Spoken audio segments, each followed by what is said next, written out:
Hello, PUBG Esports fans. After the closest finish we've ever seen at PNC 2024, it's time to kick off the PUBG Global Series 5 and 6 to keep the action rolling. With PGS points on the line, the stakes will be higher than ever.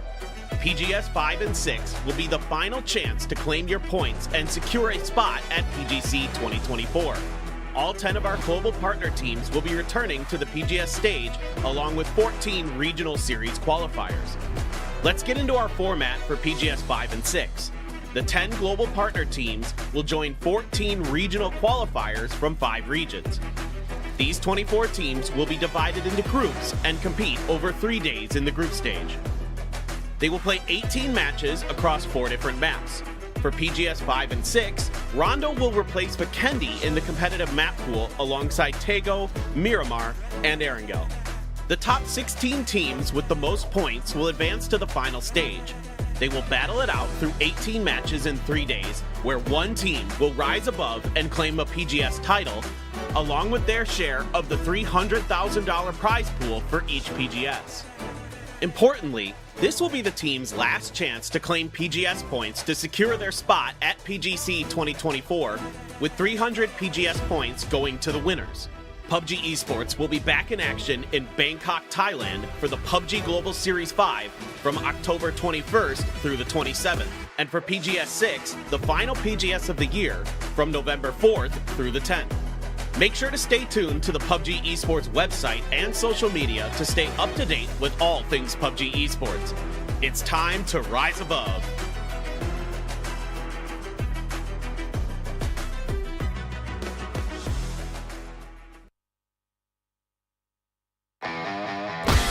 Why don't you follow my lead? Shut up! You can't even run properly!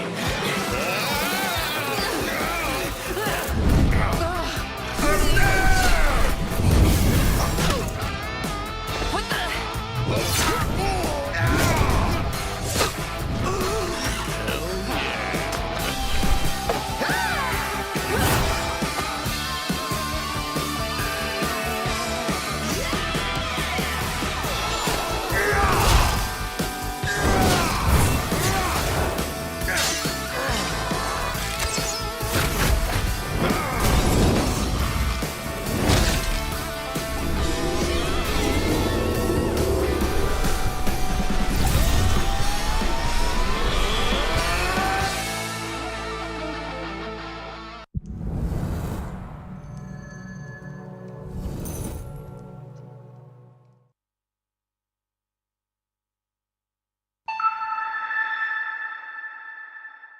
Have you ever imagined your dream life? We all have, but living that desired life in reality is a different story. If you could become a god and do anything you wanted, what choices would you make?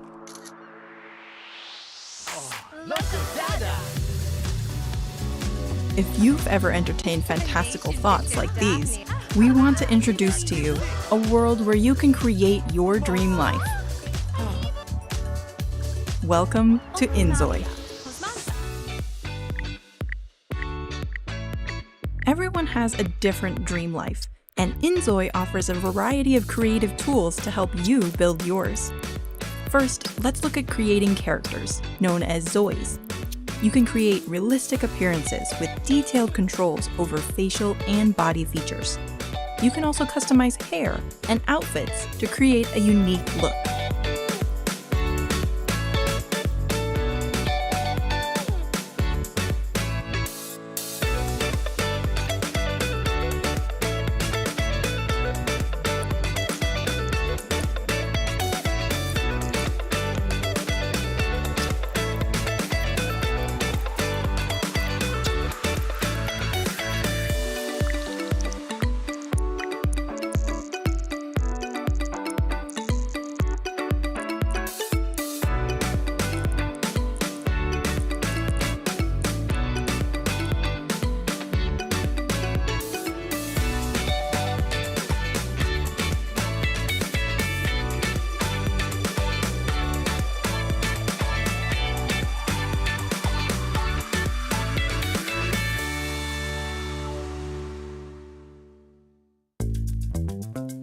What about the space where your Zoe will live? you can combine architectural elements like walls, roofs, stairs, pillars, fences, gates, and ladders to build the structure you want. You can also customize various appliances and furniture to decorate your home in your own style. Worried you might not have the skill to do all this? Don't be. We have various AI functions that make creation easy for everyone. You can create your own textures to make unique artwork, or turn real-world objects into 3D models to include in Inzoi. It's time to showcase your limitless creativity. Once you've created your character and house, shall we step outside? Can you edit the city too? Absolutely.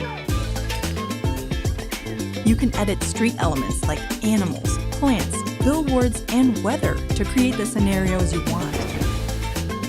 You can also adjust the city's cleanliness, safety, and relationship indices to simulate specific lifestyles. Create a world where everyone is in love or an apocalyptic scenario. Edit the city as you wish. Why keep your dream creations to yourself? Share them on Inzoi's creative platform, Canvas. Upload and download creations, interact with other players, and enrich each other's Inzoi experience.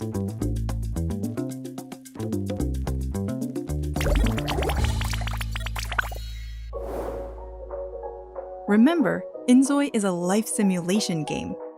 If everything happened as expected, it wouldn't be life or a simulation. While you can create your dream characters, homes, and simulations, the nature of the simulation genre means you'll face unexpected situations. Just like real life, you'll experience unplanned, given lives. To provide a more realistic life experience, Inzoi has implemented a complete community simulation where every person in the city lives with their own will, facing various events and accidents, just like in reality, such as colds, trends, and rumors. Inzoi allows you to view the world from a distance. Endless stories take place to the Zois you create within your modified city, all operated under the complete simulation. Experience your most desired life and the life that's given to create your unique story.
Suamba.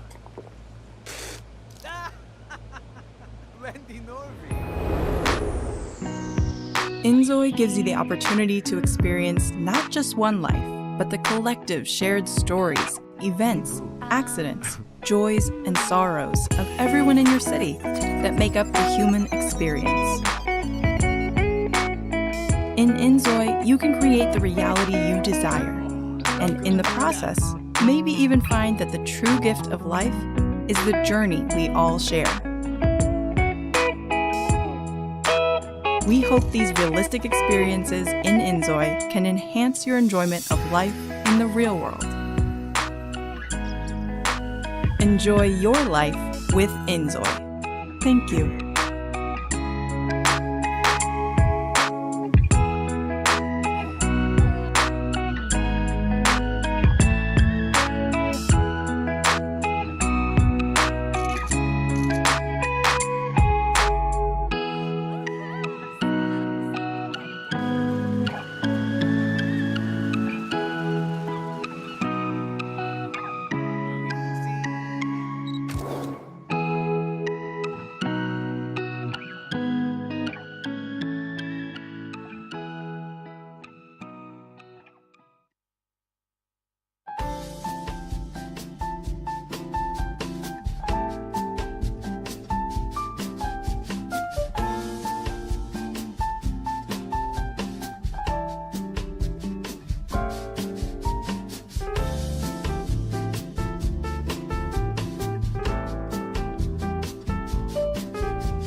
dark lab, the noisy cannibals.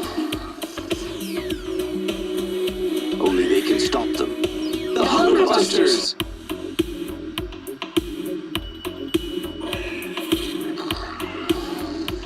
They're back and armed to kill. Why take chances?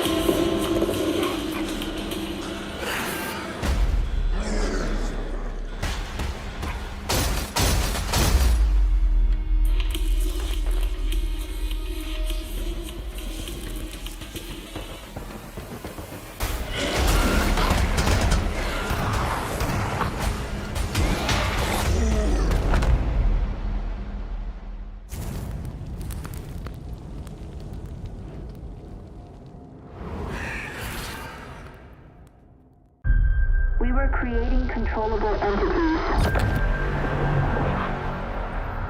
for the future of humanity.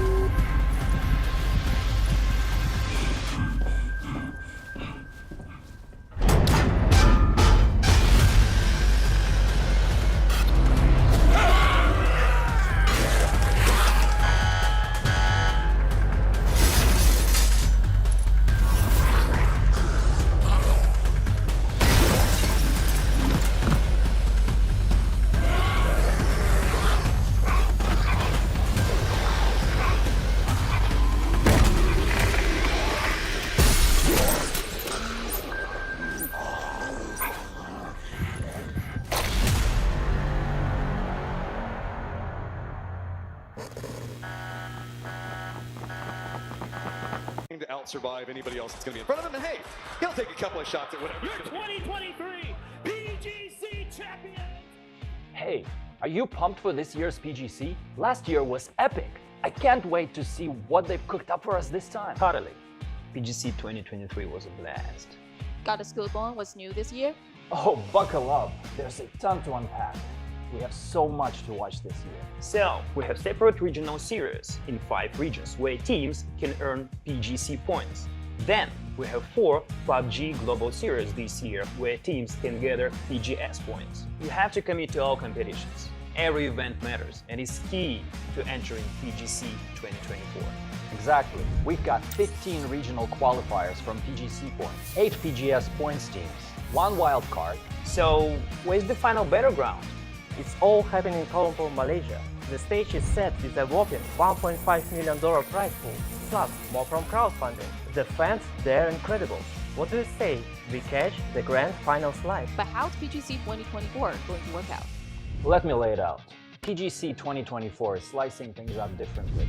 We're looking at 3 circuits based on point rules, each featuring 6 heart-pounding matches over 3 consecutive days. And here's the kicker. Rack up the most PGS points year-round and get to chill on the first or second day of the first circuit. So, every PGS match is critical. The better you perform there, the bigger your advantage at PGC 2024. Bingo! Each circuit reshuffles based on the last. So if you nail it in the first, you're sitting pretty for the second. After all 3 circuits, the top 16 teams brawl it out in the grand finals. Speaking of the grand finals, they are running as usual, right? Not even close.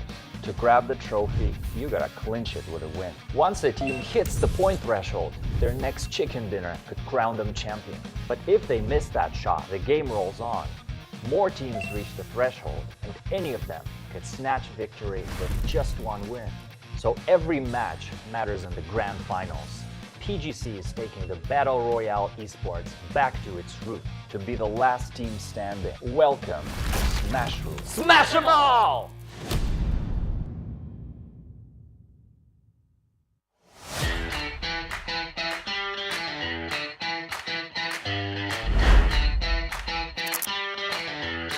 Information to try and help Luke out, but this is starting to look pretty doomed for Luke 12 and for TSM. Oh, never mind. Exciting team to watch here throughout. Tanvu for this, I told this yesterday, the jump, then with the AK, even the seed swap gets him.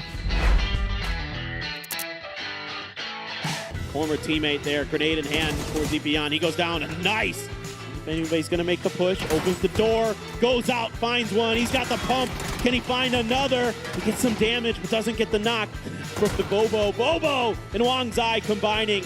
They're going to wipe New Happy out. Near that C-block compound west of Venus, so curious to see what they're doing. Well, they're getting shot. Heaven's got Jeems looking for another season. Pre-fires it. Heaven's got 2, looking for the 3rd. Heaven. They can find the flank angle on the Na'Vi, but Hakatori aware of it, keeping him at base. Good peek shot.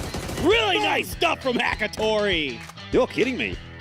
This is a gamble by Raining. That's gonna not quite pay off, you'd have to imagine. He's out in no man's land, and Na'Vi.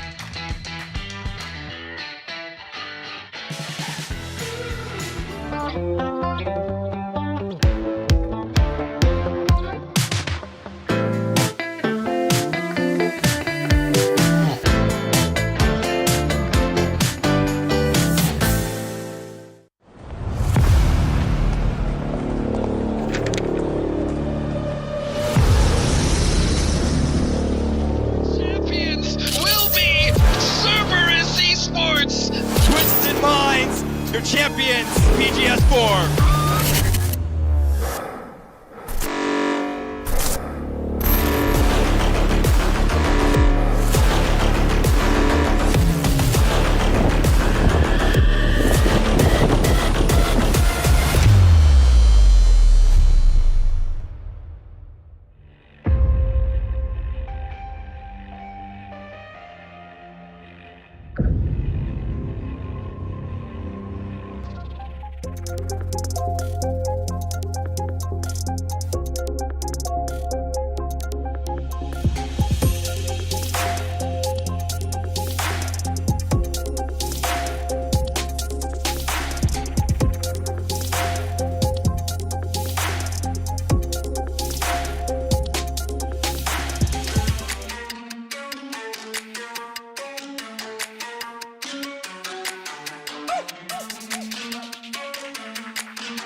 Good morning, good evening, good afternoon, wherever you're watching around the world. Welcome back. It is time for the PGS5 Grand Finals, brought to you by Crafted and VSPO from beautiful Bangkok, Thailand. My name is Toppies. I'm joined by Avenger. We're here on the barrel to break down all the action. And I'll tell you what, group stages set us up for a wild grand final. The cutoff, it was kind of 56, which is an average, but not really, because our 16th place team was all the way up in the 60s. So the teams who qualified all look really good. Yeah, and it came down to some of the last fights in the last match, as it usually does. Always super exciting, right? And then again, it also opened up the question is, do we have such a huge and clear favorite with a 41-point gap from first to second? Twisted Minds, insane favorites going into this final. Now, before we get into breaking down all that, because we will have plenty of time to talk about especially Twisted Minds and how insane their win was, we do want to give some thank yous out there to our sponsors who make this possible. OP.GG for being our main partner here at PGS5, the only way to overpower your game. Also, thank you to Novotel Bang Na, our official hotel partner for this event. Green Park Studio Bangkok, our official studio partner, has got this space for this amazing set that you see behind us. And finally, TT Racing, thank you for being a part of the PGS team this year and supplying the chairs so our players are comfortable as they go out there and dominate.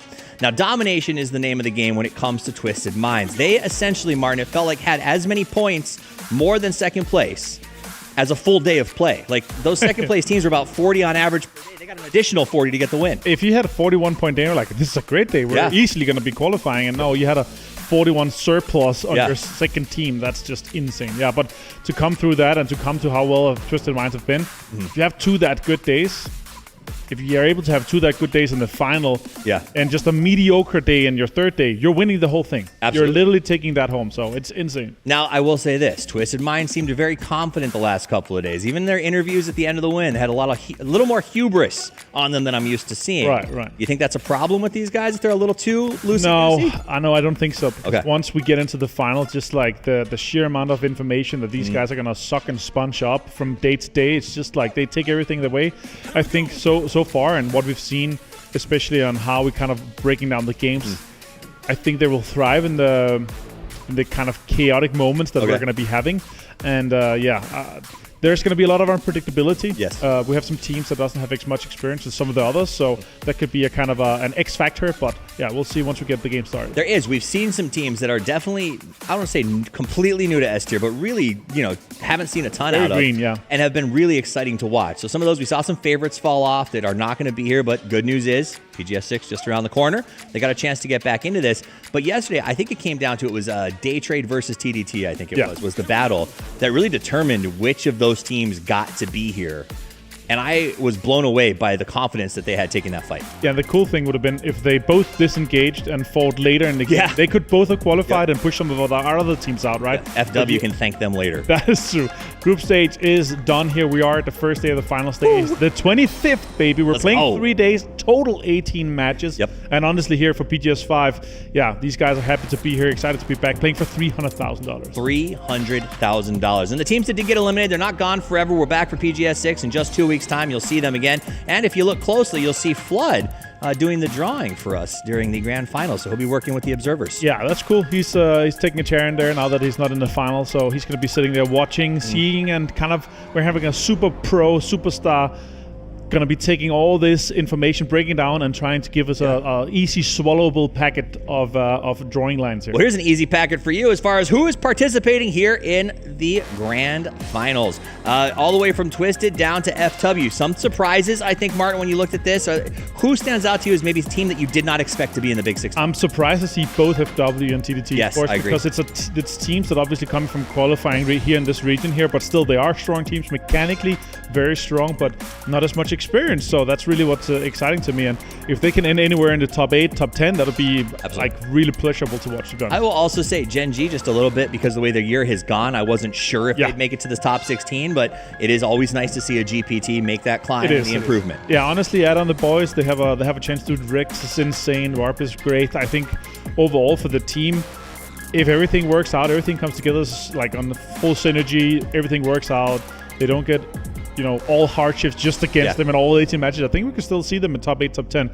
That's definitely going to be a huge goal for them. Well, the goal here is to make the money, and the total prize pool is $300,000. First place walks away with $100K, and it drops off pretty violently after that. So I want to make sure you put those less than half. Less than half. That's crazy. That is crazy. And you don't not. And if you're down there in the 16, that's not even fun. So really, I expect teams to start strong because that's what matters the most. It's like skewered together, as in if you're getting this, like if you're getting 41 more points than single place, you deserve that much prize money more, right? So it's really slided towards Twisted Mind. 150% more prize pool from second to first. That's huge. Well, Twisted Mind's going to love that if they continue to play the way that they have because they've been so dominant, and it's because they understand the point system. 10 points for first. It goes down from there. 1 point per kill. And at what percentage is it that comes from kill points, Martin? 65 to 70% of the kills from a team should be coming from kill points. So it's a very kill-heavy point system that we've been having for the last couple of years here.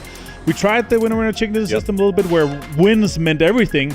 So let's see what we're going to be doing here for the rest of the year. Obviously, a little bit of change towards PGC. And the road to PGC here with 300 points. Woo. If you already have a little bit, that should be enough to get you to PGC if you're not already going through the regional system with the PGC points here. Yeah. But yeah, 300 here and also 300 at PGS 6. So it really comes down to this.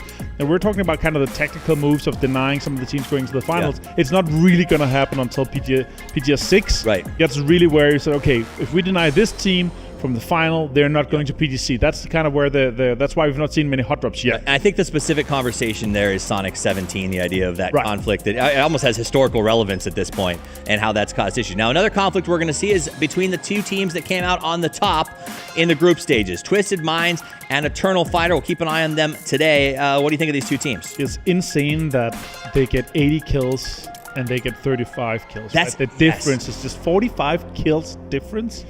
Along with the chicken dinner, you also see the consistency. Eternal Fire only got 2 wins, right? But they got more placement points. They really were so consistent in our group stages. That is really impressive. And if they can continue to do so, I really think they thrive to have chaotic. Our group stage was, there was a lot of space open. There was a lot of space open towards the center. They were able to kind of find their ways in there, and they managed to get themselves into these placement positions all the time where they could play out from and make sure frags wasn't following along, getting more placement points than kills is just insane to me. Well, I think we learned a lot from watching sort of teams like FaZe and Falcons who aren't here, and that idea that, yes, kills win tournaments, but placement points get you through the group stage. Exactly. And so I think seeing both these teams, they manage their placement points very well, but obviously Twisted Minds, again, that's probably also why they were almost 40 points ahead of their nearest competitor, because they were doing it all. And it felt like it didn't matter who it was. Everyone on the team, even Batulin was up there, top fragging in every game. Yeah, it was super impressive to see them and to see everything kind of come through. And then you're like, oh, where's Lou? Where's all this happening here? And I'm like, yeah, well, he's still there, you know. I just saw him in a scrim game. They hot drop test track, and he's dropping 5 kills on some of the kids. So we're going to go back and look at some of the journey of them getting here. And this is the thing about Twisted Minds. Every time we look at them, you see it doesn't matter if it's Example, it doesn't matter if it's Perfectix. It is a problem for whoever is up against them. That side right there, you see Twisted Minds had the circle. They got aggressive. They locked KDF out. They are being very proactive. We saw finals level Twisted Minds proactivity in the group stages, which I think is exciting for what we're going to see here in the grand final. Yeah, honestly, for me, the way they've been playing the game, the way they're kind of closing everything down, the analytical point of view to do that on the fly while also fragging out like they are is just on a different level. And as we've been talking about, like huge favorites going into this, and if everything doesn't go against them, they should be up there. I'd be surprised if we don't see them in top 3. I would be absolutely shocked. But you know what? Before EWC, every single interview that we did, we said Twisted Minds, and they did not get through. So now that we're in the finals, I think I can hang my hat on that pretty comfortably. I will say this, across the board, every team I've spoken to has basically said, yeah, we'll win if Twisted Minds doesn't, right? That's things a little, right? Let's take a look at the co-streamers who are going to be co-streaming. Shout out to them. We thank you guys for being involved with PGS5 as well. Lyric, Chaco, Hambino, Marslick, and so many more. Go over there, check them out. There's more. You got more than one screen, right? Check us all out. Yeah, you can do multi-stream if you want to see that for sure. Yeah, and yeah, there's obviously tons of guys out there. If you're watching, thanks for watching. Thanks for tuning in, and we're excited to bring you some games here. While the players, they are rolling in behind us. Players are going. They're getting inspected. They're getting their seats. They're getting up and running. They were playing. They were trying to keep it light earlier. I heard Expendables may have an advantage over everybody. Tanvu hit a cap side bottle flip right before he walked in today. That's sick. So I mean, if you hit that, you can hit pretty much anything. But it has felt like the air in the building. The players are, I don't know, I feel lighter than I felt like in some PGSs before. It seems a little more joking around, a little bit more fun for a lot of our teams out there. It's very relaxed. I think once they, a lot of teams, they know they're going to PGC. That's true. That makes sense. That's the big thing, right? And we're obviously playing Fantasy League. Yes, we are. I did a little trickaroo here for my fantasy team. You don't like it.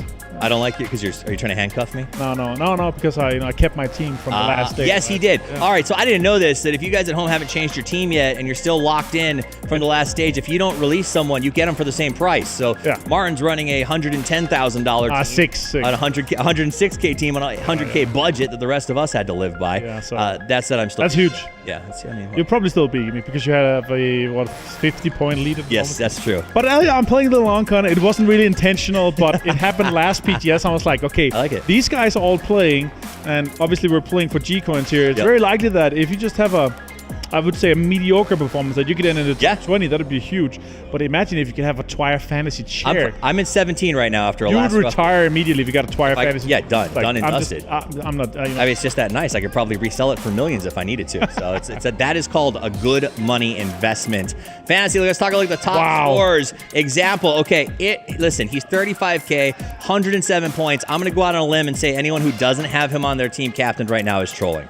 Yeah, okay, I agree. Right, now let's talk about the rest of the guys. Who else do we have here? Who do you have here? I have Lil Ghost, I have Cloris, I have Example, and I have Salute. Yep. So that was my team. Heather. And you have Heather? As far as the lead goes right here, I've got Heather, I've got Example. I'm going to Kickstart. He's only 1,000 less than Tiggleton, but that does open the space to get out there and buy a couple of extra players. I got CC108 is my other. Okay, yeah. So Tiam's going to be strong. I have Lil Ghost, I have Cloris, I have Example, and I have Salute. I think that's a crazy team. Three of my players are currently top 14 after group stage total performance. Cloris got moved up in price, Lil Ghost got moved up in price, Example got moved up in price, but Salute got moved down a little bit. So it's fine. He's still not up there. And I think overall, if you're dropping 107 points, and also it's crazy that 3 players, the top 3 players, all in the same team, and then your 4th player is 7th, by the way. Yeah. That's insane. Absolutely. Okay, so here's my question. You said you got Clories on your team. Yeah.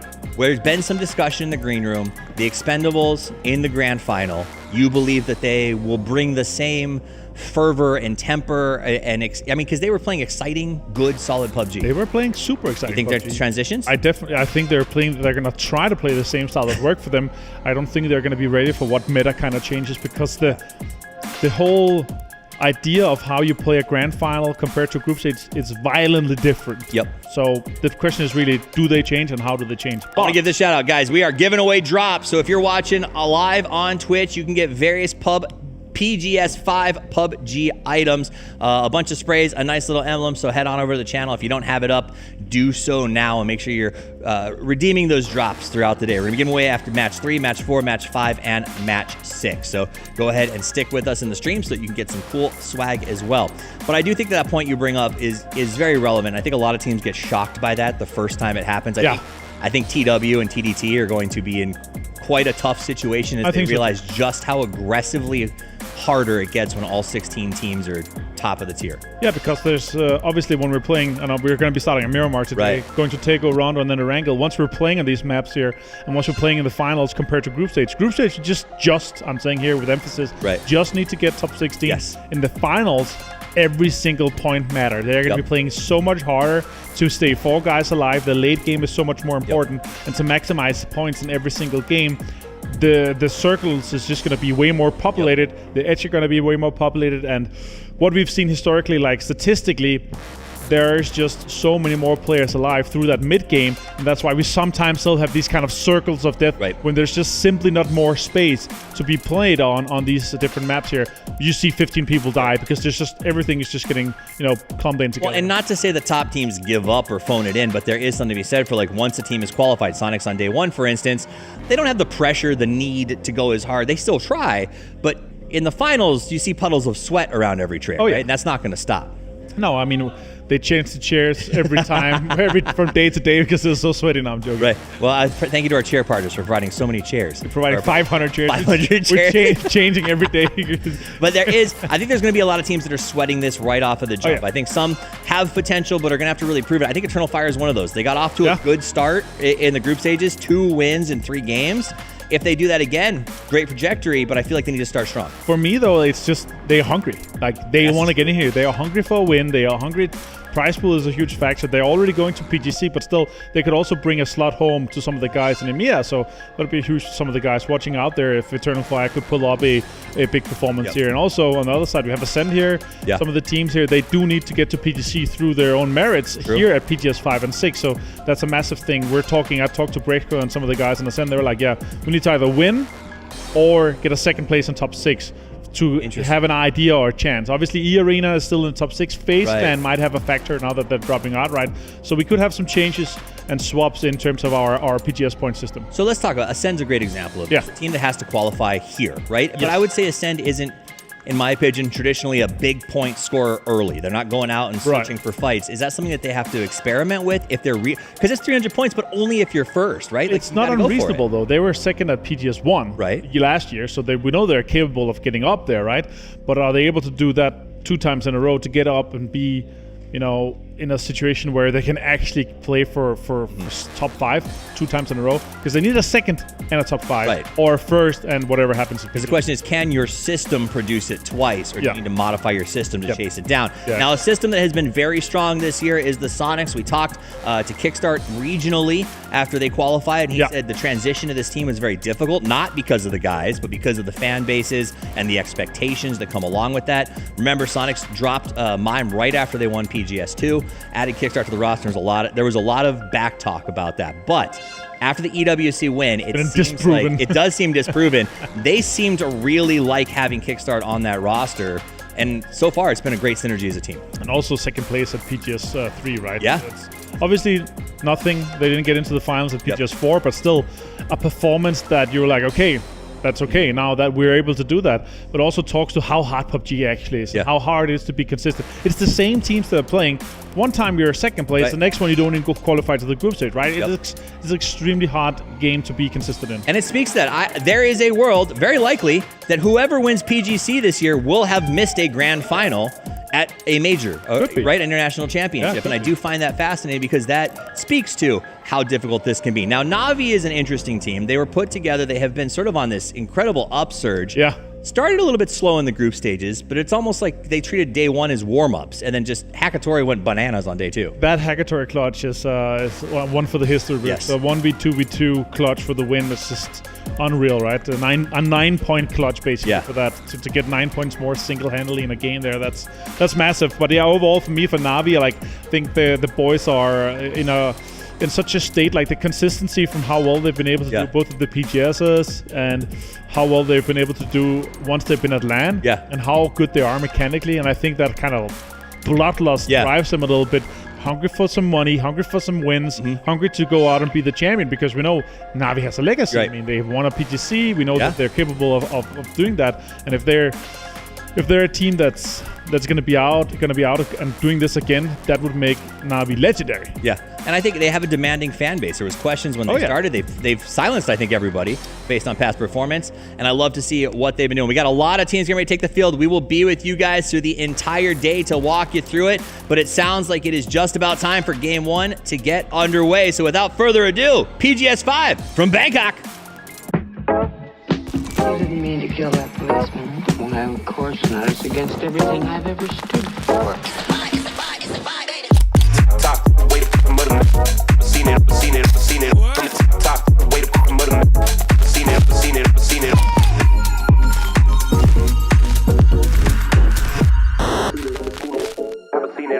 Ever seen it. Top.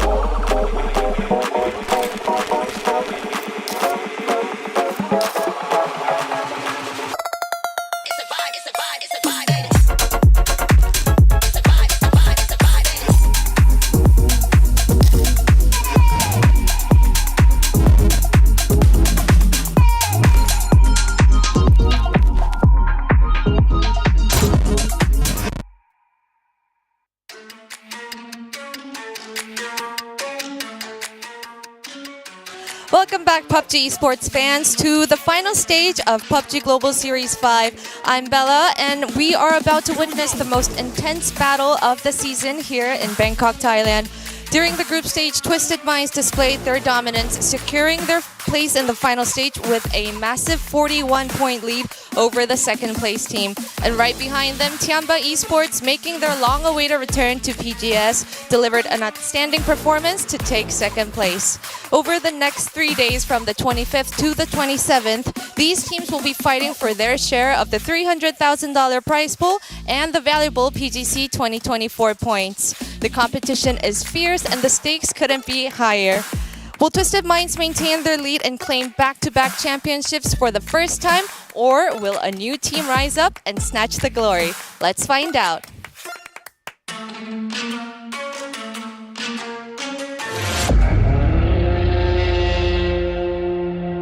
Welcome back. It's time for the PGS 5 group stages from beautiful Bangkok.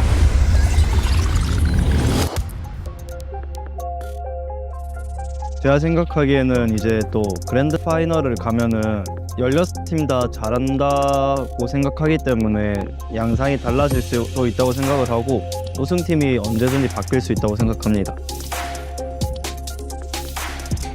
Bundan daha önce global turnuvalara geldiğimizde hedefimiz her zaman ilk 8 oluyordu ve daha tecrübeli değildik. Şu anda tecrübemiz arttı. Artık hedefimiz daha yüksek. Buraya zaten şampiyon olmak için geldik. Her zaman şampiyon olma inancıyla geliyoruz. Şampiyon olacağımıza inanmasaydık gelmezdik. Şampiyon olacağımıza inanıyoruz. 사실 뭐 제 개인적인 목표도 있지만 저희 모든 선수들이 똑같을 거예요. Added with that 2x AK again. 국제 무대에 나와서 좋은 성적을 내는 것, 탑4 안에 드는 것. 그것이 일단 저희 팀의 가장 큰 목표인 것 같습니다. 그리고 그 목표는 얼마 남지 않은 것 같습니다. ทีมไม่ได้ดีก็ไม่ได้เก่งแค่ใน APAC นะครับก็ในเวิร์ก็ระวังเจอนะครับแล้วก็ได้ดีมากเลยครับที่เราได้ชูถ้วยใน PGS ครับแล้วเราได้ไป PGC ต่อครับ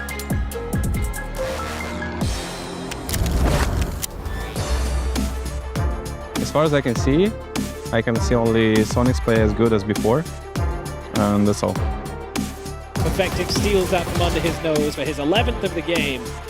I think the new PGS winner going to be the same team as before. Should be us.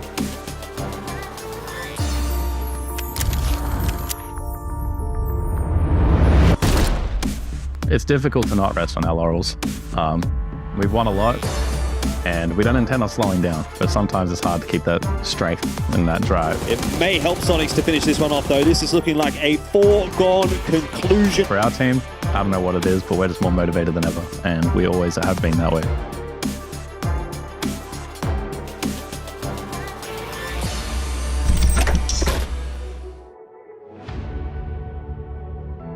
Seeing Sonics lift trophies internationally and regionally, I think makes me believe that me and my team are also capable of. Việc mà xếp vô địch BGS 3 thì em nghĩ là sẽ truyền rất nhiều nhiệt và năng lượng cho tất cả các team đang thi đấu hiện tại ở Việt Nam. Em thì cũng rất được tiếp nhiều năng lượng từ sếp và việc nhìn thấy sếp nâng cúp thì em cũng rất muốn là mình là người tiếp theo. 每一次看别人夺冠，心里一直会想，如果那是自己该多好。这次天霸来就是来拿冠军的。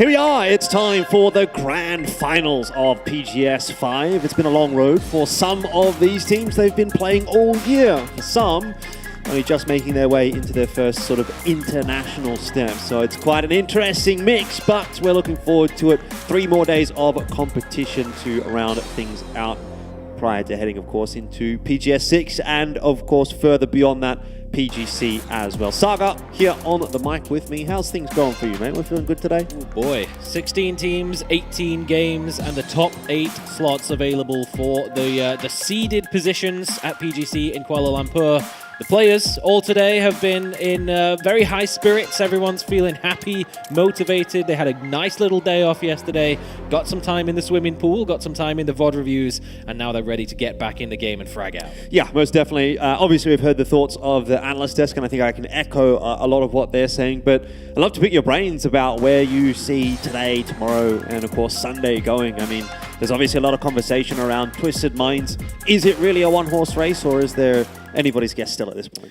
Twisted Minds is a hard team to bet against in any situation. No one would want to put money anywhere else. Realistically, when you come into a place like this, the experience that they have, the longevity of this roster, they've been around for so long. It was a big shock when Example replaced Spyro under that Twisted Minds banner, but it's been nothing but success from that point forward. They found that international championship, but at EWC, they faltered. They fell short. They failed to make the finals. Same situation for Sonics as well. They've got the PGS title under their belt before. They've won.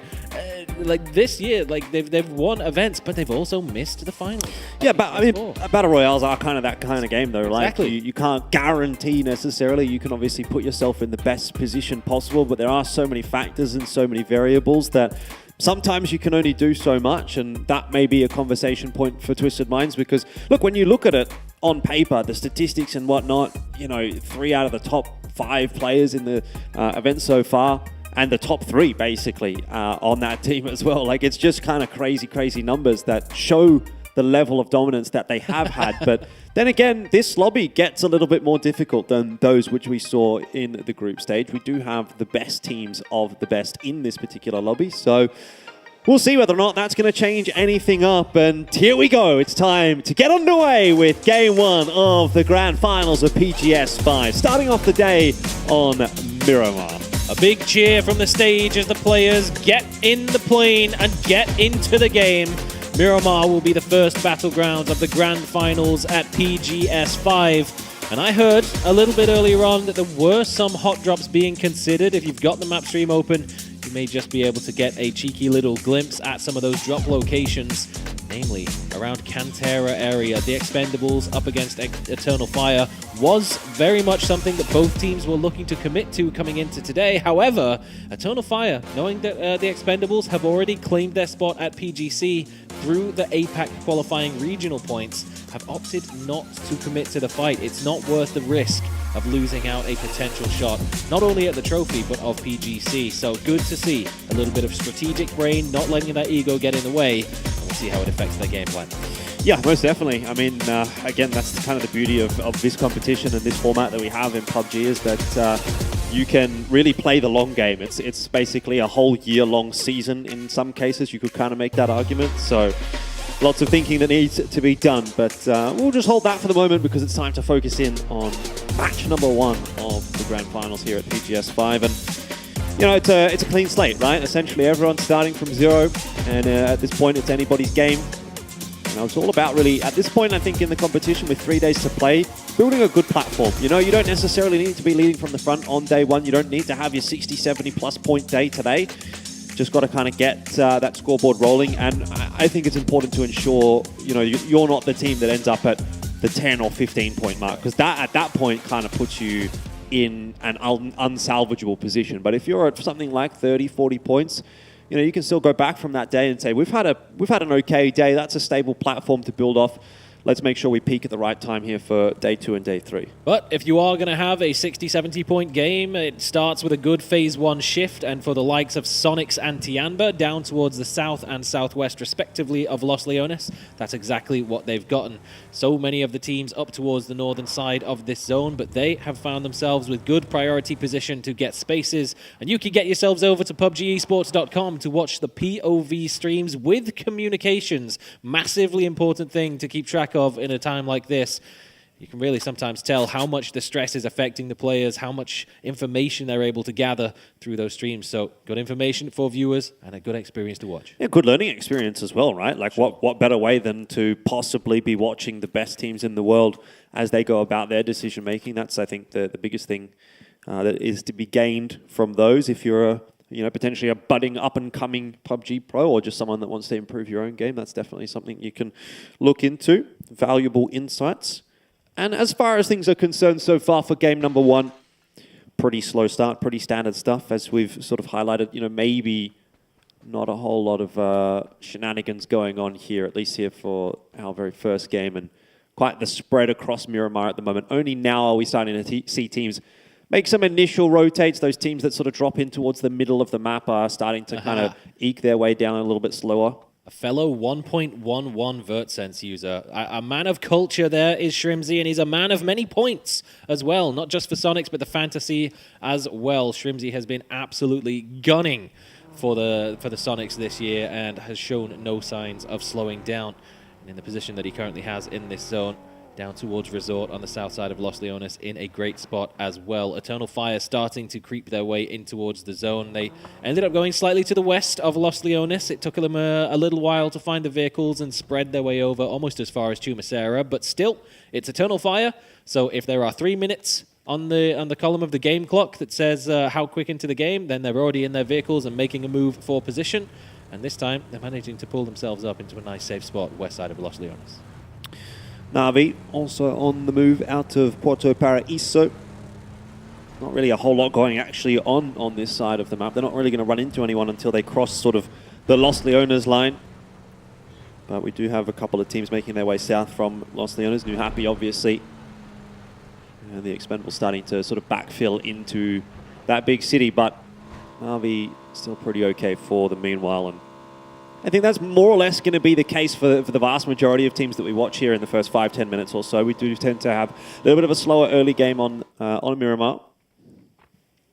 It's nice for Na'Vi as well that with themselves being an Impala team, there was only just open space ahead of them for them to rotate towards. They don't really have to stick all the way down towards the coast. On the low ground as well, playing coastal it's a Na'Vi specialty, but everywhere you get a couple hundred meters in line and you've got a couple hundred meters of elevation to try and climb as well. It gets difficult to try and scout and make rotations blind up over those hilltops. So them getting a position in slightly more central, higher ground is good news as well. Ascend still yet to make their move, but Ada's position not really going to cause too many effects onto Ascend themselves, but Chris looking to turn that narrative. He's definitely spotted that Ada's over here and trying to get into a position, sees the vehicle, a couple of shots out, trying to catch him. Oh no, he's bumped into the wall. Yeah, that'll be at least a tire gone, if not Ada under a bit of pressure here. We'll see if there's going to be an extra rotation coming in. I can see Payne's on the minimap right now.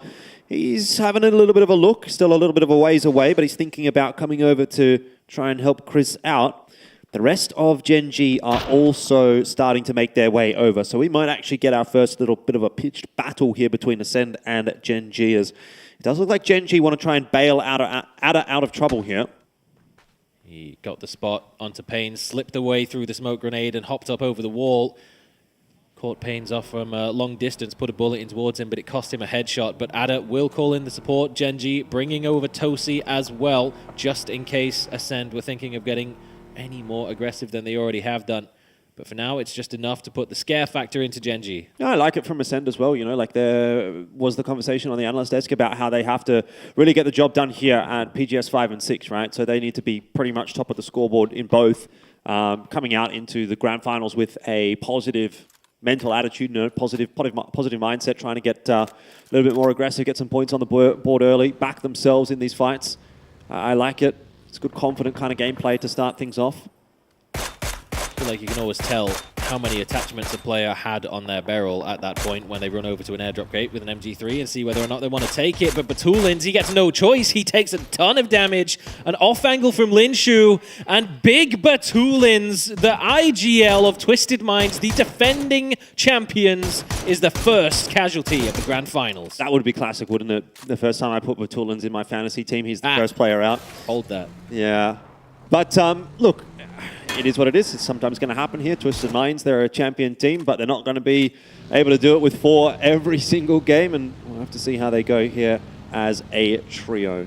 Somewhat interesting that it is Tianba that gets it done. Maybe one of those teams that's jostling for a top spot at this event, at least based on how they performed in the group stage. I think they're in that running, in that conversation, and to knock Twisted Minds down a peg is a pretty nice start. Yeah, we've really got to keep track of all of the teams that came out as regional champions from their respective qualifying regions. Tianba getting the better of the competition in the PUBG Champions League out of China, and it's a big reappearance back on the global stage. They've got momentum on their side, and 4 of those regional champions that qualified first place in their regions respectively were in the top 5 through the group stages. Sonic's the only one a couple points behind, and the only outlier, Eternal Fire, as well, after their absolutely insane day number 1 performance. But Tianba, first to put a point on the board. They're going to hold on to first place for the time being. And they've still got a lot of work to do before this game 1 is done. Yeah, starting to get a little bit busier now down toward the southern parts of the map. We're going to have the zone shrinking in a minute and 20 or so, and it seems like, yeah, again, most teams are kind of having that read that it's going to continue to go south below Los Leones. At least that's where the largest majority of the congregation is.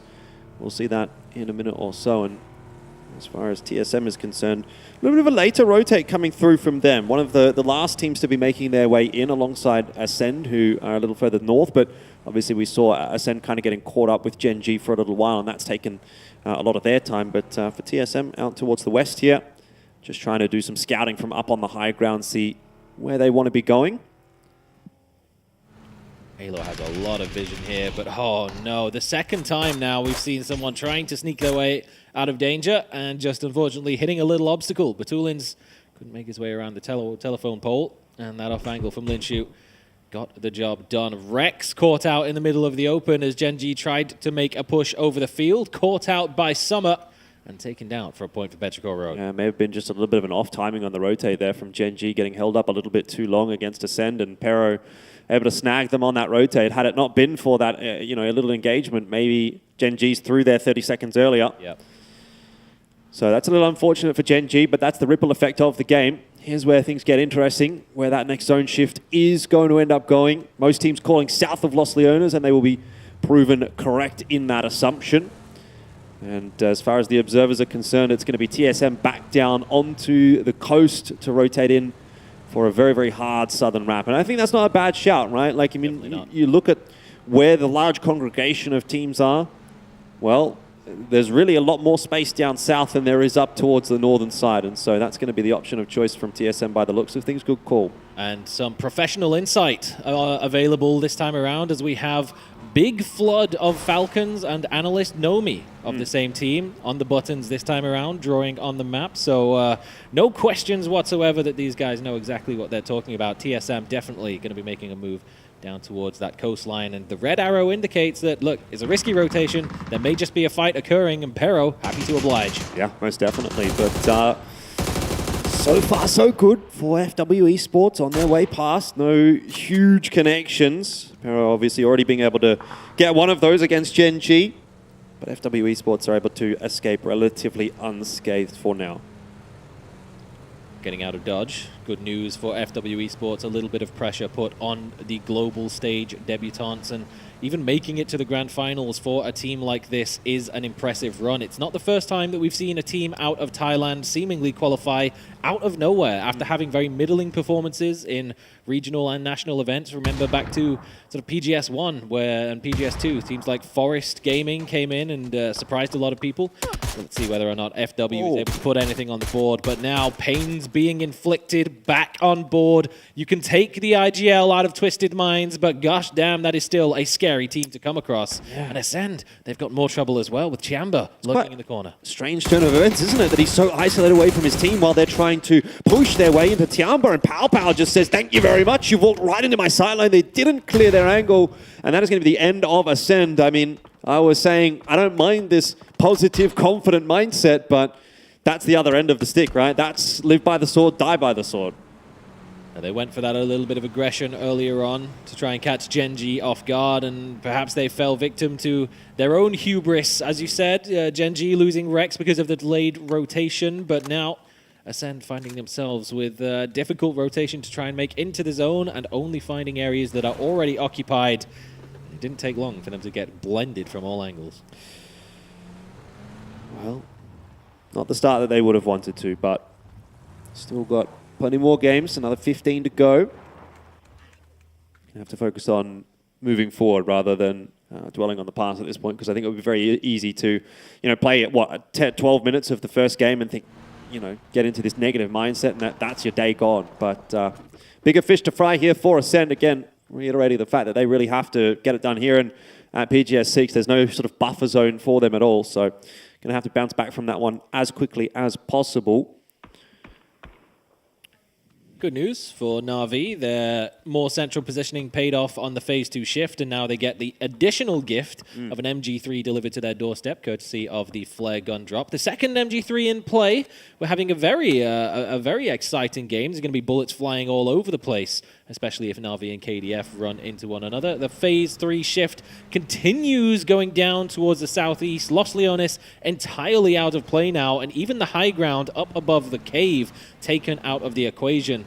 Still plenty of space to wrap into on the south and eastern side of the zones, but Cerberus putting some shots in towards the back of Petrichor Road, trying to corral them forwards into KDF and force a fight. It's going to be interesting to see what happens here for Twisted Minds. Again, that red arrow, they're backfilling in behind TSM, and if TSM doesn't move too quickly, or if Twisted Minds go a little too far, they're going to inevitably run into one another on that rotate. So we'll have to keep an eye on that southern coast once again, as Suju is going to be finished off by Huang, and again, we can hear a little bit of a scream and a shout from the stage. We can always tell when it's a Vietnamese team that gets a kill. The decibel counter definitely goes up, definitely peaks a little. Code Marco still holding the line with Eternal Fire. Ketpa did concede a knock earlier on, but not in any position that was too dangerous. They managed to keep them together, but Petrichor Road right in the middle of danger. They have been corralled. Cerberus mission accomplished, forced them down the hilltop into the dips.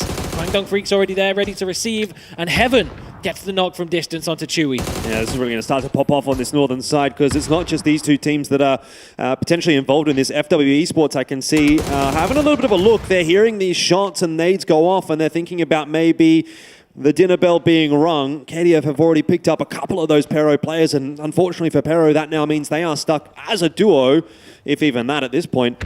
Stuck between a rock and a hard place, right? You're stuck between KDF and FW, and I just don't really see a way that Pero's getting out of this one alive. Unfortunately, rocks is mostly what you have in this area of the map. The rest of it is a very hard place to survive indeed. And now with Tonke on the back line, that Dragunov from range still landing headshots on towards Ming. Everyone converging around this side of the map, and now Cerberus poke their head up once again. Himas, come on Himas, one more bullet would have done it. It's not often that Himas doesn't land the spray. Doesn't land the tags, but Yumin, fortunate enough to get out of there this time around with his life. Well, FW rewarded for their aggression in this instance. Mill is still alive, kind of keeping his head down as much as possible for all the good that that's going to do as a solo in this position. It seems like his days are relatively numbered. We can see TE, the Expendables, getting into a little bit of a stoush with Tiamba as well elsewhere on the map. Yeah, they've gone for a direct route out of Los Leones up and over the hilltop. Tiamba was still there lurking, waiting to receive. So everyone who was trying to make their way in from the northwest who was unable to find a clear route to look for a wrap down towards the southeastern coast, they've really come across no other choice other than just to fight one another, play for kills, see what you can get on the board. It's got down to Tiamba just being a solo, so 5 points, not a bad start to the day, but that may be all that they're able to receive. Now Himas still lurking his way forwards as Banana One has been flexing his position over the opposite side of the road to put pressure onto Cerberus, who've extended their push out towards the eastern side of the road. They receive a huge hard shift away from the water on phase number 4. That entire northern side of the road entirely under their control. Yeah, it looks like Na'Vi have called it pretty nicely from the outset. They have barely had to move. They've just been sitting pretty more or less center of the zone for the vast majority of these shifts, and they're going to be starting to think about maybe converting this game into a big one shortly, as teams are going to start to come in now from that western side past them. TDT as well, down towards the center. They've got themselves a nice little set of ridges to play with New Happy not too far away from them. Another little glimpse as Ascend once again failed to check the corners. Pow Pow keeps his patience, keeps his trigger disciplined, waits for the opportunity to present itself for him to pounce, and gets a solid set of points on the board. Ascend's woes starting off early in the grand finals, but Tiamba, honestly, they only got a few extra points out of it, but they are down looking pretty much holding on by a thread at this moment, and TE still looking to hunt down Linshio and get the job done. Yep, 17 on their way in. Will set themselves up in the positions that was highlighted a little bit earlier on by the observers. It was left open, and 17 are happy to take up residence there. Looking for any sort of avenues into the zone. A few teams, Twisted Minds, they went down towards the south coast, maybe looking for a backfill onto TSM. Now they're heading back up towards the north, all the way hugging the western edge of the blue zone. Eternal Fire have heard the vehicle engines. Code Marco knows what's up. He knows there's a team over here. He's looking for them to expose any part of himself, but just on the opposite side of them, the Expendables flying down over the hill on the vehicles might just turn their attention and give Twisted Minds an opportunity. Well, this is what I was saying earlier. Na'Vi, they've got a really strong, solid position, and now they can start to look to capitalize on that as teams do start to rotate their way around. There's going to be the first one from Na'Vi. It's Hakatori onto Example, and Twisted Minds, it's a very ill-fated rotate. I mean, there's just no options really for them at this point. It's taken them too long to get into the zone. Anywhere that they would have liked to have gone in is already occupied, and that means it's just down to Perfectix, who at this point, best case scenario, is going to try and survive as a solo, but it's looking pretty grim. Out in the blue, running out of meds, and still no real avenue back into the zone. When you're on the struggle bus looking for the last route home, trying to wrap your way north, and you see a team who's in the exact same situation flying down south, you got to know that this game just simply ain't the one for you, and it may not be that many points on the board. However, Perfectix out in the blue zone has picked up way more points than he should have, so wouldn't be all too surprised to see him put an extra 3 or 4 on the board by the time the day is done for Twisted Minds. Another shift coming through, this one going hard north once again, which is unfortunate for the likes of TSM and Gen G, who did make that southern rotate quite early on, and they've had to kind of keep chasing the zone north every single time it's shifted. Perhaps going to get a bit of a conflict down on that southern side of the zone. There's a lot of teams now that are going to have to start to wiggle their way in there. And it inevitably is going to sort of cut the wheat from the chaff. A lot of engagement still left to be taken care of, and Na'Vi's position that they've held down for so long now becomes a defensive fortress where they can turn their attention on the multiple teams having to make their way in up the western side. And again, now TSM pushing out of their compound to get involved. Eternal Fire are going to find themselves sandwiched very quickly, and there's still angles from Na'Vi out in the compound. Code Marco tries to take a peek over the top and is immediately taken out of the equation. This is the exact kind of game you'd want to start the day off, isn't it? Right? Like it's a real confidence builder. You've got all 4 players alive, getting some time in the server, feeling pretty good about things so far. See how much they can do with it. TSM now under the pump a little bit, but they're answering that call quite nicely. Sparking Purdy able to finish off the 2 knocks that Alo got earlier on in the piece, and Luke 12 will grab that final one onto Rua. That's Eternal Fire, the team that was front running the event, basically out in 13th place for the first day of the grand finals here at PGS 5, and TSM taking their position in the fight against Na'Vi now. Very clean push from TSM. Third-partied well. Got the damage done. The Expendables are no real options. They tried to make some sort of play happen. Giving up points to Na'Vi as well, who have overtaken. They're in 5th place. 4 men still standing. Still got TSM to deal with, but they do have to cross the road ahead of them. And 17 Gaming up on the cliffs have angles onto this. Now TSM are committing some utility. That's never a sentence that you want to hear going against you in a fight. Yeah, but they've got to clean up this fight pretty quickly and then continue to move on. Both these teams outside of the zone at the moment. Don't want to be wasting too much time, particularly with 17 up on that high ground, keeping an eye on what's happening down below them. What a nade from Hakatori. He's got that one landed onto Alo immediately. Eats from Birdie Curdy about a couple of bullets, but the trade's back on in there from Na'Vi, who are looking a little bit better at the moment. I don't even know if they want to finish off TSM at this point or if they're a little bit more concerned with making their rotate happen because they're jumping into the vehicles. Where do they rotate to? That's the big question now. Na'Vi, there's a wide open field in front of them. 17 Gaming have committed Lil Ghost and Xiaowu DD over to keep an overwatch for when this push eventually comes through. But Na'Vi, they get into the vehicles, but they're not going to make it anywhere close. Sparking with one big grenade and a quick spray, and suddenly Diffex is the only one left. The tables have turned, haven't they? Diffex, though, he might be able to turn them back on to TSM. Sparking's been finished off. It's just down to Luke 12, who won't last much longer. Spotted out there by New Happy. Zone shift is going to go over toward Na'Vi's direction. It's just a shame that they've only got 1 player left. At least they've got 1. That's something that they can try and hold on to. It's now into the top 8 of proceedings as well, and I expect that to go down swiftly as up on the northern side there's engagements plenty, as well as down south. New Happy are getting active. They're getting aggressive. They're pushing out of the ridges that they had to try and gatekeep the hold proactively against TDT and deny them entry into this zone. Not too many big shots coming through from New Happy just yet. But pretty imperative that they do get this fight sorted out. Otherwise, there's going to be some extra little birdies keeping an eye on them. Well, an interesting thing to note is that Mill is still alive. He was one of the players that was involved in one of the first confrontations, but just keeping his head down and has managed to make it into the placement points for Pero, turning what was essentially a pretty doomed and cursed game into something that maybe is a little less so, but still not looking too fantastic just yet. TDT and New Happy going back at one another, but not really causing too much concern for one another so far. Not sure exactly where TDT have left all their vehicles, but they don't seem to have them ready and capable of being used, so they're trying to just push back over the wide open field, but it's KDF's wide area of control that they were able to hold on to after keeping all 4 players alive. Qmin was dancing around on 3 HP in front of Himas, tapping him down with an MK, but just missed the crucial shots that might have pierced a hole in the hold. And now, opposite side of the zone, 17 Gaming is just watching over the top. They heard all the gunfights between New Happy and TDT. Didn't see any knocks in the kill feed, so they've got full information on what they're looking at. They need to be a little bit cautious, though, as their position may be in more danger than they realize. They've got the warning system of Mill in place. Cerberus will no doubt step on that little snake first, and then alarm bells start to ring for 17 Gaming. Yeah, he's a human tripwire at this point.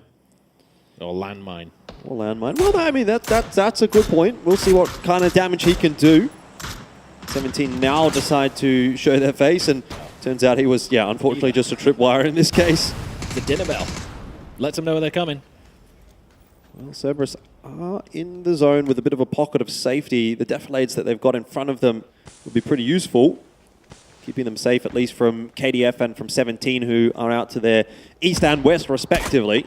This is a little awkward now for KDF. They've flexed out of their control. They held some positioning down towards the warehouse, but TDT have got away with absolute murder. They've crept their way across the field under the noses of New Happy, being watched by 17, and now Heaven has to hold the line, but he does so with 2 big knocks. Quickly traded, though. He was not ready for a full 4-man team of TDT to rock up in his compound. ZYU does get the better of him and should be able to get these revives, but now KDF, they were considering pushing up the hill towards Cerberus, but now they cannot do so. The team behind them just has too many angles towards them, and they've still got to make a move to get into the zone, where Cerberus will no doubt be keeping a hawk's eye out towards them.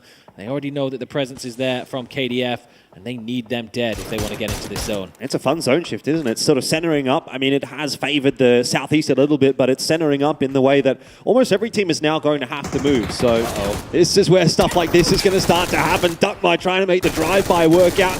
Not really quite going the way that he would have liked it to have. Salute, just a big old farm for him, and KDF continue to pile on the points. When you're in a Murado, sending it blind over a hill, and there's a guy proning at the bottom with an MG3 on full auto, 990 bullets per minute flying your direction.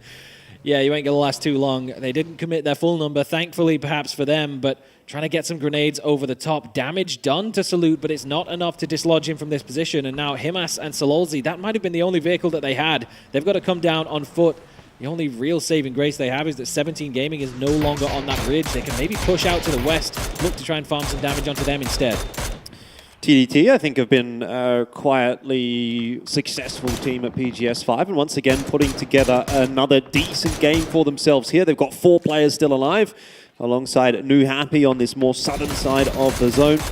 See if they can come into play a little bit later on in the piece, but it's getting to that point now where TDT are going to have to come alive and start staking their claim, and unfortunately they are stuck between New Happy and KDF, and maybe I've spoken a little bit too soon because they have just been ripped apart by both those two teams. It's been a little bit too easy, in fact, for New Happy and KDF, almost like shooting fish in a barrel. Well, they had to cross that wide open field to get into that fight to take down Heaven, but then they have to cross the same field to get back out. But this time, New Happy's aware of it, and they're in the position to get the crossfire. Diffix as well, lurking out. He has a field to cross, but he's got a ghillie suit, so maybe a little bit more visual obscuration. Does not matter. The smokes won't give him enough time to get the heal off and get into the zone. So TDT, at the very least, make it to top 4. ZYU will try and keep his head down, while the fight will be forced between the 2 Chinese teams and KDF. All left standing. Well, New Happy are the only team that is unscathed at this point in time with 4 players alive, and they've been working hard for this one. Hasn't been an easy run-in for New Happy. They've had to kind of fight their way into the zone time and time again. Gonna have to do it once more. But everyone else looking a little worse for wear. It does give New Happy an avenue in.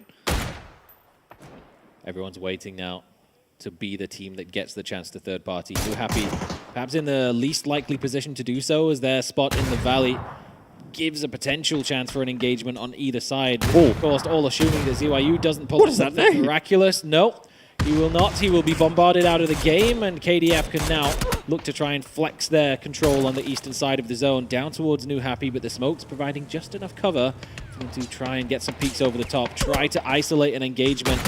It's a 2 versus 1, but Zhao Zi goes down at the hands of Heather. It's a really big kill for KDF to get, and it might be a huge implication on how the rest of this game plays out. It allows them to flex, like you said, through that western side of the map, and it actually opens up the angles onto New Happy as well. It was unlikely that the last remaining TDT player was going to be putting pressure onto New Happy, but KDF certainly want to. Great shots coming through, and again, a nade to follow up. It seems like New Happy at the moment really are just the punching bag. Both 17 and KDF focusing all of their attention onto the big dogs from China. New Happy are unfortunately not going to be so big after this. They are going to be brought down a peg. There's some shots coming back in from Nan, but I don't imagine it's going to be enough. He is solo. He's been wrapped upon, and Xiaofei is going to get that one done for 17. It is now 17 as a trio up against KDF. 9 kills apiece as well. Make that 10 for 17 Gaming. A salute taken down. Gumin, what the heck was that? Sprinting through the open. That's an IGL running at you, throwing grenades in from the wide open, and then just shredding New Happy with the red dot sprays. But the positioning that KDF had left them just that little bit more exposed, and 17 Gaming cleaning up behind New Happy. They can somewhat backfill into this position, and KDF with a numbers disadvantage, low on utility, but Gumin still trying to find an angle. Yeah, Gumin is the X factor here, isn't he? He's got that little ridge to play with at the moment. He's keeping his head down. Heather's position well and truly known, but if Gumin can quickly pop up and bring this one back to a 2v2, maybe there's still a world in this one for KDF. I think he knows. He knows Gumin is nearby. He's lining up the Molotov, considering using it on there it is. But Lil Ghost can't get the better of him despite having the knowledge of vaguely where he is. The follow-up grenade from Xiaobei as well won't find its mark as Gumin is repositioned, but the spray from long range onto Heather will. Gumin's going to have to do it alone. Doesn't have much HP to work with, and no chance, of course. It's 17 Gaming who will take game 1 of the PGS 5 Grand Finals. 2,000 damage dealt for KDF, but it's not enough to prevent 17 Gaming stealing away the win. Right at the very end, they had to come down from the cliffs, backfill the fight onto New Happy, and then use that to prevent the Korean PWS Phase 2 champions from claiming the first win here at the Grand Finals. Yeah, I mean, you can't be mad about that one, though, for KDF. They certainly picked up a bunch of points out of it, and as far as the game 1 is concerned, I think a pretty good shout. There's a few other teams in there that'll be pretty happy with the proceedings. I mean, even Na'Vi, it didn't end up being too poor, but lots to talk about on the Analyst Desk.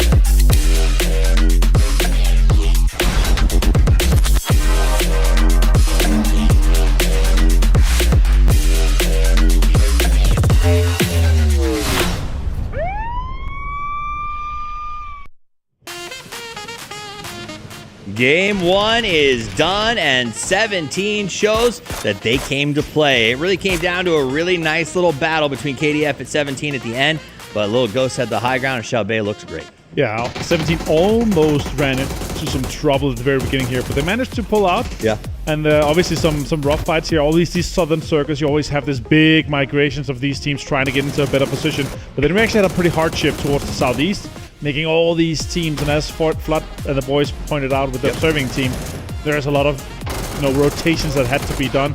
And, KDF, they locked down a good area in the beginning, but yeah, 17 taking that west side here, putting a lot of pressure, and Xiaobei and Lil Ghost popping off. That was an insane game for them. As we watch the highlights here, you're going to see a couple of our favorite teams got eliminated very early on, or the fan favorites, I should say. I think Twisted Minds, Sonic's 2 teams, everybody expected to be in the hunt right away.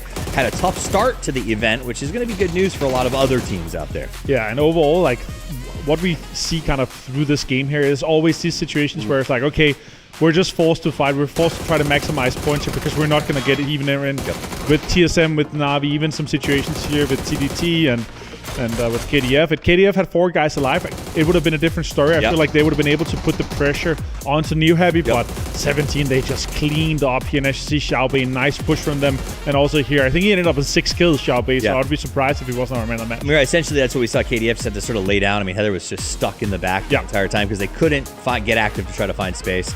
Beautifully played, and 17, I mean, utilized that well, got a bunch of kills. It was an active win. I mean, look how confident. Look how confident he's ready. That's aggressive from Petrico Road there. It's like, you didn't survive. Right. Get out of here. You got to go. All right, Total Fire looking confident as well. But a good first game. I think a good pace setter. A lot of action in the end game. A little bit of backstabbing.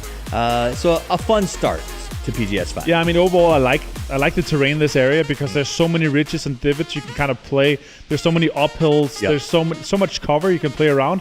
But exactly where KDF was, that push towards that next circle for them had 2 small ridges and nothing else. They should have made a move earlier or been 4 guys alive to actually have enough control of where Nihur was. Yeah, I mean, it's one of those things you ask any team sort of what they would prefer. And whatever the question is, it results in whatever gets me 4 alive to those final 2 or 3 circles. Yeah, right? exactly. All right, so welcome back. It is my Toffees and Martin here on the desk. We break down the action. The first game is done, but we have a whole bunch of games ahead of us. It's the grand finals, 18 to play, and only 1 out of the way. Now, if you're a fan of anybody, you don't have to stress out just yet, but I think seeing some big moves, especially KDF, who I think there were some question marks about, like, will they make that jump? Are they a top 3 or are they a top 8 team? Looking like a top 3. Yeah, and it could also be a 17 that could be the first repeat winner for PGS. That could also be huge. True. So that's a different case. It'll be insane though. The more PGSs we have, the higher the chance of a repeat winner there is. How long are we gonna go? It's looking very likely that we could see a Twisted Mind repeat. Or Lil Ghost and the boys from 17 here. I wouldn't mind a KDF either. Like Freaks and the boys. Honestly, that could be a huge for Korea. They've struggled a little bit since Danawa took home the victory from PGC, but still.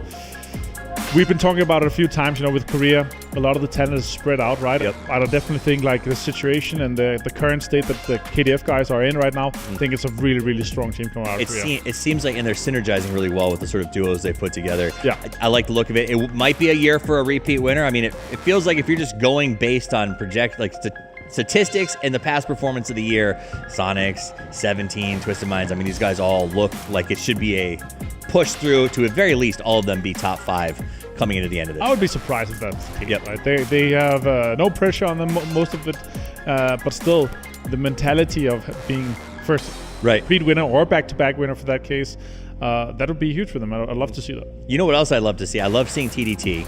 We talked about them at the start of the show. They kind of surprised a lot of people getting here to the grand final. They had to fight their way through day trade to do it, and then they show up here in the grand final, and the very first game out, they're in the top 4. That's got to be, if nothing else, a booster to a team that doesn't have a lot of S-tier experience or any at this level, really. I think that for them, it's going to be overall, in the grand scheme of things, I think it's going to be such a different pace of play compared to what they're used to in home region, what they're used to in some of the qualifiers they've been playing in, and I think the international grand finals are always so hard to play. There's so much pressure we see, especially here what we saw with TSM and Navi.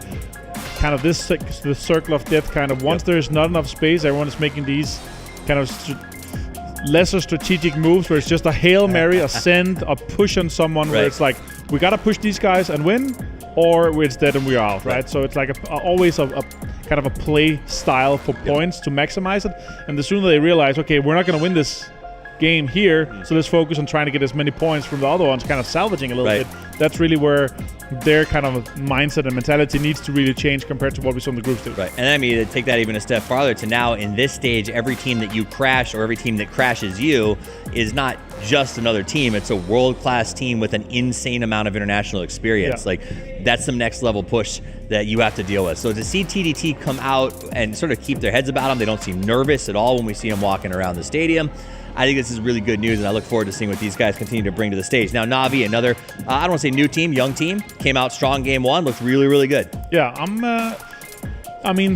when they have to move this far and kind of when you're in these positions, especially in this area here, if you don't have a clear path to play in from your compound to a ridge to somewhere else where you have to fight, more than one team and you have time to do it, it's going to happen where it gets with TSM here, it's a mutual destruction agreement. Okay, we kill each other and then whoever survives gets to get in there.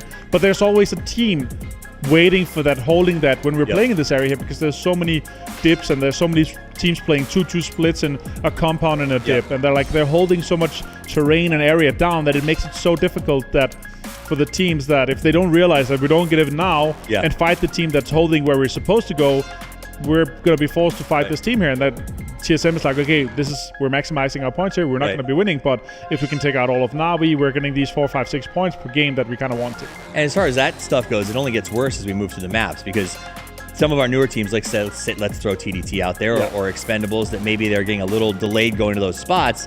At least Miramar has some hidey holes you can fall back to if things go badly, right? The more we go through the day, especially to finish on Erangel, you got to get there early. You got to get there, right? Everybody knows. Yeah, I've talked to a few of the players, and they're Erangel is so well known at this point that everyone knows every single path, every single dip, every single playable area.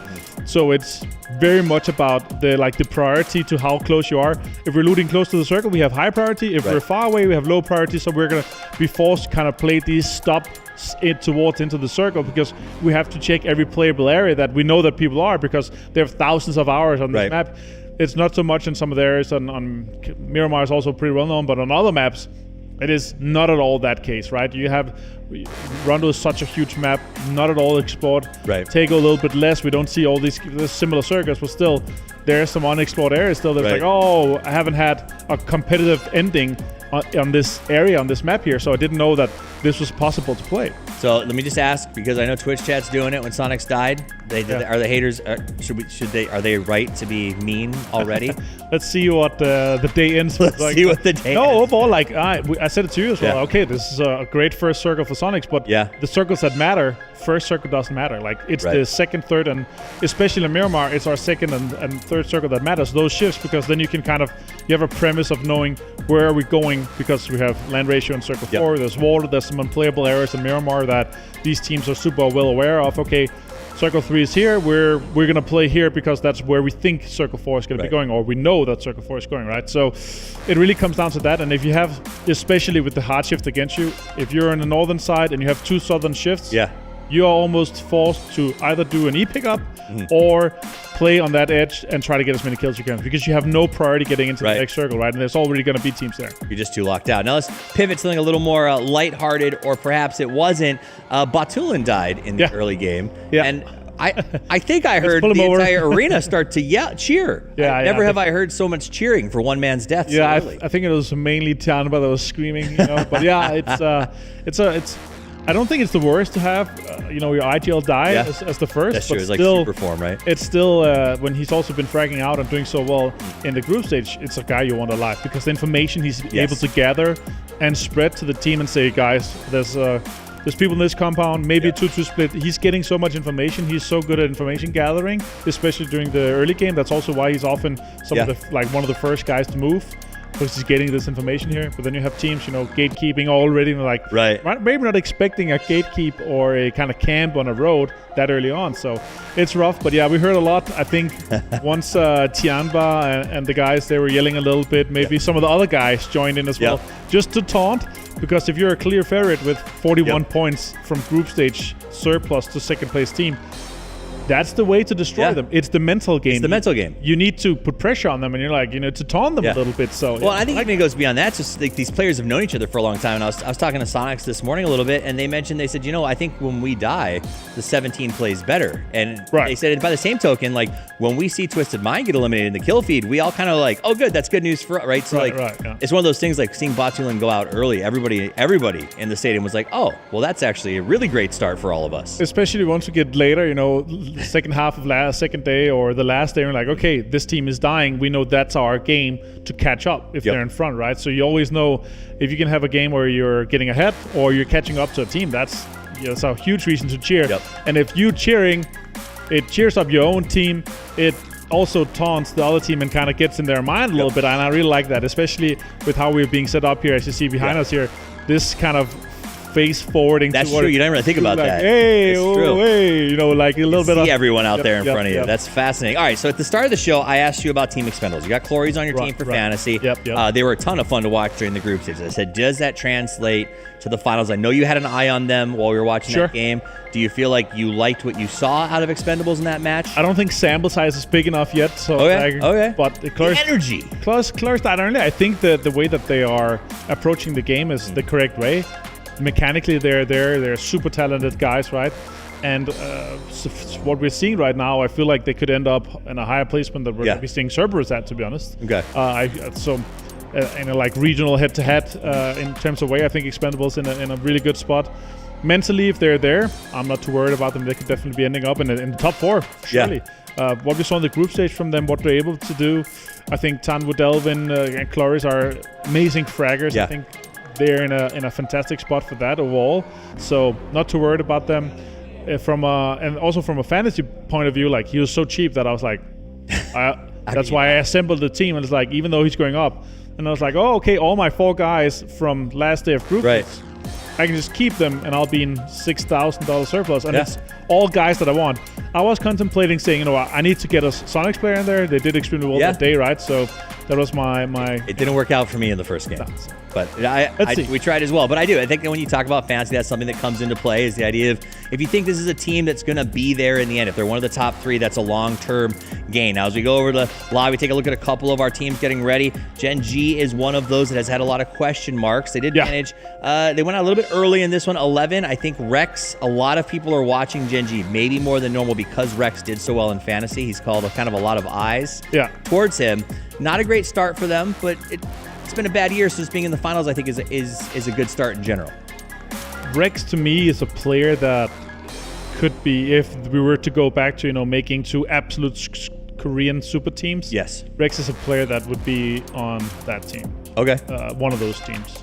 Right now, KDF is like, obviously, Soul is not here, Loki, Anon is not here, like 3 absolutely insane players that should be at, you know, every single international, every single PGC, but if you're, for me, like KDF is that team. There's very, very few changes you could make to make KDF better. Agree. But there's so many other factors to chemistry, team vibe, how you kind of have a vision of the game and your play style strategy. That everything has to fit in the team. If it doesn't, it's not going to work out. I mean, you can take, you know, all your superstar players, put them together like a Real Madrid, Barcelona back in the day. It's not always going to work. Never does. Sometimes it did. Sometimes it does sometimes, but it doesn't last long when it does. Exactly. My takeaway. There's the ego things. There's the team vibe. It has to be a good vibe. You have to be in a like team situation where you are providing positive forward, both thinking, everything for a team. Otherwise, mindset is just going to be destroyed completely. And I think you know, we saw when we talk about Korea's moving into maybe some super teams. I think we saw in the Americas not too long ago this idea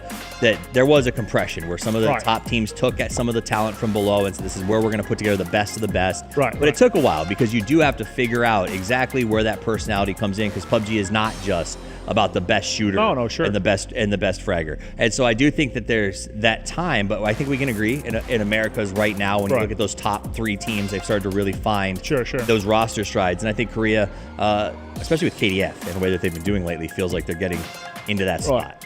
I think mostly it's for, you need to be in a situation where you have one guy that's just accepting he's going to do all the heavy lifting of all the boring stuff. That's true. Moving the cars, making sure the backs are safe. And if all your 4 players are satisfied with their current position, then it's completely fine. I talked a little bit with Adrian, actually. It's like, I don't mind. Like, I had, you know, 2 fantastic tournaments. We talked a little bit about PGIS. We talked about PGS2. Where he was 3rd in the final, and I was like, dude, that was your event, man. That you just completely destroyed it. That was so good. You were, you know, fragging, and he was like, okay, we're also in a different situation with how we're playing style, because he was going first with Mime to get information, to kind of get entry, and then you have Taken Shrimpsy that was just fragging out, shooting as much as possible, and a little bit keeping the back shape, and that's also completely changed to what we see Sonic is today, right? And he's like, yeah, I'm actually completely okay with being that player that now have to do all the heavy lifting with some of the boring stuff that maybe the other guys don't want to do. And if you have one of those players on your team that don't care about not having all the fame and fortune, right, then you will likely to succeed way more than when some of the other guys do that. So we're taking a look at Ascend. I want to talk about these guys. We don't actually get a lot of time to talk about them generally. I caught up with them earlier and asked about sort of the addition of Pains to the roster. And Chris did something that I thought was very interesting. He said it's been really nice. And a large part of it was it's given us a reason and an inspiration to get back in the game. He said, you know, you're trying to integrate somebody into your system, and it motivates you to go put the time in and, you know, get your game so that they can learn.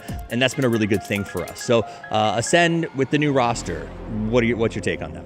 Well, for me, Ascend is in a great spot. I think the way they approach the game is when we are playing in how the current meta is. It's harder to have success and consistency in every game because the circles can if you have 2 like hard circles and in your like a hard edge team, you're looting kind of basically the 4 corners of the world, right? Statistically and like consistently, you're not going to have as many good games, so you rely more on your really good games and your wins, right? To really frag out. So you're not going to have as consistently, you know, as Eternal Fire compared to that. where they're thriving from the center as much as possible, you're often going to hit those games where you have a little bit of points, or like a mediocre game of points, then you rely on those big ones. So that's the hard thing for me to really be. Well, and the hard thing with them too is, this is an event where they need to do well. Oh, the pressure's on. Oh my God, yeah, the pressure's on for Ascent for sure. Like it's huge. As we see some of the teams here, they're waiting to get into the game. And we're going to be waiting and looking at you guys. But yeah, I love talking about the teams and the games here overall. Honestly, it's we have some top 4 teams here. We can look at that from the last game. That took some time, but we're here ready with it. 12 kills for 17 gaming, though. 1,500 damage. But look at that. 2,000 damage always from KDF and only 9 kills. Wow. They dashed out a lot of damage top. Well, I will say that backstab that we saw pretty early on, I think it was Heaven, was snuck up behind and got 2 knocks. He was the anchor in the compound. He got some knocks on TDT, and overall, he made sure that they didn't get too much of a say, because if TDT was alive and actually took that spot away, that would have taken everything away from KDF late game. But again, we talked about TDT. Great lesson for TDT. I think if you're going to learn a big lesson about that backstab, the snake, the anchor, do it in the first game. Yeah, for sure. 7 kills, though. Wow. Only 400 damage? That's insane. Someone's been stealing from the ghost. I'm just saying.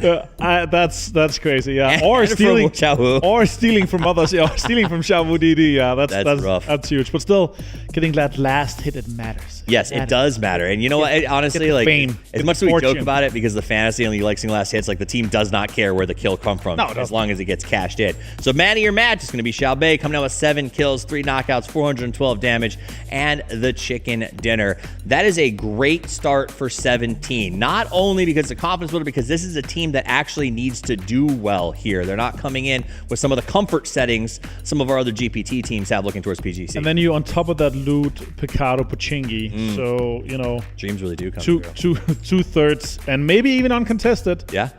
We don't know what's going to happen, but still, it looks like Zhang's not going to contest him. I don't think it's worth it for PTS 5. Maybe we'll see what happens at PTS 6. As far as I've heard from them, that is the general consensus. Why would you do this when you're going to face them off in a week's time? Yeah. That's not worth starting that bad blood. So we'll see what happens in the next one. For now, I expect things to be pretty tame. Freaks come out in second place. They get that 15 points. Huge. New Happy, Na'Vi, TDT, Cerberus. Honestly, the biggest takeaway for me here is that outside of 17 and KDF, a lot of the teams that we expected to start to grab a bunch of points early, who started so strong in the group stage, Eternal Fire, Sonics, Twisted Minds, did not get those points they wanted in the first game. No, that's it. Obviously, this having a rough start, it has an impact, but still, you are going to have good games. You are going to have bad games. Just accept that. The most important is maximizing your points in the games that you realize you don't win. And if you're able to put, those 3, 4, 5, 6 points on an average out, and you manage to almost vibe a team compared to you go out of those 0-point games, that's just a huge difference over those 18 games. Yeah. Like, we're talking 60, 70 points if you just average 3 or 4 points per game in the games that you're almost not getting any, right? Because you are going to get good games. That's given. Yeah. Then, of course, you translate those home circles into wins, because if you get a home circle you're supposed to win and don't win it, that's where you're not winning the tournament. Right. That's where you've lost that. That's where you're now a runner-up, a 5th place team instead of your 1st place team. Now, yes, I will be honest with you guys, we are in a bit of a delay, but it looks like the admins have collected the drop maps from our players, so we can't be far around. The Ascend fist bumps up and ready to go. Hey, we do fist bumps here, is what he was saying. So game ready to get underway. Everything is up and running. Let's head back to the Dusty Dunes for game number 2 of PGS 5 from beautiful Bangkok, Thailand. Let's go over to your casters. Well, here we are, Saga. We got there. Thank you very much, guys, for being so patient. And great work to the guys on the desk as well for filling all that time. Yeah. Not an easy task, but it's all sorted. It's all ready to go. Here we are, Miramar, game number 2 of the day. And also the last one on Miramar, incidentally. So see how things play out. Obviously, 1 game deep. Looking pretty good for 17 after that first one. KDF also a bit of a banger for them. But early days. So let's not draw any conclusions just yet. But if we were to draw conclusions, 17 Gaming definitely could do with getting a solid performance here in the Grand Finals, because currently, as things stand, just based on the China Regional League PGS points qualifying through their regional tournaments, they ain't got enough to go to PGC. So getting off the board with a huge dub puts them right back in the conversation, looking for their 2nd PGS title overall. Currently Young only starting off on 90 PGC points through the PGS qualifiers altogether. So getting a big boost in game number 1. Now they just got to hold on to it. Yeah, never had a repeat PGS victor, so I think that would be a cool conversation if we were at a point where it may be a possibility going into day number 3, but things already not looking too good at the start of this game. What has happened there?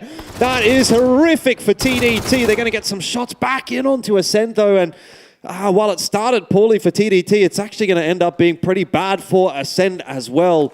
This is just miserable on both sides. Not sure he's getting the chance of getting back to get a revive. Brex tried to sneak his way in to see if there was a gun available in the shack. Finds out there wasn't. He's got to get out of there. He's got nothing to fight back with but fists. He's not going to win bringing that to a gunfight. But hey, if you could bring yourself over to PUBG Esports, maybe you could check in with some of the other teams to see their reaction to what's just happened in the kill feed. Because particularly a team like Petrichor Road, who's in distance to have seen all of those knocks, would go, wow, Killy just absolutely bodied that team. But why is TDT still 4 alive? Not a single one of them's died. ZYU still looking just in case there's any attempt at re-aggression from Ascend, but so far it looks like that's not going to be the case, and Ascend's disastrous day is going to continue. Yeah, I mean, you really got to feel for Ascend there. Like, that fight started perfectly. You know, they get 3 knocks, and then in the end, they're the ones that walk away more battered and bruised, unfortunately, than TDT. So, it is what it is, but that's the way the cookie crumbles sometimes. Anyway, move on from that one. And as far as the rest of the map is concerned, well, a little bit happening here maybe between New Happy and the Expendable. Delwyn spotted out by AZ, and that'll be about the easiest kill he's going to get all game. But another decent start here for New Happy, who already had a pretty good game 1 and just keeping that momentum rolling. Tends quite often to be the case that the team who's looting around Cantera flexes their way out towards the eastern side of Los Leones, and often it goes unpunished. New Happy this time not having to share any semblance of their loot spot with Eternal Fire. They have opted to go down towards that sort of South Picado Church area once again, but the flight path made it easier for them to get there. More separation between themselves and New Happy, and that gives New Happy the opportunity to go for a little bit of an aggressive play, flexing AZ out towards that side. And again, it's a new addition to New Happy, so new things to bring to the table, and catches TE off guard. Yeah, already a bit more of an upbeat start to game 2. Maybe the players got a little bit bored in the wait there and decided, yeah, we're gonna just get this game rolling along nice and early. It'd be pretty unfortunate, again, if you're in the shoes of maybe Kilyukai, Pains, or Delwyn. One of the players has been taken out already because you've just had to sit through a pretty big break. And even in the case of Ascend, they got knocked out a little bit earlier on in that last game. They haven't really been doing much today. Anyway, we've got to hear in an interview from Haisaki. Em nghĩ là chắc bọn em thiếu may mắn. Tại vì từ khi mà bọn em vô địch BGS3 thì bọn em chưa một lần nào ăn gà. Em nghĩ là thường thì bọn em sẽ bắn kiểu mình muốn ăn kill nhiều hơn, tại vì nếu mà ăn được nhiều kill á thì bọn em sẽ thoải mái, bọn em bắn tâm lý bọn em nó tốt hơn và tay nóng hơn, thì bọn em sẽ dễ dàng bắn hơn là mình phải đi di chuyển vào bo hay là làm mấy cái khác mà xong lăn đụng ra chết thì cũng không được gì. Haisaki starting off the interview getting absolutely roasted by the production group. Said, hey, why'd you suck in the group stages? Get some wins, you dweeb. And then he answers his own question and says, well, yeah, we like to fight in the early stages of the game. It takes pressure off us, but it also means that we have less players alive sometimes, which makes it more difficult to win games. But Cerberus Esports, a team that has proven time and time again that they are capable of grinding their way out through some difficult situations. Killy, how the Panzerfaust ain't get no knocks here. That man got scammed, but it does not matter because he follows it up with a 3-man spray. But damn. I mean, just did everything he could. It's different. You really can't ask for much more there. It's just a series of unfortunate events that kind of go against Ascend there that ends up resulting in 2 of their players down and none of TDT. Couple of millimeters difference. Right. That entire situation is completely averted, and TDT gets an explosive welcome to the global stage grand finals, but that's not the case. Killy, just somehow that Panzerfaust didn't get the job done, and even with the 3-man spray down, it's not enough. Wow. Do be like that sometimes. Panzerfaust Panzerfaust giveth and Panzerfaust taketh. But New Happy taking it pretty easy to start things off game number 2. They got that early kill point in there from AZ. And now they're happy to just take a little bit more of a scenic route around Chumacera. Figure out where they want to set themselves up for this next zone. Still quite a bit of space to be covered. So plenty of options. It's another good start for Tiamba as well with the zone that they've got, giving them a nice 2-2 split straight down the middle. On the western side of Chumacera, slightly up towards the north. Sonics as well, not too upset to see the position that they're able to find themselves in around Brickyard and the church nearby. KDF coming in from the northeastern side of the zone. This time they won't run into any sort of contention unless they overstep their boundaries coming down towards the southeast Picado Ridge and run into the Expendables. But Duck Juice playing that forward IGL scouting, trying to get some information onto Eternal Fire, who are extremely familiar with this area of the map, despite the fact that it was these two teams who were maybe considering a hot drop for the Cantera loot spots for Eternal Fire. They've got enough experience, a couple of those players under the DA banner for a long period of their career, playing out from this loot spot anyway between Chumacera and Picado. So not too big of an adjustment for them to have to make to go to a bit of a safer backup option and continue their way, and it's worked out. They've got a nice central 2-2 split. Meanwhile, south side, Na'Vi making that southern coast rotation that we've seen a few teams forced to so far today. Different circumstances, of course. Now, I don't know if anyone would notice such a thing or if this would ever happen, but TDT doesn't seem like they're done trying to prank Ascend, because all the way to the north of even Alcantara, northwest of the map, they're setting up a bridge camp on like the most obscure road on the map that I don't think I've ever seen a team rotate down. But they know, okay, Ascend, surely after that fight at the start, is feeling a little bit tilted at this point. And so they might overcorrect and try and play overly aggressive, wrap all the way to the edge of the map. But not going to be the case. They found an emergency parachute, so TDT wasting their time somewhat, but hey, mental warfare damage is huge, and if they could take Ascend out with something like that, it would be extremely hard to recover. Yeah, unfortunately for TDT, not going to be the case, but let's keep our eyes here on Luke 12 as he goes driving straight past Summer. That opens up an easy angle, and another freebie given over to Pero. Seen a couple of kills like that this game, just someone in the right spot, someone in the wrong spot, rock, paper, scissors, and off you go. And unfortunately, in this case for TSM, it was Luke 12 that was just given up for free. Just trying to sneak his way up the hillside. No possibility of scouting. Someone made sure of it. Lurking just out of line of sight from the rest of TSM. Ascend, there we go. The remnants of a very, very unfortunate battle at the start of game number 2. They're going to make their way in from high in the sky on the back of an emergency parachute. Not the only team with that idea as well, as the Expendables have called one in from the southern side of Picado, maybe anticipating that both teams will reach a fairly central position in the circle at about the same time. And if you're coming down from the sky, going directly into an engagement from another team taking an E-pick up, you probably don't want to be the team that only has 2 players left in that instant. Yeah, that's more than fair. KDF are a little bit further out to the east than most teams at this point in time, so they might get some early vision on the Expendables flying through the air, but unlikely to be able to do too much about it. Na'Vi continuing their rotation through the south. They're going right past Tosi, right through Gen G, and they're going to have to keep doing that because the zone shift is going to come in very central, and it is already looking pretty damn busy. Yeah.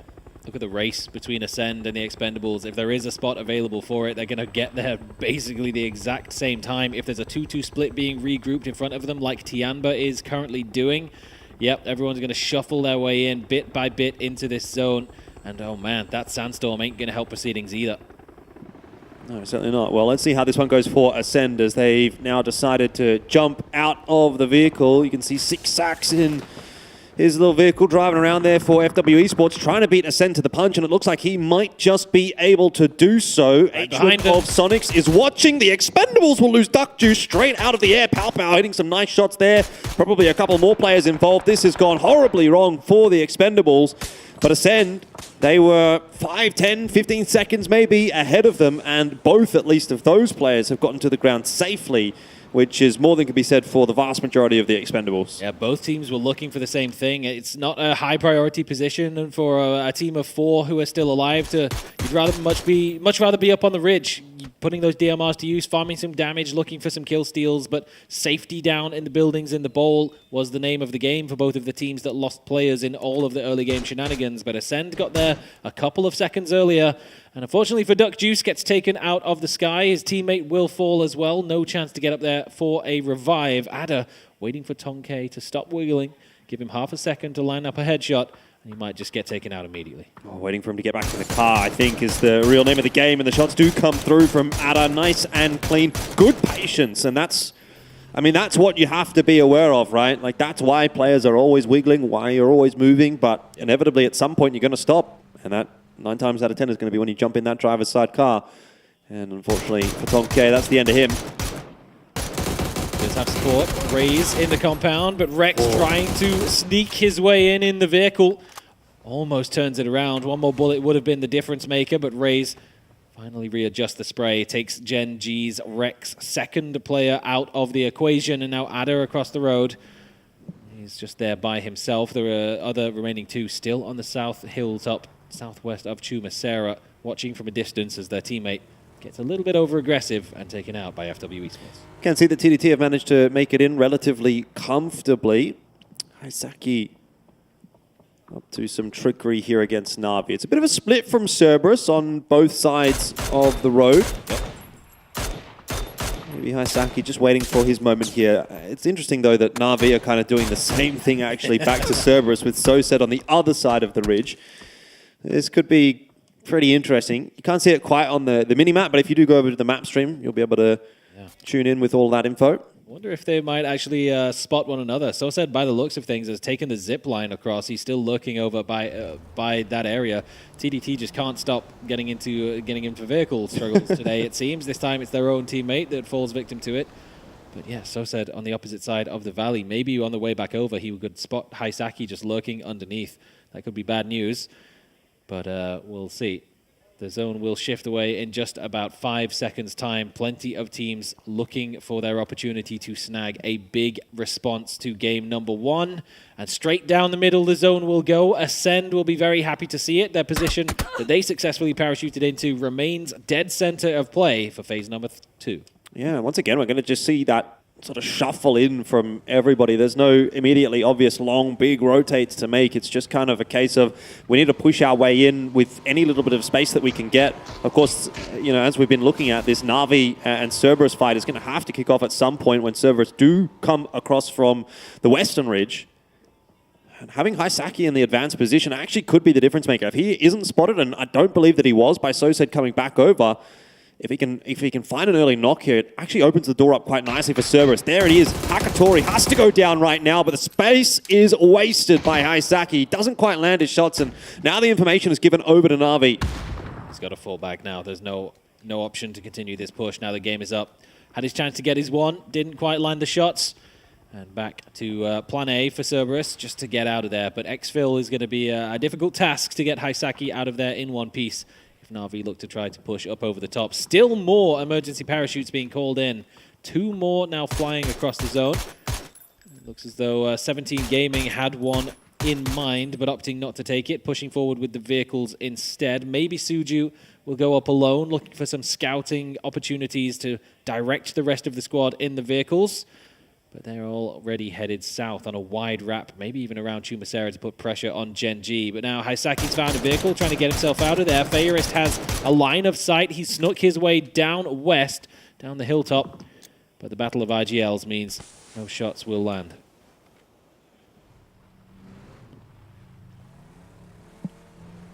Cerberus, a little bit more of a patient entry into the zone.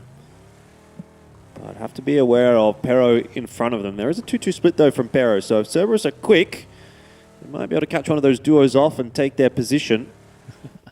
Suju getting done a little dirty on this graphic. He's like, oh, you didn't get any kills this game? Well, here's the coach. Neither did he. Fair enough. That's who you're performing as well as. But hey, at least he's given himself an opportunity to get some information. He did solo take that emergency parachute, looking for shots, and the entire map feed just lights up shooting at the solo parachute. Twisted Mind's one of the only exceptions who can't quite see him at the time being. They're holding the split all the way up towards the north, but the rest of 17 trying to put that information to use, get in a dangerous send through the valley to rescue their IGL's positioning. But KDF, they've found themselves angles, they've found Salute a 3x on the back of the barrel, but the ridge is just breaking line of sight enough. Yeah, luckily they're going to be okay by the looks of things. Dilgo's just going to heal himself up and try to get on his way. KDF don't necessarily have to move too far, but they are milling around at the moment and waiting for that next zone shift to come through, confirming there is going to have to be a little bit more of a journey from this Korean squad. And imagine that it's going to be a difficult one on their way in. Sonic's in prime position to potentially win this game going forward. And KDF, unfortunately, losing one on that rotate, but they're going to keep going. They have to. They can't stay on that ridge any longer with 17 Gaming having made it into that position, and Eternal Fire on the opposite side going to have to regroup. They've got to get to higher ground, get to some sort of cover, even if it means playing the remainder of the game out from the shack with a couple of vehicles for cover. It's better than being in the wide open down towards the south side of the ridge.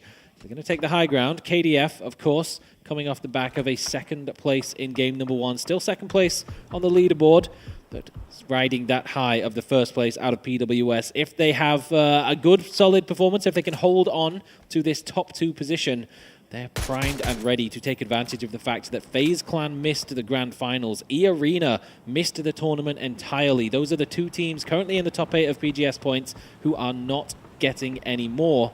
KDF, if they can overtake them, they give themselves a safe buffer for the PGC qualification slots. TDT starting to work their way in through from the north, and once again going to run into Pero at some point. I'm also kind of waiting for this Na'Vi and Cerberus fight to really kick off, but we'll jump back over to Twisted Minds, catch back up with them. Been a much slower game for Twisted Minds here than game number 1, which I'm sure they'll be quite happy with. We remiss not to mention the fact that they lost Batulans very, very early on in that last game, and it sort of fell apart from there. But here it's looking a little better for Twisted Minds. TDT, this time with no vehicles, just with some grenades, trying to push their way in from the northwest to try and break Pero's controlling hold over the Brickyard.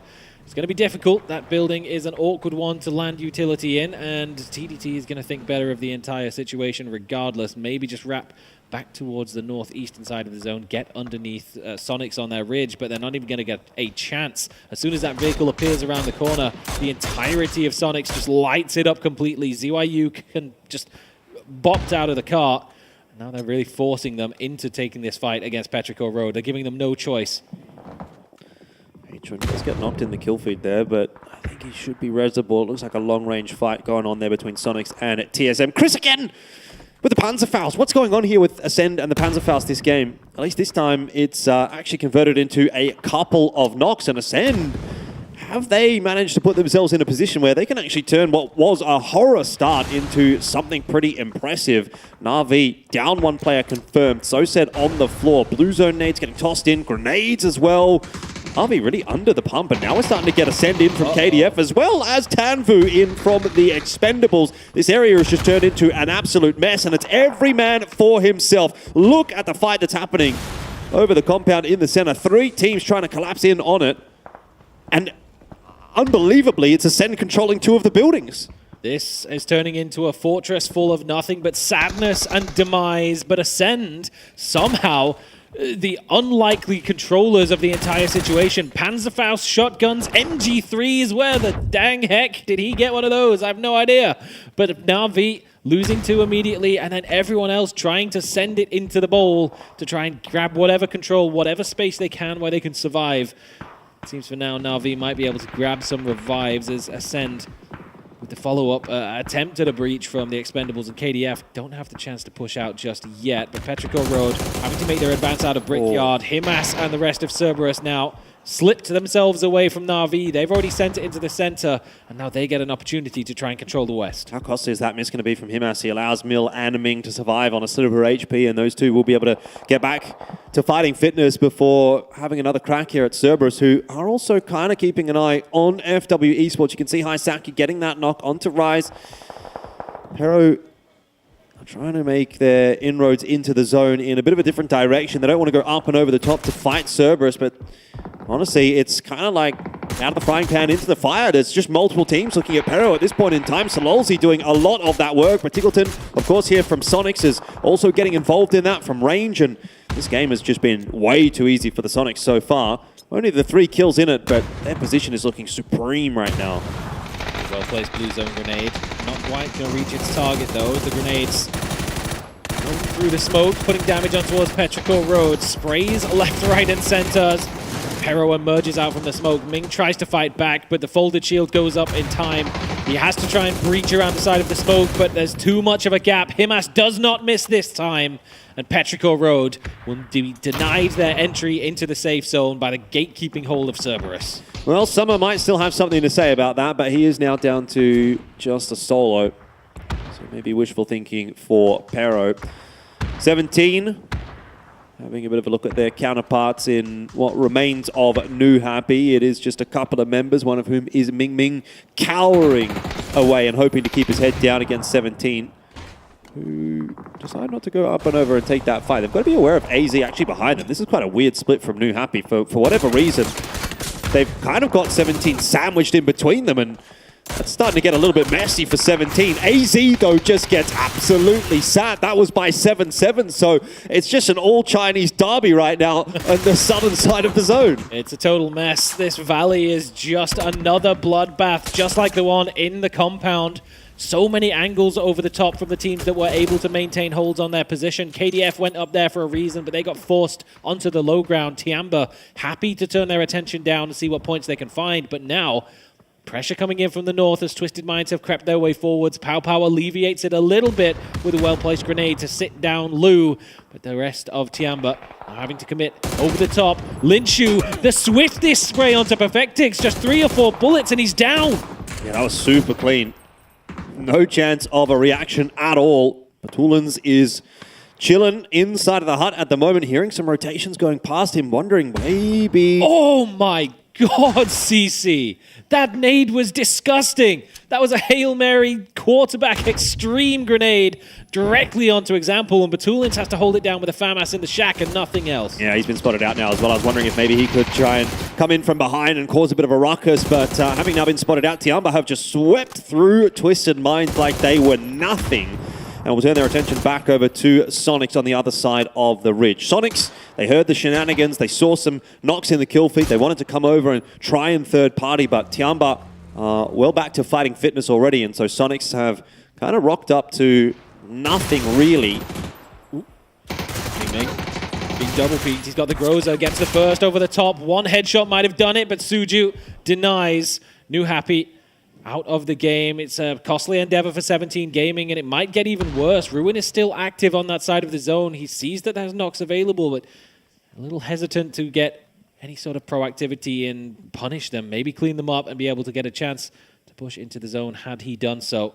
Not going to be the case now, but this compound is going to be a very, very difficult one to deal with in the later stages of the game. But having a Dragonov in your hand is going to do something to swing the odds back in your favor for Salute. Tell you what, It's Chris is doing a great job of just hanging in there. One team away from placement points here for Ascend, and at this point, every single point that they can get is going to be worth its weight in gold. The fight here on the northeastern side of the map is quite a tantalizing one. Tiamba getting pushed by Sonics, who want to try to take some space, but Tiggleton and Shrimsy on the floor already. Doesn't paint a pretty picture for the North American squad. H1 will go down to the zone, and that leaves just Kickstart trying to fire a couple of nades over the top and see what that can do, which, again, unlikely at this point to be too successful. Sonics, looks like they're out of the discussion for now. It'll just be Kickstart trying to survive, but zone's going to be too much for him. And Tiamba eliminate yet another squad, and Ascend, indeed, well and truly into the placements now. He needed a tick of the boost so he could get that first aid off, but did not come through. The fully refreshed, revived 17 Gaming back to 3-man strength. Up and over the top, Jawu DD will take down the first remnant of what remains on the Sonics fight from Tiamba. Just dodging around grenades and smokes. CC getting up close to try and take the fight, but Jawu DD on the ridge, flashbangs flying over the top is the least of his worries. I mean, if 17 could get through this fight cleanly, they could start to think about going back to back. I don't know, though, that they will, because Tiamba have been so clean this game, and That may well end at the hands of another Chinese counterpart. Xiaobei is the last one surviving. Again. And should be able to get the revives here. 36 seconds on the zone pushing in. Lin Shu not interested in trying to push forward and capitalize on the knocks. I mean, 8 kills in this game for Tianbar. It's definitely not a bad shot at all. It is crazy that a team with 2 players remaining is controlling so much space in this zone right now, but Haisaki and Imkudio Dukmai of Cerberus have basically the entire southern half of the zone on lockdown. There is no way for 17 to push to the west without walking into the line of sight of Dukmai, but Haisaki being off by himself, putting pressure into the compound, seeing if he can find anything. May just leave a 3v1 a bit too much, but it's a push. 9mm weapons in action. The micro Uzis, they're dashing straight in. Well, this all comes down to the knock, or the kill rather, that Lin Shu got onto Hakatori, and that has opened the door up for KDF. They recognize that it was Na'Vi that is now down to 2 in the building that they wanted, and they thought, thank you very much for that one, Lin Shu. We're going to take that spot away and get ourselves in a winning position for this game. So again, butterfly effect coming into play here. Cerberus do nothing to stop it. Seems like Chris might have fallen victim to that house having a little case of no windows on that side. He really would have loved to get an opportunity to peek out of that side and put some bullets in as KDF made a sprint across the wide open to commit to that push onto Na'Vi, but simply couldn't see it. Xiaobei doesn't really need to see his targets over the top when Suju's got his back like that. Getting some kills on the board now. The rest of 17 Gaming up to 33 points on just 2 games, and it's not done yet. It's crazy, isn't it? I mean, could this be a back-to-back from 17 to start off the grand finals at PGS 5? Well, they're starting to try and control the space out on the western side of the zone, which is the high ground. As they get pushed in, it will get a little more difficult for them. KDF obviously have the hard cover of the building, but 17 have the opportunity to pick up the kills on their way through. I mean, Cerberus definitely a team that they would like to spot out. See where this next zone is going to pull, and it's fairly central once again. It will keep KDF quite happily in their building. Chris is going to have to move, and he'll be a thorn in their side. It's a pretty big thorn, too. It's going to take more than a pair of tweezers to pull out. It's Chris with an MG3. That's more of a surgical precision required, but KDF have demonstrated that they're more than capable. They are right up there alongside 17 Gaming, now 11 points behind, but still in second place. But Chris will need to be dealt with. Haisaki once again flexing his way out around the side. He's got another angle. KDF, Yumin just not quite aware of where Haisaki would be peeking from, and still Dukmai holding the opposite side. Chris now has got an opportunity. He's got an S12K as well. No idea. Header around the side, gets caught, and on the revive, there's no way. They can't get that revive.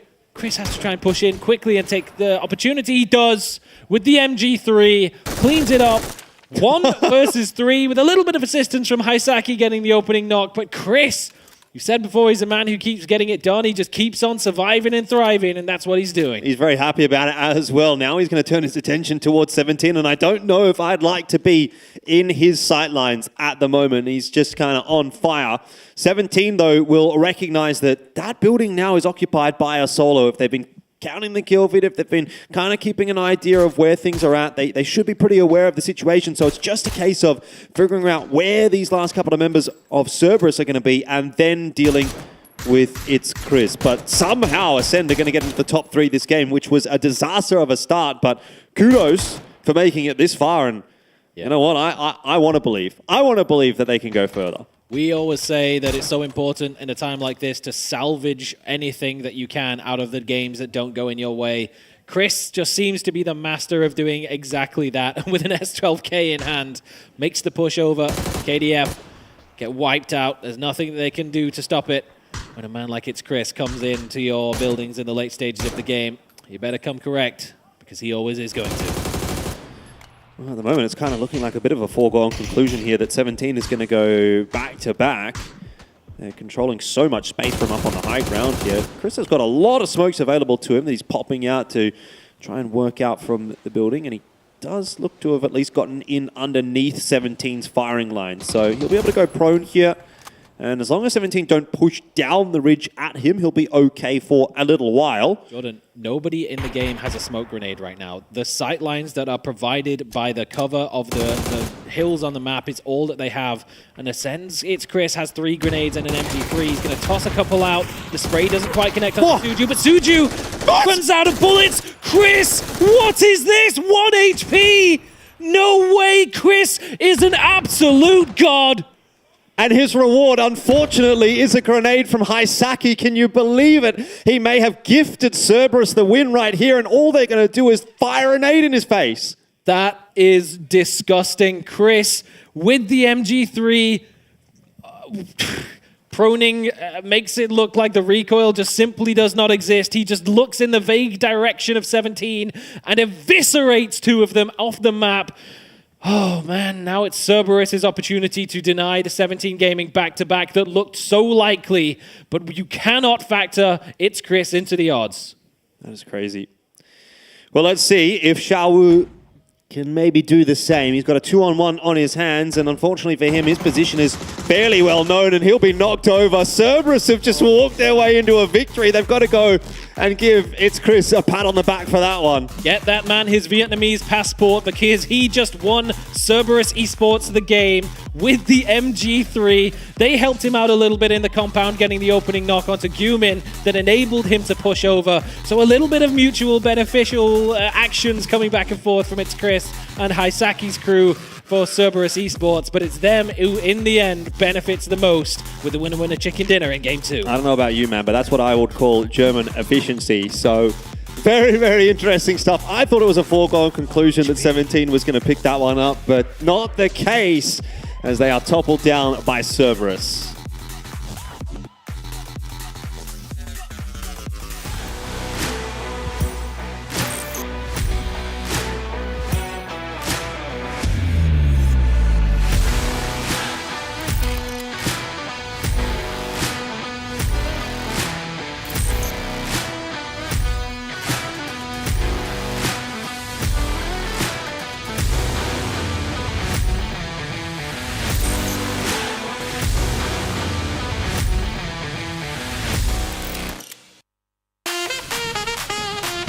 We all get by with a little help from our friends, and in this case, It's Chris helped Cerberus ascend to the chicken dinner. Yeah, this was a huge one here. Like, honestly, that clutch for It's Chris, that would have been crazy if he would have been able to pull it all the way, right? But yeah, he was too low. The nade cut him off. Hard circle to play as well for the guys, but overall, yeah, Cerberus, they closed it out. They were also on that western side. They had that control. Yep. Lost a few players throughout, but yeah, they were able to pull through with Suju.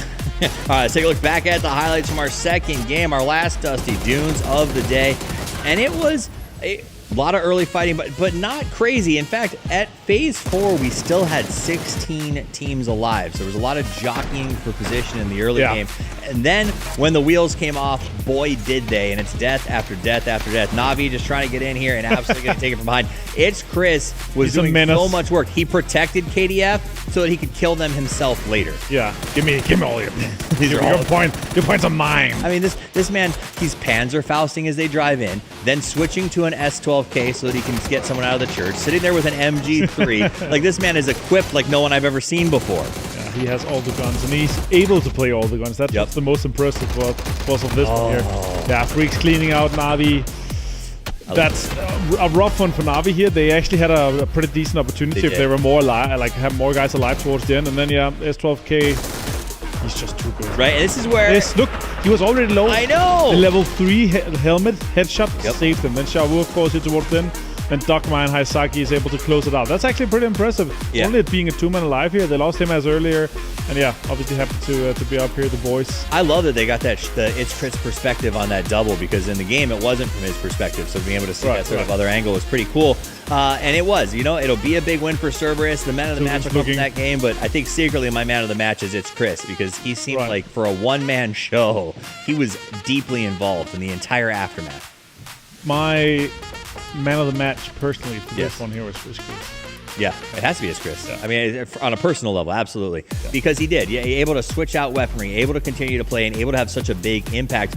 I thought, as we played in the green room, Remember that? how could, I mean, he was doing a great job of holding that outside angle. Yep. Just nade right in the pocket. Literally inside his pocket, dude. And it's just like, okay, just sit back. There's nothing to do here. But yeah, Champa known to be good with the nades. And Cerberus just smiling and laughing like, thanks, it's Chris. Yep. Thanks for that. Because 17 was looking really poised for that. 100%. We all thought 17 was back-to-back, and I literally had just said, oh, man, we just talked about them. I guess we'll do it again. Yeah. And then it's Chris says, hold my drink. I got some big moves for you. Yeah, but then we'll just talk about only it's Chris this entire But segment. I mean, he killed KDF. He ruined Navi's push, and then he went ahead and made Cerberus the winners. Like, it really does feel like that's kind of deserves that hype. Yeah, honestly, like, and also, swapping out the guns and everything. I just think it's so awesome. Like, you're in a situation where you just every gun that's available to you, best for that, like, impact play every time. The S12K shotgun, the EMAG, and the MG3. Oh, a Panzerfaust. Let me just Panzerfaust 2 Navi guys out of the car so they're hurt when they get to the car. And it wasn't like he was in a prio building waiting. He just like got into the small. Oh, look, there's everything I need. And it's unfortunate because this compound is so breachable, right? Ascend actually held that down with a lot of guys alive. But yeah, overall, like, they could have maybe not stayed 3 or 4 guys alive for towards the end game. But if you were, you would have such a bigger chance of also getting so many more points, right? But yeah. Early on, lost a few players. His Chris survived, and that's just a huge impact in terms of maximizing the points, right? Those are the 3-4 points we're talking about that could actually have an impact if you're maximizing that in every single game. And these are teams that are on the hunt. We talked about 17 and Ascend both having to really put pedal to the metal here at this event to get things started. Both of them are continuing to do it. 17 back-to-back games where they're in that winner's driver's seat. They did not quite close it, but at the end of the day, they're still going to be ecstatic with a chicken dinner followed by a really nice second place. Second place. I had to remember just how great it's Chris, right? But no, at the end of the day, they still managed to pull out that second. Other teams that we saw, Sonics goes out. I think a little. You saw their reaction camera. They don't seem like they're very happy with the first 2 games, despite getting Sonics. Sonics, no. Happy about that. I mean, you saw Batulins with the paper in his hands, just looking for points, using it as a binocular. No, captain's binocular. Yeah. What's that called even? A spyglass. Monocular. You're thinking monocle? No. I think the pirates. Is that called monocular? It's a monocular. I'm thinking spyglass, but I guess I'm influenced from other people. Well, for those of you in Twitch chat, you can be earning possibly some cool sprays and stuff, or you could just be correcting our inability to know what pirate equipment is. Let us know in Twitch chat how to say that correctly. Exciting game, 2 underway, 18 more to go. So obviously, just because your team is struggling at this point doesn't mean that they're out of it. That said, those teams that want that $100,000, are starting to already establish themselves. Yeah, but still, a first and a second for 17. Yep. Huge amount of points for them. That start on a different level. Yep. That's huge for them, right? KDF as well. KDF looking good, getting a good amount of points for this one here. Few teams that had a bad game in the last one. Ascent had 0 points in the last game, and then now here in this one, they get third, and the kills that his Chris was able to garner throughout, and with the other boys along that. So it's in 18 games, you're gonna have these 3 or 4 bad games. Just don't make it 3 or 4 0-point games. Make it 3 or 4 5-point. 4 or 5-point games. That makes sense. And when you do have the 0-point game, Ascend, they went out in 16th. They got nothing out of the first game. Came back, and with a little bit of extra vigor, and managed to get themselves deep and make some extra points. So don't give up. Other teams that we're seeing being a little bit slower, Eternal Fire second game in a row. Yeah. Very different than we saw in the group stages in terms of how they're starting here. Yeah, and honestly, is that I feel like that's how we are playing the grand finals, the meta, how the teams are playing and everything. That's definitely impacting to how free and chaotic.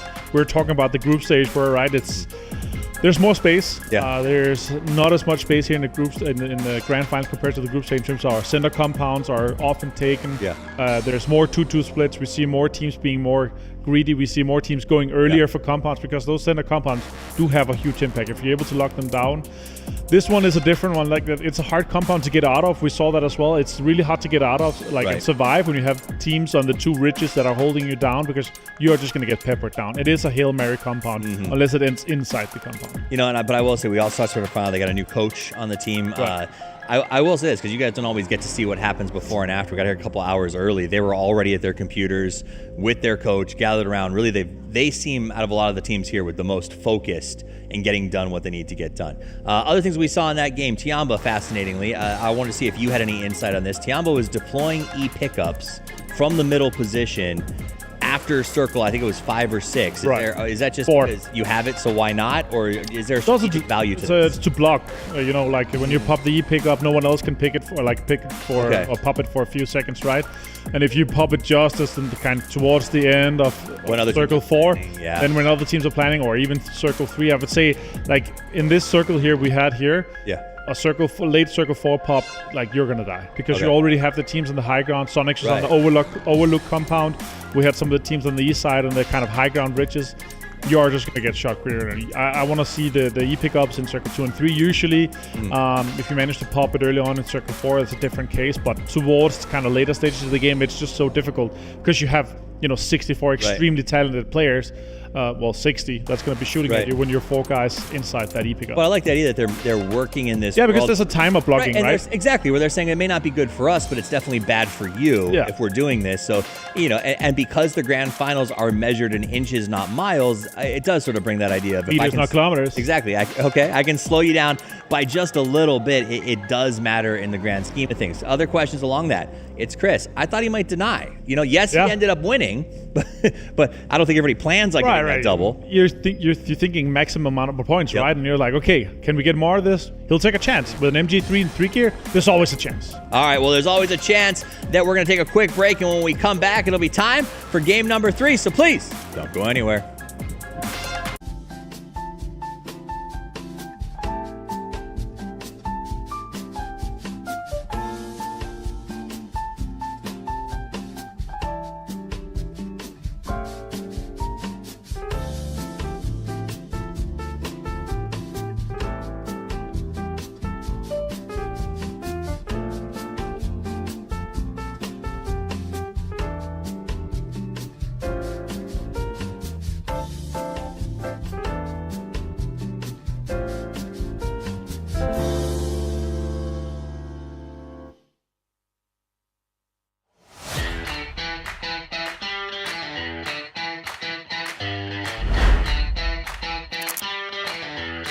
Information to try and help Luke out, but this is starting to look pretty doomed for Luke 12 and for TSM. Oh, never mind.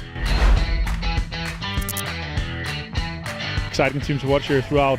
Tanwu for this, I told this yesterday, the jump, then with the AK, even the seed swap gets him. Former teammate there, grenade in hand towards Epion. He goes down, and nice. If anybody's going to make the push, opens the door, goes out, finds one. He's got the pump. Can he find another? He gets some damage, but doesn't get the knock from the Bobo. Bobo and Wang Zai combining. We're going to wipe New Happy out. Near that C-block compound west of Venus, so curious to see what they're doing. Well, they're getting shot. Heaven's got Jeems looking for another season. Pre-fires it. Heaven's got 2, looking for the 3rd. Heaven. They can find the flank angle on the Na'Vi, but Hakatori aware of it, keeping him at base. Good peek shot. Really nice stuff from Hakatori. You're kidding me. This is a gamble by Raining. It's gonna not quite pay off, you'd have to imagine. He's out in no man's land, and Na'Vi.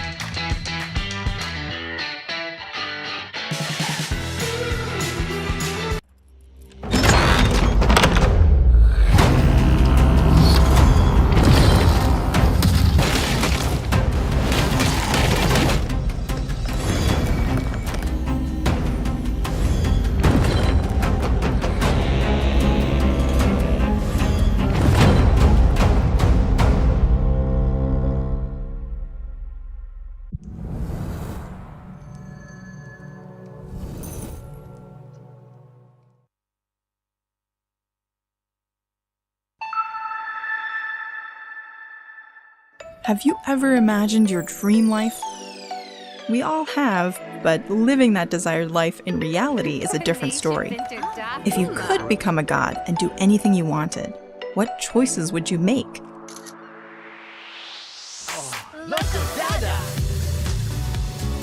If you've ever entertained fantastical thoughts like these, we want to introduce to you a world where you can create your dream life. Welcome to Inzoi.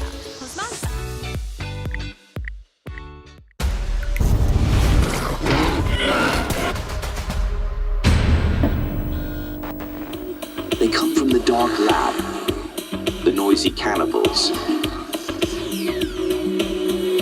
Only they can stop them. The Hunger Busters!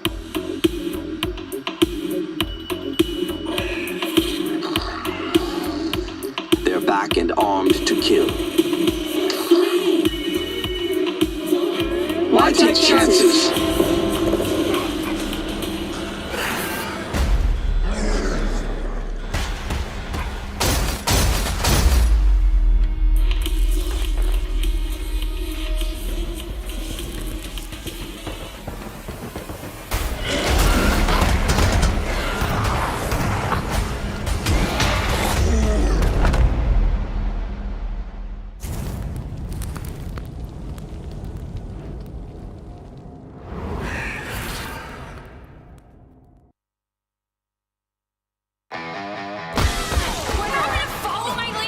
Shut up! You can't even run properly!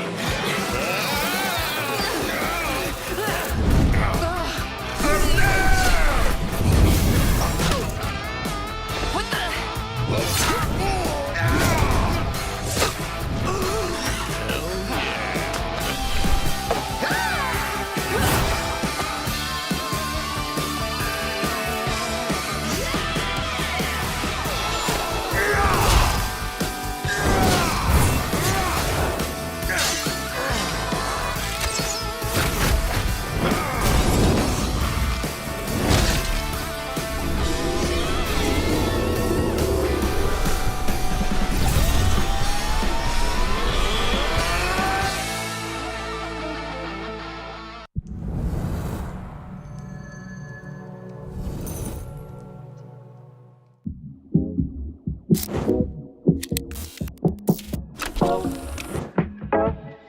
I didn't mean to kill that policeman. Why, of course not. It's against everything I've ever stood for. Top, wait a minute. Seen it. From the top, wait a minute.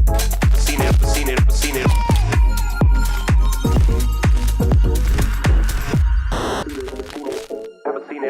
Ever seen it. Top.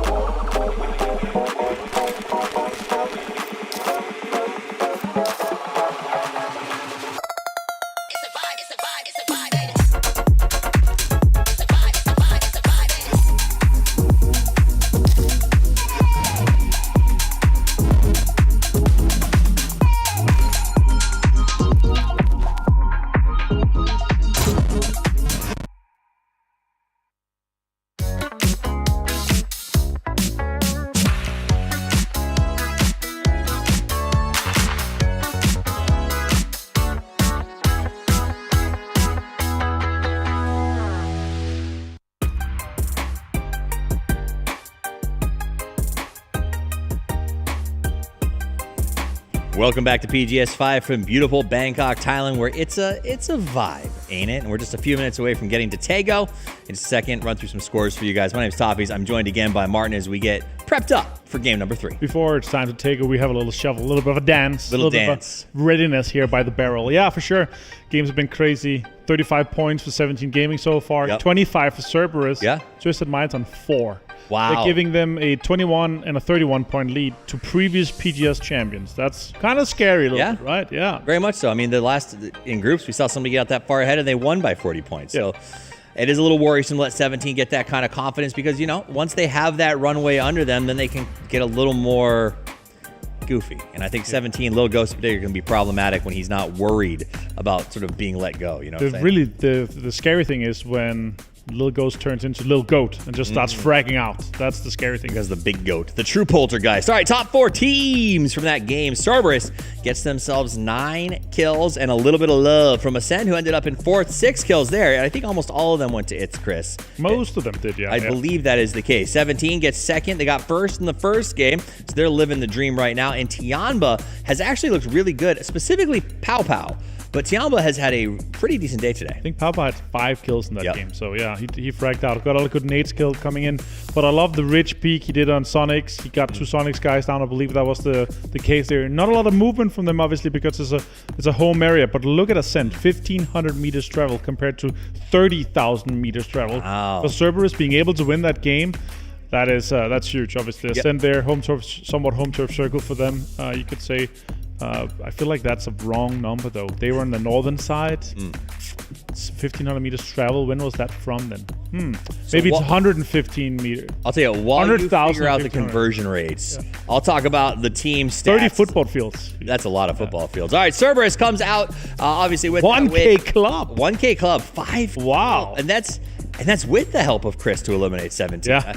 Matt, perhaps they could have done it without his help, but then he would have been even higher. Yeah, and it was only Dogma and Hasaki alive. It's huge for them to go up and grab that. I love that for Cerberus here. We know that the boys are capable of doing it. Of course, it's going to be the man of match for that. With a 1K club and 5 kills, there's some, in my heart, it's Chris should have had a little bit of that. And I would say in my heart, also Pow Pow. He also had he has a huge game. A lot of impact in that game overall. For those of you just tuning in for the first time, man of the match will always come from your winning team. Though sometimes we'll give out an honorary man of the match. And in this case, I think it's Chris with such a huge impact on that end game that you can't not mention it. However, winning is winning, and it comes down to getting those points, and that's what Cerberus was able to do. They took home 19 points, and while, yes, it's Chris' help, they still put 9 kills on the board and traveled halfway across this map. These guys hustled for it and looked good. Yeah, I was just thinking in the beginning, Ascend was in the northern side fighting, right, with that early Kiliakai, so that, and we were on the southwest side, so yeah. I don't see how that's only 1,500 meters. There's something's wrong with that. We'll figure it out. Maybe it's 100,000 meters plus 1,500. They travel so far that it ticked over. Ticked back over to the other side. Yeah, Tianba gets 12 points, 17 pulls, 13. Ascend looking good with 11. And when we get to the overall leaderboard, I think what we're going to see, obviously, is 17 Gaming will continue to push 35. up very aggressively. 35 points for them. Cerberus at 25. KDF looking great as well at the 22. And I think it's only 2 games in, but seeing... Again, Eternal Fire, Twisted Minds, Sonics, these are teams that started very, very strong in the group stages, off to a bit of a slow. And there's a song, it's called Where Are You Now? Yeah. Yeah, that's what I'm asking. The boys, where are you now? 4 points for Twisted Minds here, leaving a 31 point up to 17 Gaming, as I talked about before. Yeah. That is a huge gap, and that is hard to close, because you need to put the same up they do, plus put that 31 us, plus be far enough ahead to win. Yeah, that's huge. So and 17, and the other thing with 17 Gaming is that they are a team. Yesterday they did not particularly finish great on Miramar. They're a team that can really play any map. So it doesn't matter where we're going. They're going to be able to play it. So in just a second, we're going to pack it up. Here we are head to Tego. You can see everybody collecting those maps. It's going to be a pretty good one. Do you think 17 can end up in the top 4 again on this one? It's hard though. Tego is such a different beast that you can't be as consistent on Tego Rondo as you are on Erangel Miramar. I would hope so. It'd be cool to see. But yeah, let's see how they step it up. It really comes down to our circle. Really comes down to how far they kind of have and how many teams they have to fight through to get to where they are. But yeah, I actually thought it was going to be a back-to-back. And if they had a back-to-back in the first day of a final, I feel like that confidence and that was just the confidence for them and the difficulty for every other team who has to look at that and respond. Well, it's time to see how we respond as we go to our 3rd map of the day. Let's get into it, baby. PGS 5. Well, that's one way to do it. Tego, here we come. Map number 3. And yeah, I kind of agree with the desk. I felt like there was definitely a back-to-back on offer there for 17. I don't know. Can't really blame them for fumbling the bag. It was just Chris popping up like a crazy maniac and doing things. But the way that they're playing today, 17 are looking like a very serious threat. Yeah, it still counts as a fumble when the defensive linebacker of PUBG, It's Chris, just comes and smashes his enormous MP3 through 2 players of your squad. And unfortunately, gets bombarded immediately and hands the W over to Cerberus Esports. Man, the Vietnamese memes are already popping off so far. We're only 2 games in, but it's been a banger on Miramar, quite literally in some cases. And it's such a weird, strange thing in this game, and it's so unique that the fact that Kilyakai's Panzerfaust completely scams him 40 seconds into game number 2 by missing a free 4 kills onto TDT. Somehow, that little incident 30 minutes prior hands over a win to Cerberus Esports. Crazy. Nothing else like it. Yeah, and it seems like Chris is getting an honorary induction into Cerberus as well, based on what you're talking about with those Vietnamese memes going on. But either way, that's a conversation for later on in the piece, because we're now moving our way onto greener pastures, onto Tago. Maybe a little bit of a contest over the Castborn there, but Pero is going to win it out, and will have to run back over to his teammate instead of drive. This is a good effort. I'll give you points for trying. 50-50 zone, as the bridges are now going to be very valuable to control.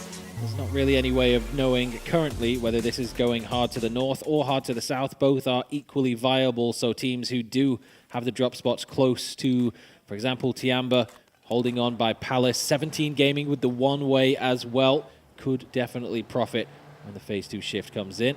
You could also head over to the website, make sure to watch the POV streams. Eternal Fire, I could imagine, is going to have a very popular one with the MEA audience, and definitely be an entertaining watch. What's going on here? Hakatori, what are you up to? What kind of shenanigans?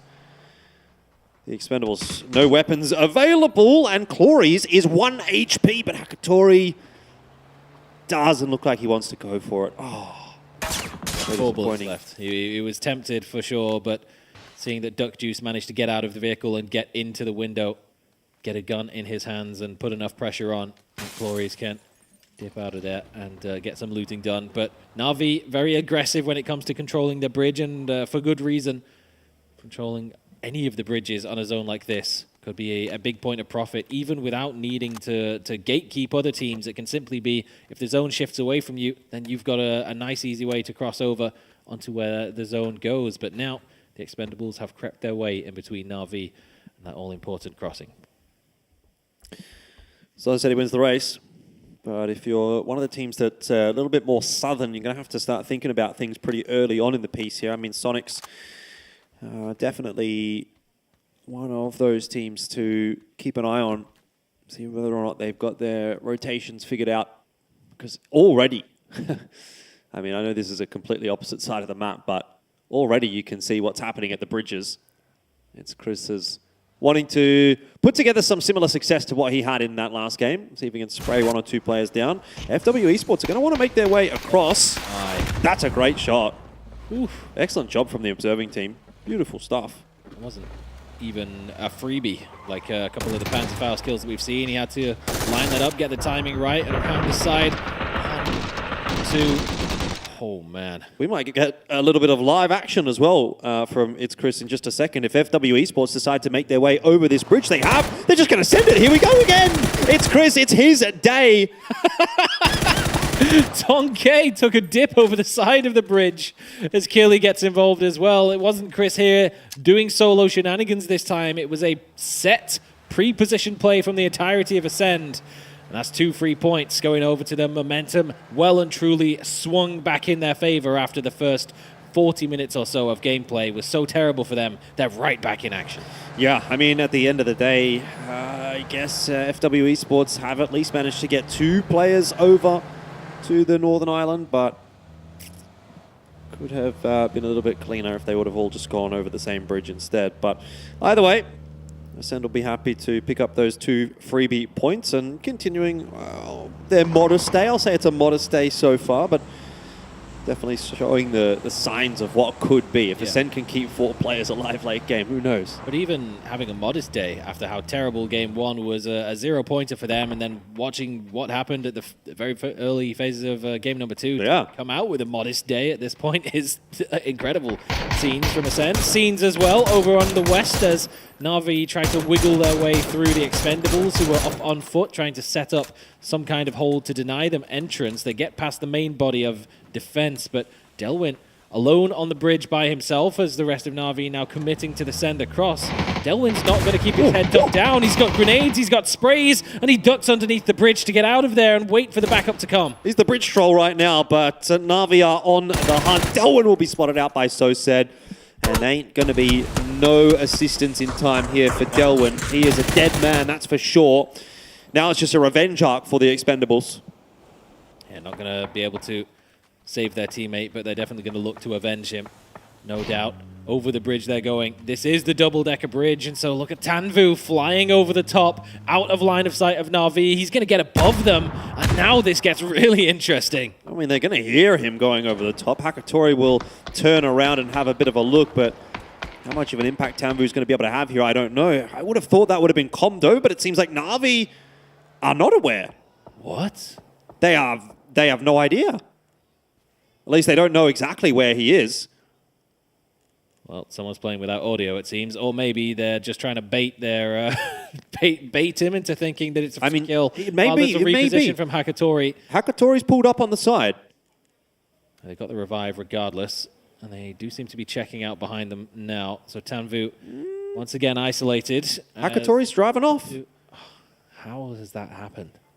So I have to imagine at this point, Tanvu, he's hearing Hakatori. He sees him going past. Is he just waiting now for Na'Vi to get in the car under the bridge? Does he know that that's a Na'Vi player? Well, we'll move away from that one because we've got 17 and an interview to check in with.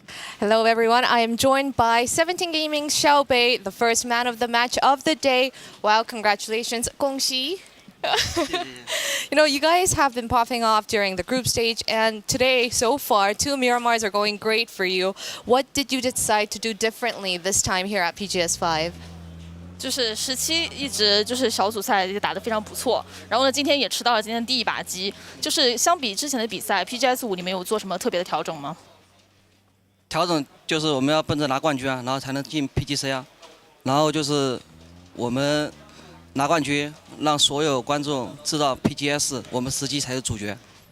Our adjustment is just to set our goals to be the champion of PGS5 and also to try our best in the PGC.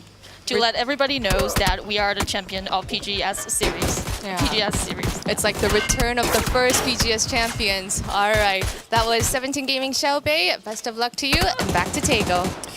Back to Tego indeed. Man, what is happening right now? Pero have just driven right past, right through Twisted Minds. They tried to get up to some trickery there to catch Batulans. And there was good coverage from the rest of the Twisted Minds players, but Pero are coming off a little worse for wear. Good awareness as well from Batulins to not linger in the vehicle for too long, knowing that that follow-up grenade is going to come through, and actually complete reposition.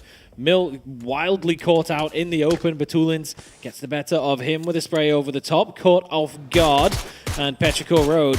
Things have gone from bad to worse quickly, but Batulins has to make sure that he gets that point on the board. He does do so, so Twisted Minds, well, turning around what could have been a tricky situation for themselves into a profit. And hopefully for Twisted Minds, that's kind of turning around what has been a pretty tricky day so far as well. That feels like the first proper fight that they've had any kind of success in. All the other points that they've grabbed have been just sort of like willy-nilly kind of points around here.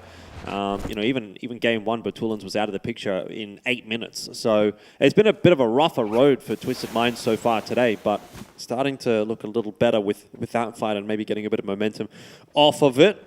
We can only hope.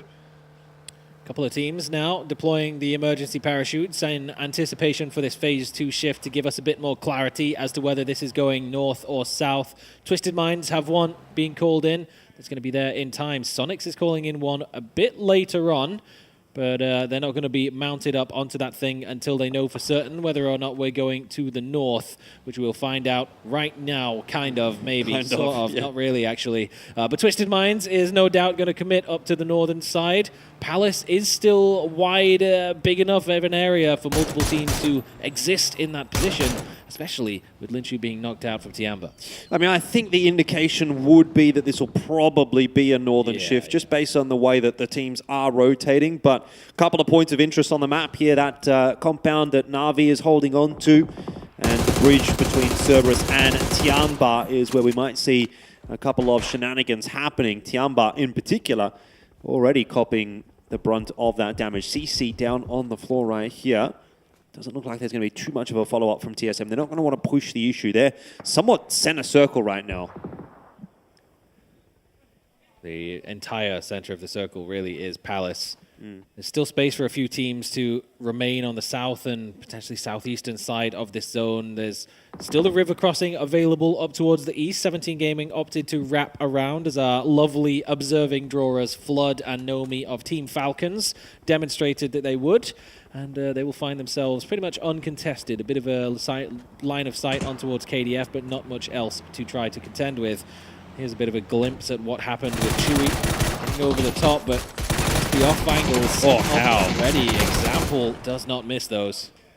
Shroomsy getting away with something pretty crazy there, I think, against Lou, but looks like it's going to be all good in the end for Twisted Minds, who, yeah, they're starting to come together here on Tago. I mean, like I said, it's been a pretty slow day for them, but 7 kills already on this map.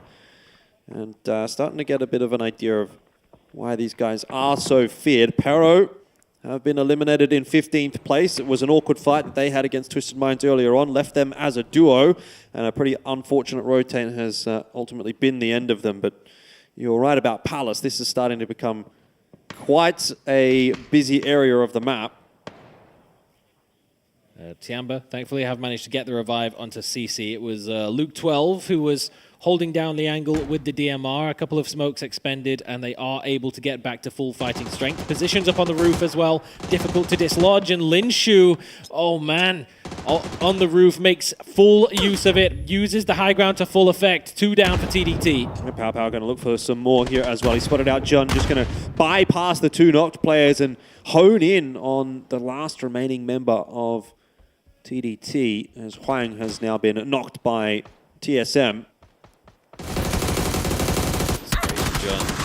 More suppressing fire than anything hopeful to get any shots done, but it's not enough. Too many targets, and Alo over the top lands the headshot. TDT's run comes to an end. That clears up a little bit of space for Tiamba to once again push forward, get the revive onto CC for the second time. And TSM currently not looking to force the issue and push down south and clean up Tiamba while they were injured. They're more than happy to hold on to that northwestern side of Palace. It's not at all uncommon for the zones just to end essentially on that western wall, so they're not going to take the risk and give up any of their numbers. They want to maintain 4 alive to the late stages of the game, give themselves the best chance of getting the win that they possibly can. Well, 2 seconds away from another zone shift, and this will be the one that really tells us where we're going. Certainly going to be a northern side finish, as we can see. Look at the split that Gen G have got. They've got a very, very, very spread squad across the southern side of the zone. Hey, look at Brex. Doing Brex things. Gliding around. He's going to get the information on Soset as well, especially putting a few shots in towards him. Soset's got a bolty. That's a highlight reel clip waiting to happen. Come on, Soset.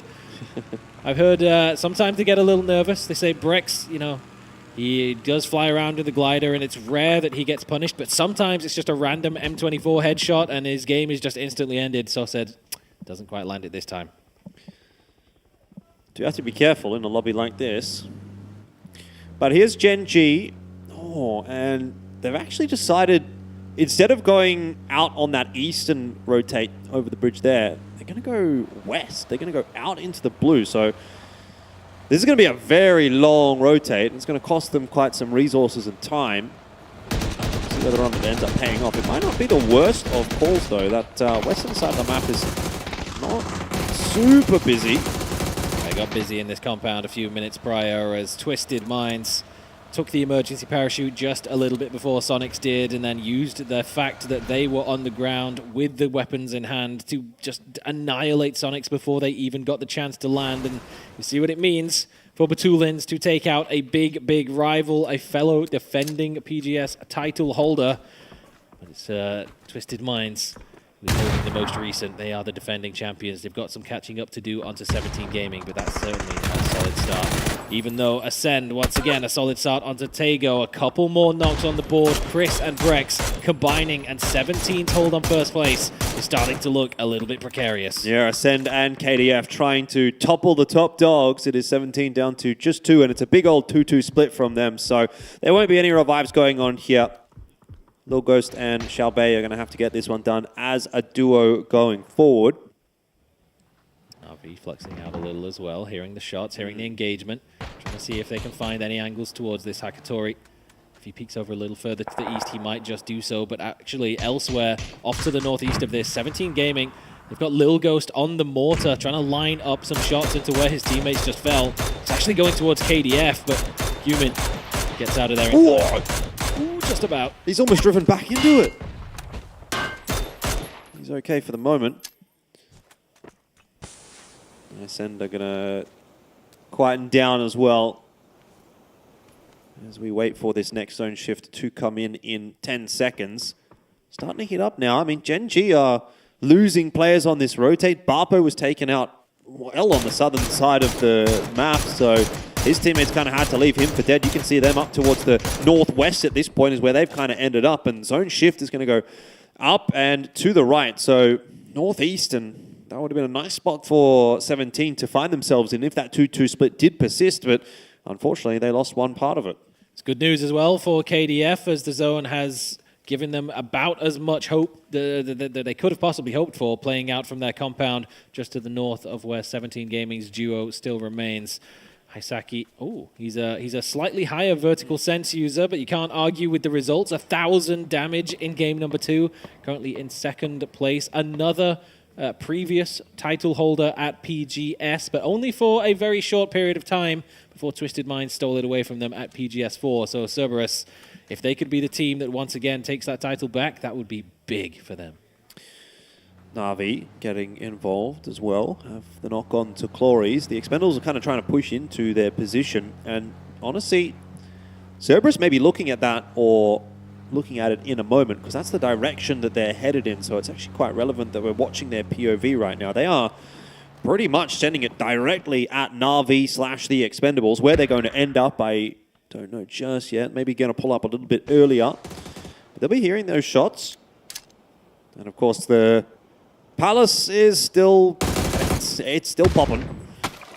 Seems TSM made the correct call after all, not looking to force the issue, as CC almost gets knocked for a third time within the walls of Palace now that Twisted Minds have made their entrance towards the southeast. But TSM opting to play a slightly more passive, conservative style of play, just keeping themselves 4 alive, and they can set up a defense as all the rest of the squads are going to have to condense themselves into the very northern side of Palace where they've got their hold. But elsewhere, Hilltops and Smokes is the name of the game for Gen G, trying to find an entrance into the zone against Ascend.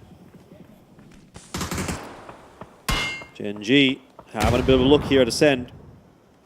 Pains keeps a bit of info coming for Ascend as he keeps dancing around that rock, and he does spot them out. Brex needs to be a little careful. Low down there on the low ground. He's headed in his direction, but he's evacuated in time. This is what I want to see, though, from Ascend. Like, they've shown the ability to do well in this, sort of first couple of games. What can they now do with a 4-strong squad as we head into sort of the mid-game? They haven't gotten to this point in the game with 4 players alive. Yep. Proactivity is the main difference of what we're seeing for them. First of all, the little bridge camp against FW Esports that took down half their number, but this time holding the line against Gen G. They're getting up close, holding angles, that trying to clear positions. Play off from trades at the moment. Pains around the side will get the better of Adder as Tosi falls as well. The grenade from Brexco found its mark, and Rex left out in the blue zone, holding a anchoring position down the back line. They need to clean him up quickly, though. Ascend need a grenade to land because KDF, they've already wiped out 17, and they're on the move for this hilltop.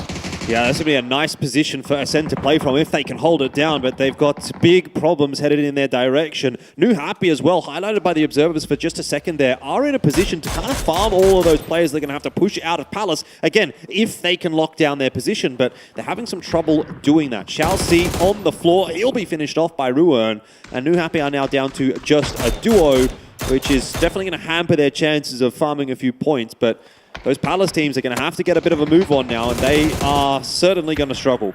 Yeah, Eternal Fire wiped out Twisted Minds while they tried to make their entrance out towards the east, but now the zone has shifted so far away from them that they've got nothing to do but fight all the teams in front of them.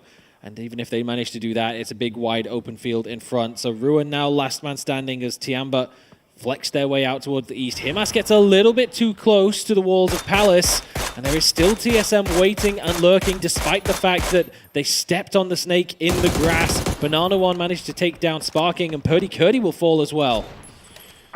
Rex has actually found a knock onto Pains. See that in the kill feed, and that does make me wonder whether or not maybe KDF are going to try and take advantage of that on the northern side of the map, but continue to focus on this push out from Palace. Tiamba do seem to be the team that's getting the better of that for the moment. They are 4 strong. Banana One eliminated, and alongside him, the rest of FW Esports. Just leaves TSM now to kind of worry about, at least as far as the Palace teams are concerned. But they will be somewhat gate-kept by New Happy and Cerberus. Going to try and drive their way out, and that could be problematic. Luckily, at least for Tiamba, Cerberus and New Happy were firing at one another. So it is only Pow Pow that is going to be sacrificed for the rotation. Seems everyone who once took residence in the Palace is just being completely usurped by the blue zone now, constantly shifting away up towards the northwest on the hill where Na'Vi, they've left Sosid behind to play that anchoring position towards Ascend. The rest of them with their attention fully focused south. Lin Shu gets a good grenade to take out Sololzi and clear a somewhat semblance of a path out of there for Tiamba, but just towards their west, TSM running into just about the same fate. A grenade from Hakatori taking out Luke.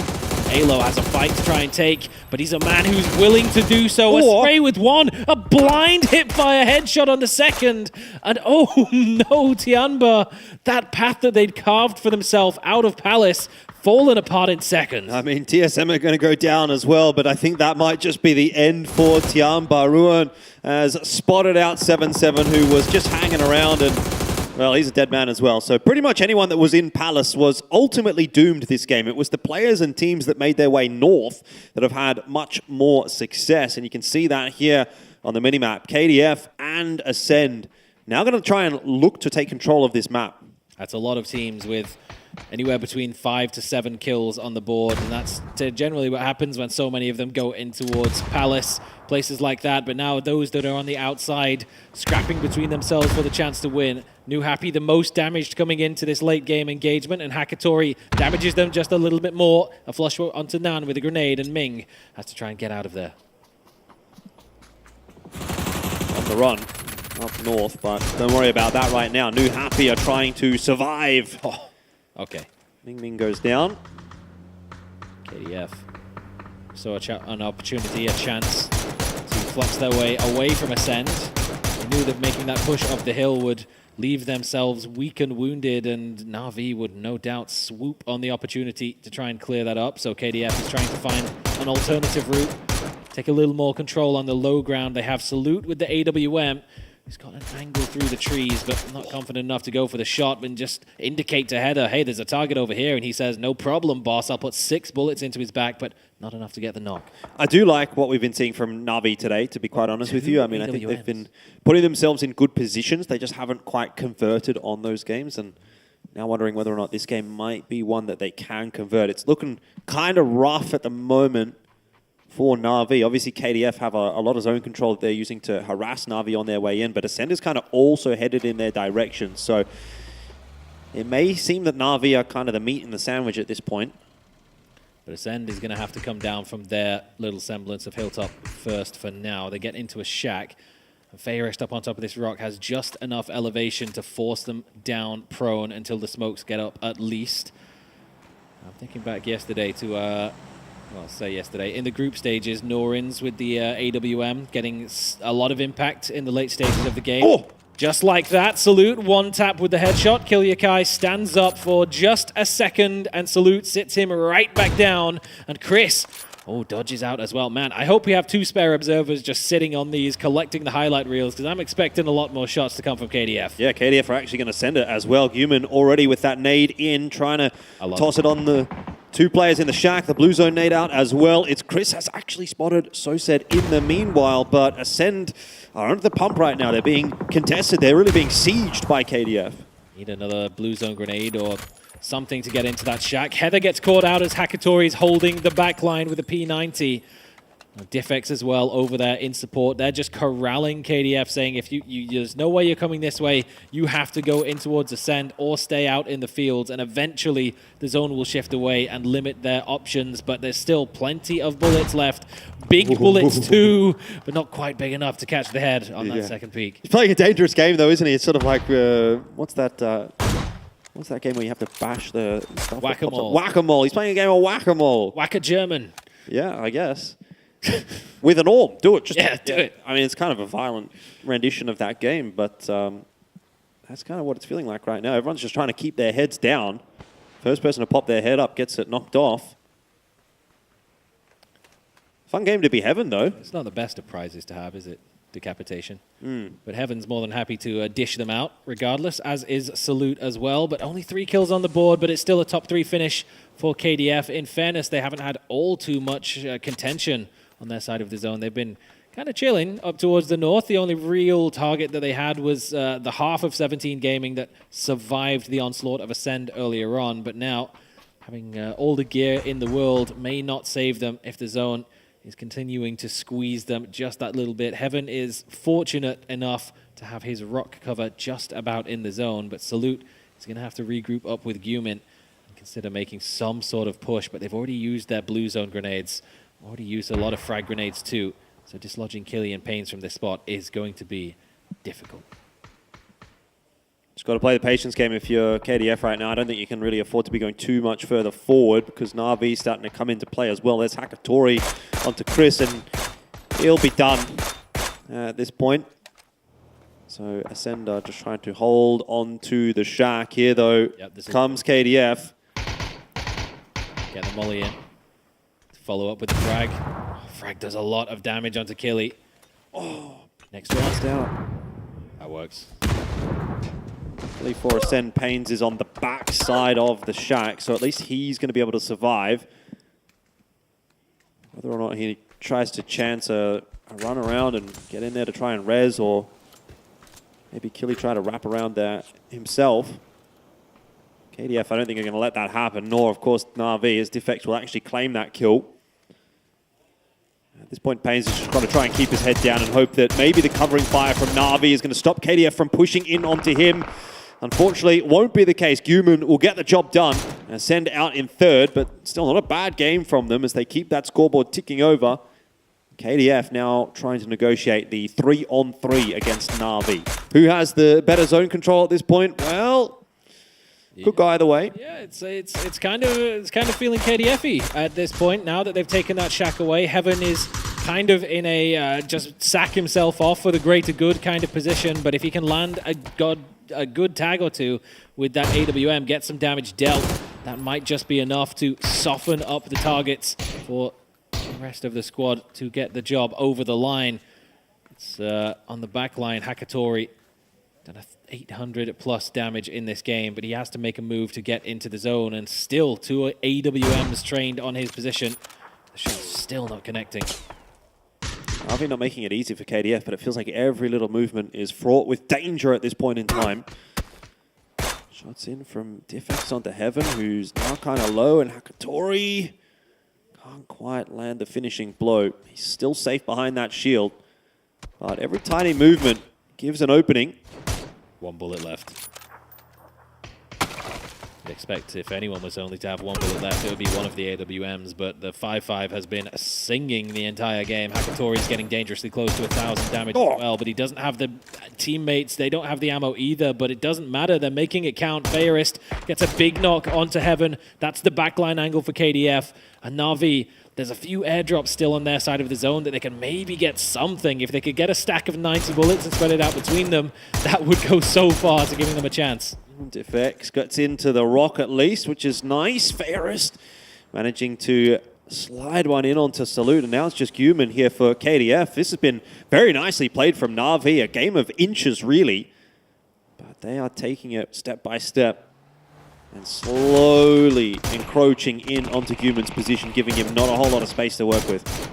And Fairest, he's out of 5-5s, so are most of them, but he's got a whole bunch of 7s on the Groza.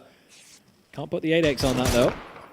Has to try and be a little bit cautious about the peaks that they're taking. It seems like both Hakatori and Diffex have dropped their ARs for extra DMR damage, but Human is running low on options, running out of space, running out of time, and doesn't even get the opportunity to deny. Fairest running on absolute fumes, but Na'Vi still have enough left in the tank to get it over the line and take the win on Taego. Yeah, it's nice, isn't it? Some pretty consistent stuff from Na'Vi so far. They took a 5th, they took a 6th. And now they've taken a dub. KDF as well, it has to be said, have had quite a bit of success. 2nd, 4th, and now again another 2nd. Ascend have also been pretty decent today. So we're starting to see some consistency shining through at the top of the pack. Right. And so we've got a few teams that are now starting to run away with things. Obviously still early days, only 3 games deep, but there is a pack definitely starting to form towards the top end of the standings.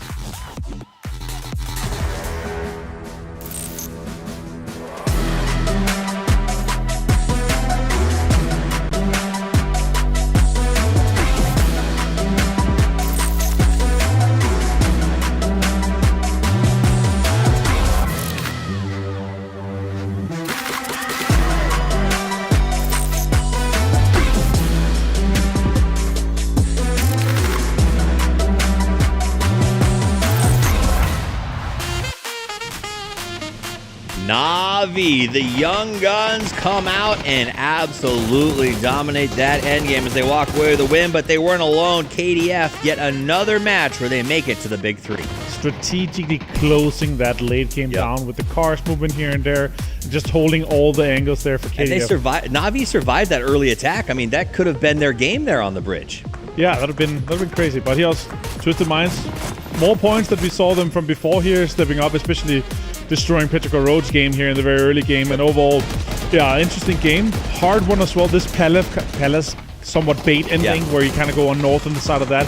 All the teams that are in there, they had to go out. And again, Palace is so big. It's not often we see all these teams get out. And like usually it's only just one and they have been in fights. And they're not going to get out 4 guys alive with that. But yeah, in this case here, Ascend, 4 guys alive, 4 guys strong. They managed to get in some damage throughout the mid game. And yeah, Na'Vi closed down. Huge game for Hakatori. Yeah, you know, we asked at the start of this one, Twisted Minds looked confident when they showed up today. You saw that reaction shot. Looked like there was a little bit of frustration going back and forth. So time to get those feet under them 3 games in. Definitely underperforming. I just looked in their eyes when they walked up the stage behind us, and I was like, okay, it's game face. It's focus time. Okay. They need to step up for sure. Absolutely, they do. Now let's take a look at the end of the match here as we saw KDF, Na'Vi, and Ascend facing off yet again. So there was 2 AUGs. 2 on KDF. Yeah, and there was a P90 in play. There was a lot of guns in play. That's what you get when you get the Father Christmas drops here on the Taego for sure. Father Christmas just handing out wins, and it goes to Na'Vi. They ultimately fought well against KDF. I don't really know if there's much KDF. What could they have done differently in that game? I feel like Na'Vi just had a really good position. Yeah, so the cars obviously, but still Na'Vi had this high ground with this little bit of ridges, and they could every time move cars towards trees, and they had multiple different angles, right? So it's just Na'Vi had set that game for fantastic execution, and they could also out angle and take Heaven down in a situation where it's a little bit rough. Yep. Saluting Human, they didn't play together if they used smokes to kind of push towards Na'Vi, that would maybe have been a different play. But yeah, overall, good game for Na'Vi, and to close this down, we're talking 11 kills, we're talking 10 points for the win. 21 points is huge. Like, it's gonna shoot you up the leaderboard. I like how stoked they are, except Hakatori. He seems like he's just ice in the veins, kind of. Just ice cold. Right. He's just gonna be fragging out, continuously fragging out. Everybody's Hakatori. Like, I know. Hakatori, Hakatori in your fantasy team, that's a big one there. But I didn't pick him. I had him one day in the group stage, and he didn't perform. He let you down that first day. And then I dropped him, and then he went completely ballistic in the next ones. Everyone said Na'Vi and Hakatori don't look good, and he took that personally and has not stopped since then. They do walk away with that first position here, and our top 4 teams feature 11 kills and a copious amount of damage. And be very happy with that. KDF once again gets themselves into the top 5. Ascend, this time doing it a little more pizzazz. Last time they got in the top 4, but it was through It's Chris's survival techniques. This one was a little more aggressive. And Eternal Fire, after a tough start to the day, does manage to get 7 kills, and they should be much happier with how this went. Yeah, Kormago stepped up in this game here. He actually got a lot of the Twisted Mind skills towards that fight on the eastern side of Palace there overall for that, so that's huge. But let's see the stats here for the guys. A 1K clubber for Hakatori. Another one, huh? I love to see I'm starting to think it's not as cool to be in the 1K club as you seem to act like it is, because I keep seeing this guy. It's extremely cool, dude. It is very cool. Yeah. But I think it speaks to how these wins are going. Like a lot of these chicken dinner, we're having a player who is sort of taking that front position. Hakatori has been incredible to watch, but really, I think this roster just in general has been fun, interesting. I don't want to say revolutionary, but they have looked at the game, I think, with a little bit of different than the classic teams we're used to. Yeah, it's a very slow play style with an edge-heavy play and focused on if they're not getting their early circles, they are going to be playing edge. They are going to kind of be clinically moving in towards that. But man of the match of Hakatori, of course, with the 1K club and 5 kills. That's a granddad.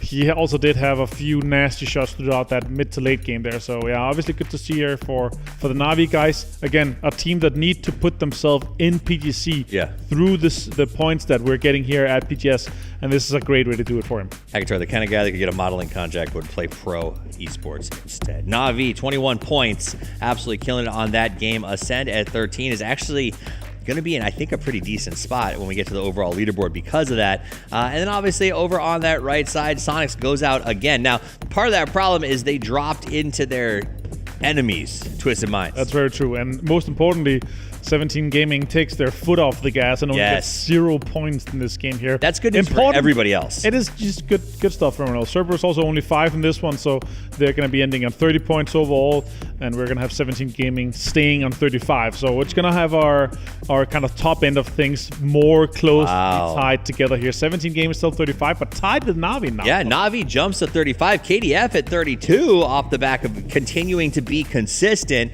Cerberus jumps up to 30. Tiamba 25. And it goes down from there. Ascend's got to be ecstatic to see themselves in 6 after 4 games. It really does. For a team that isn't always the most show up and fireworks heavy, to start this way in an event where they need to really finish in that top 3 twice, I think this is huge for them. Yeah, it is. And also, you know, in a situation where we have they're in the shack, they're getting pressured, right? But if that circle went in a different way where they could play on the backside of the shack and kind of play towards the circle rather than being kind of forced and closed in by all the other teams, that could have been a different story for them. That's definitely what they played for towards this.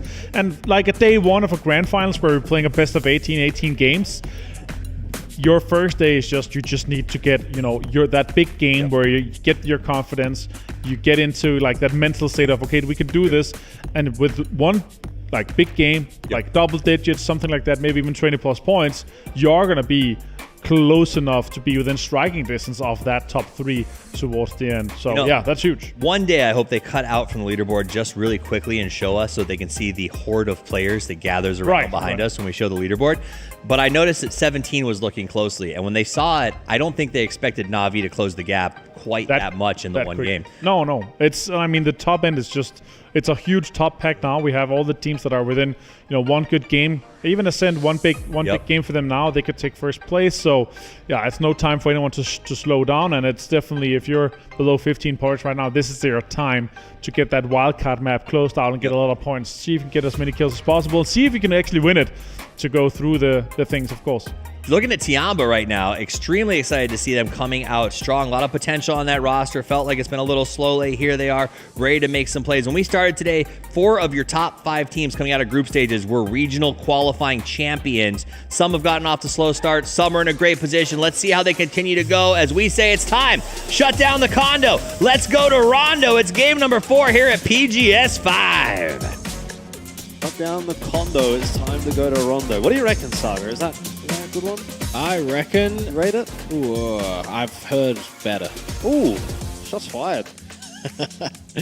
Not many better though, actually. No one else is trying. In fairness, I would struggle to name a better one so far, but can't get much better than what we saw from Na'Vi in game number 3. A big W for a team that all throughout the year has probably been one of the most consistent teams at the global stages, even more so than the teams who've won the damn things, because they've missed tournaments. They've missed grand finals at other events. A team like Cerberus, they've made the grand finals every time, but we're talking like 13th, 15th place positioning. Na'Vi has always consistently been in and around the top 4, just lacking that big result, but this could be their opportunity if they can build on what they were able to do in game number 3, starting off by taking on the champions in Twisted Minds in the Ox Factory.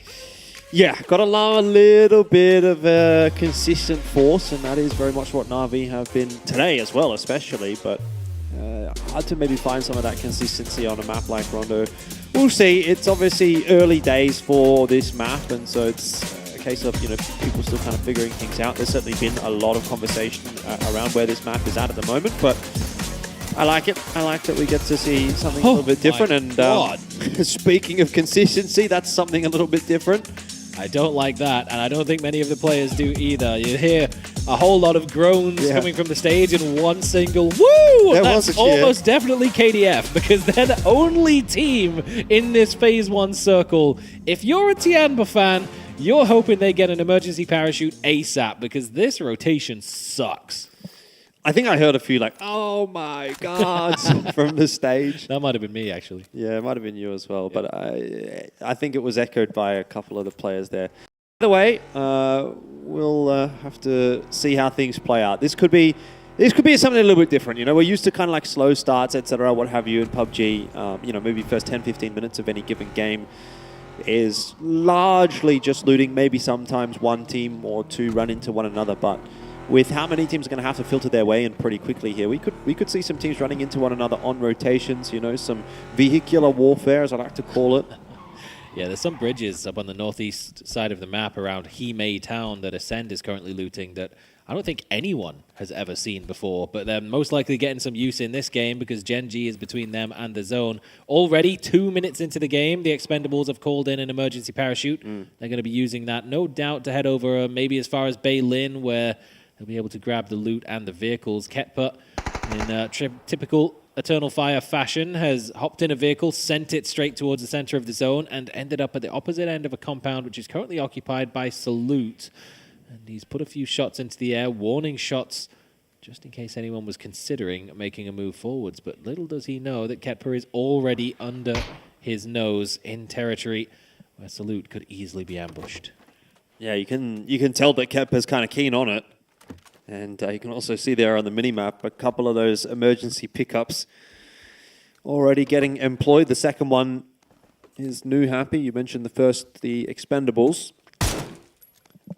And Salute continues to fire those shots off, and that's just continuing to give Ketpa information on his position. This is looking like a very dead Salute, and indeed it will be. So that's unfortunate news for KDF, but great news for everybody else because KDF have been a very strong team today, and I think most will be quite keen to see them getting knocked down a peg or two. I'm a little bit sad that we switched off Salute's POV there. I wanted to see his reaction on the player cam. I can imagine he jumped 3 feet out of his chair, just opening the door and immediately getting met by a burst fire M16, but Ketpa successfully creeps his way forwards, gets some damage dealt onto KDF, who after such a banger of a start to today and such a great opportunity in this Phase 1 circle as well presented to them, suffer an early loss that could hamper their chances in the long run.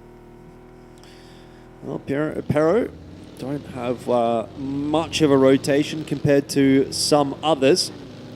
TSM also making their way through, and we'll get to hear from Purdy Cody. The plan doesn't change too much going into the finals for us. We have some new drop spots that will change up, so it's mostly doing homework around those spots, making sure we know what we're looting exactly, the teams around us, things like that. Yeah, as far as adjustments for finals, I think it's mostly cleaning up a lot of our end game. We lost a few people in like the later circles, C6, C7, things like that.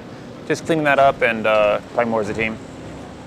Yeah, fair enough. I mean, I think TSM had a pretty decent group stage, so not necessarily a need to change too much up. Maybe just refine is a better word.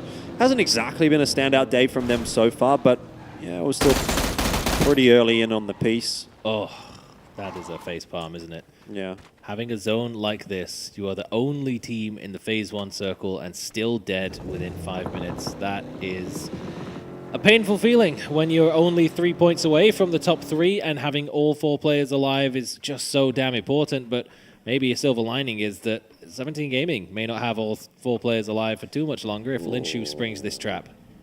Yeah, but does he want to? He's literally the only player from Tiamba here. I mean, a couple of his mates are still back in Jadena City. 7-7's on his way over, but it would have to be a guaranteed kill for Linshu here.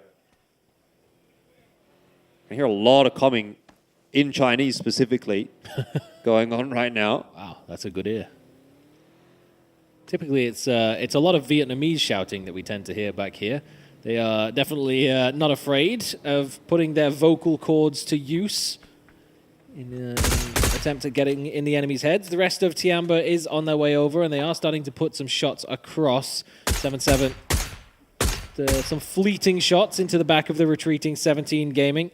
Sonics was lurking in the area, but they've also made their exit as well. So no major engagements to actually occur this far out of the blue zone. But here, all the way over on the northwestern side, Rex with a 3x on the QBZ, and AZ can't get out of the vehicle in time. Big kill. I mean, this is the kind of thing I was talking about. Like, you just sort of see these kinds of moments a fair bit when you get a big pull like this. It's because teams are kind of rotating around the same time. They're running into one another, you know, coming in into the zone at similar sort of locations and times, because they're all more or less coming from the same angle, right? They're all wanting to move southeast to northwest. That's exactly right. And they run into one another more often than not, so a bit unfortunate. Yeah, when Gen G was a team that was all the way on the northeastern side that wrapped basically the entire northern edge of the map and came in on the northwest, they run face first into New Happy, who emergency parachuted down from Dan Ching. They had no real information on one another, but Gen G gets the better of the fact that New Happy went for a very wide spread with their emergency parachute, and that's actually a problem for them now, because Nan is about 1.2 kilometers separated away from the rest of the squad, and Gen G is in the middle of both of them, so regrouping becomes a near impossible task. Here's Ascend going hard north. You've got Brex in the glider as well. Nothing new there. Yeah, pretty standard stuff really for them. Honestly, it's been a pretty good day for Ascend, even though they've had some misfortune. They're pretty locked in at this point, I'd imagine. Banana 1 also in a glider. That's been a stunning display of mental resilience from Ascend, because honestly, after the game number 1, 0 points in the bag, getting scammed like that at the start of game number 2 may have just broken a few teams, but It's Chris pulls out something miraculous, and suddenly they're in the top 6 with 10 points behind 17 Gaming. An opportunity to play from the edge, basically control the entire northeastern side of the river in the way that Ascend so often likes to do. TDT, though, with no such control. They do manage to control a bit of a rotation with the vehicles, but they're getting a bit close to Petrichor Road, and that's not the place for your car to go flipping to the top. Just about gets it back, and actually it's Chewy who concedes the knock to Jun. That might send Huang in a bit of a different direction. He's thinking about crashing now. So is the rest of TDT. Summer in the building, trying to lock it down on his own, but no hope at this point. Surely, oh, they've completely disregarded his position, but the trade is in. And the rest of Pero decide not to come back over for the assistance. That's just unfortunate. The 2-2 split, it went down too quickly for Ming and Mill to help. TDT qualifying through the APAC regionals under the banner of Reluctant Squad, but so far they've proven to be anything but. They are down to absolutely clown any opportunity to take a scrap. They're in for it, especially getting the opening advantage with the knock and the flush as well from Jun overwatching from range, and Petrichor Road's 2-2 split results in disaster. Yeah. Unfortunate. Tiamba, you sort of mentioned hoping that they would get an emergency pickup. They didn't. They're on the drive instead. So they'll be one of the latter teams to be coming into the zone here alongside 17. You can see down there just passing Yulin. Zone shift is going to go somewhat south, and that is going to bring a couple more teams back in that direction. I think most people are sort of banking on it continuing north, and instead Na'Vi may decide to wrap their way along that eastern edge back down to the south in typical Na'Vi fashion, looking to play edge. That northeastern edge of Jiaotin could play some major roles in the mid to late game of this particular map of Rondo. There's a lot of teams looking to start heading their way back towards the south. Cerberus Esports did have a lot of control down in that area, but they've found a route forwards uncontested. They're now sat dead center following the Phase 2 pop.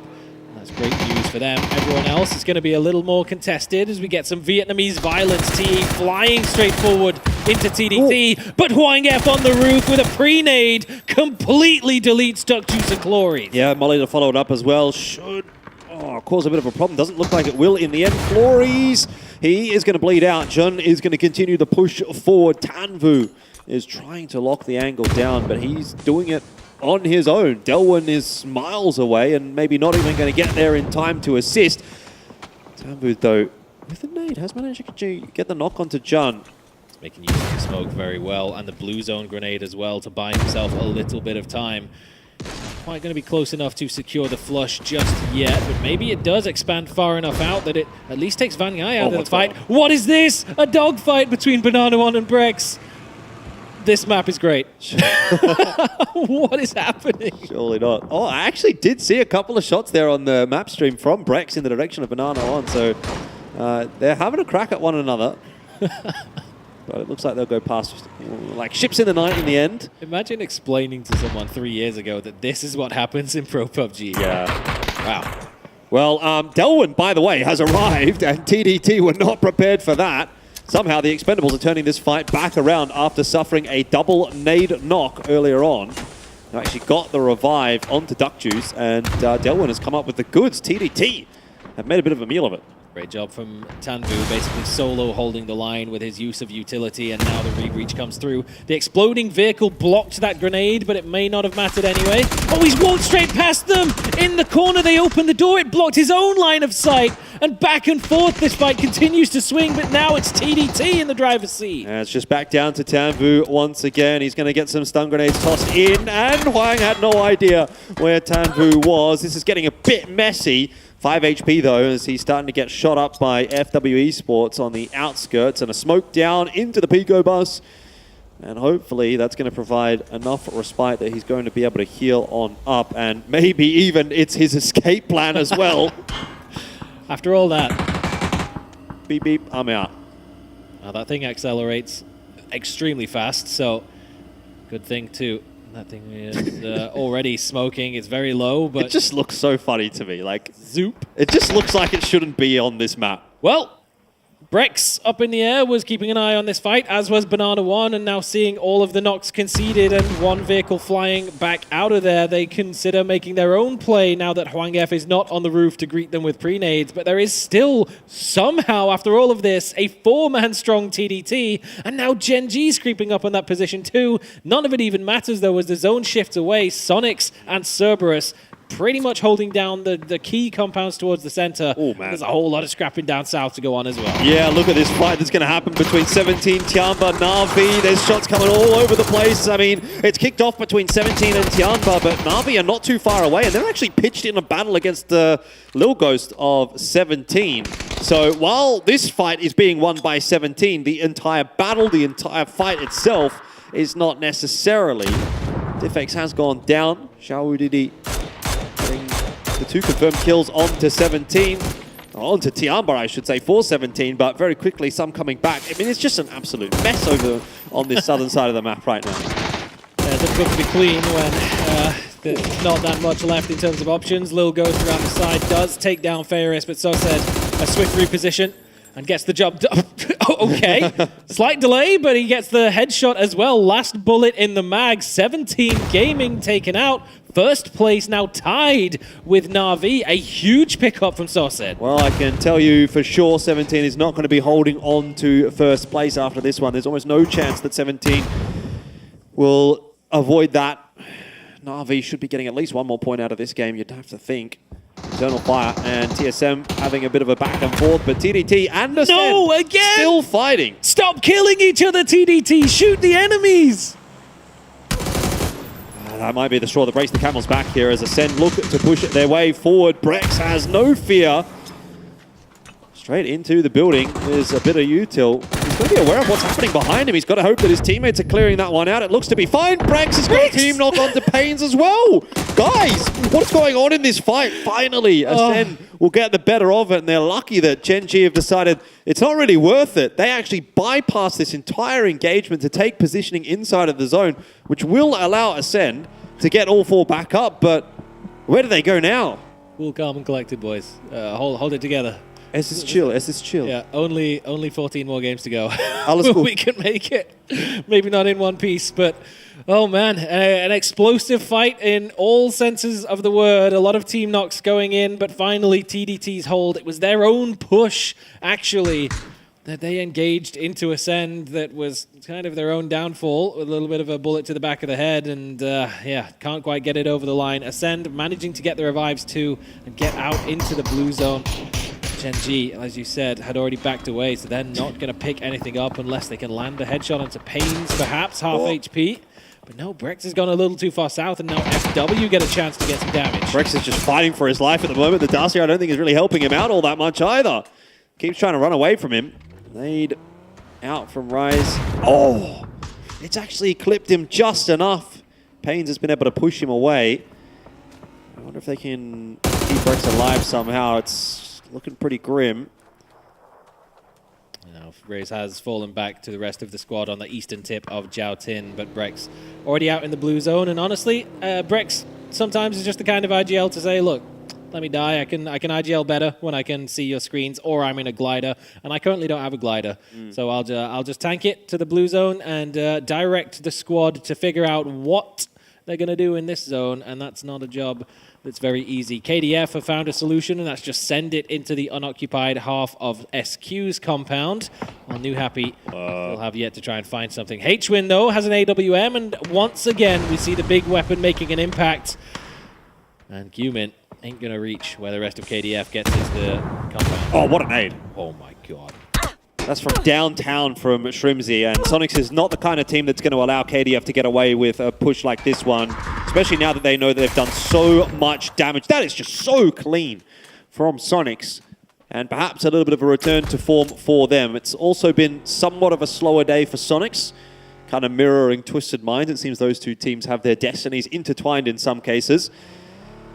But Sonics starting to rise up here in match number 4. It's a big hold from Sonics. Not only to get it done cleanly with no real threat to themselves, but it also makes them a little more aware of the fact that, hey, there is actually an avenue for teams to get into our position from here. So Kickstart's readjusted and made a move to the east, but that has opened a door for Eternal Fire to start making a move. And now H-Win has to lurk because they've gone straight into his building. P90 in hand.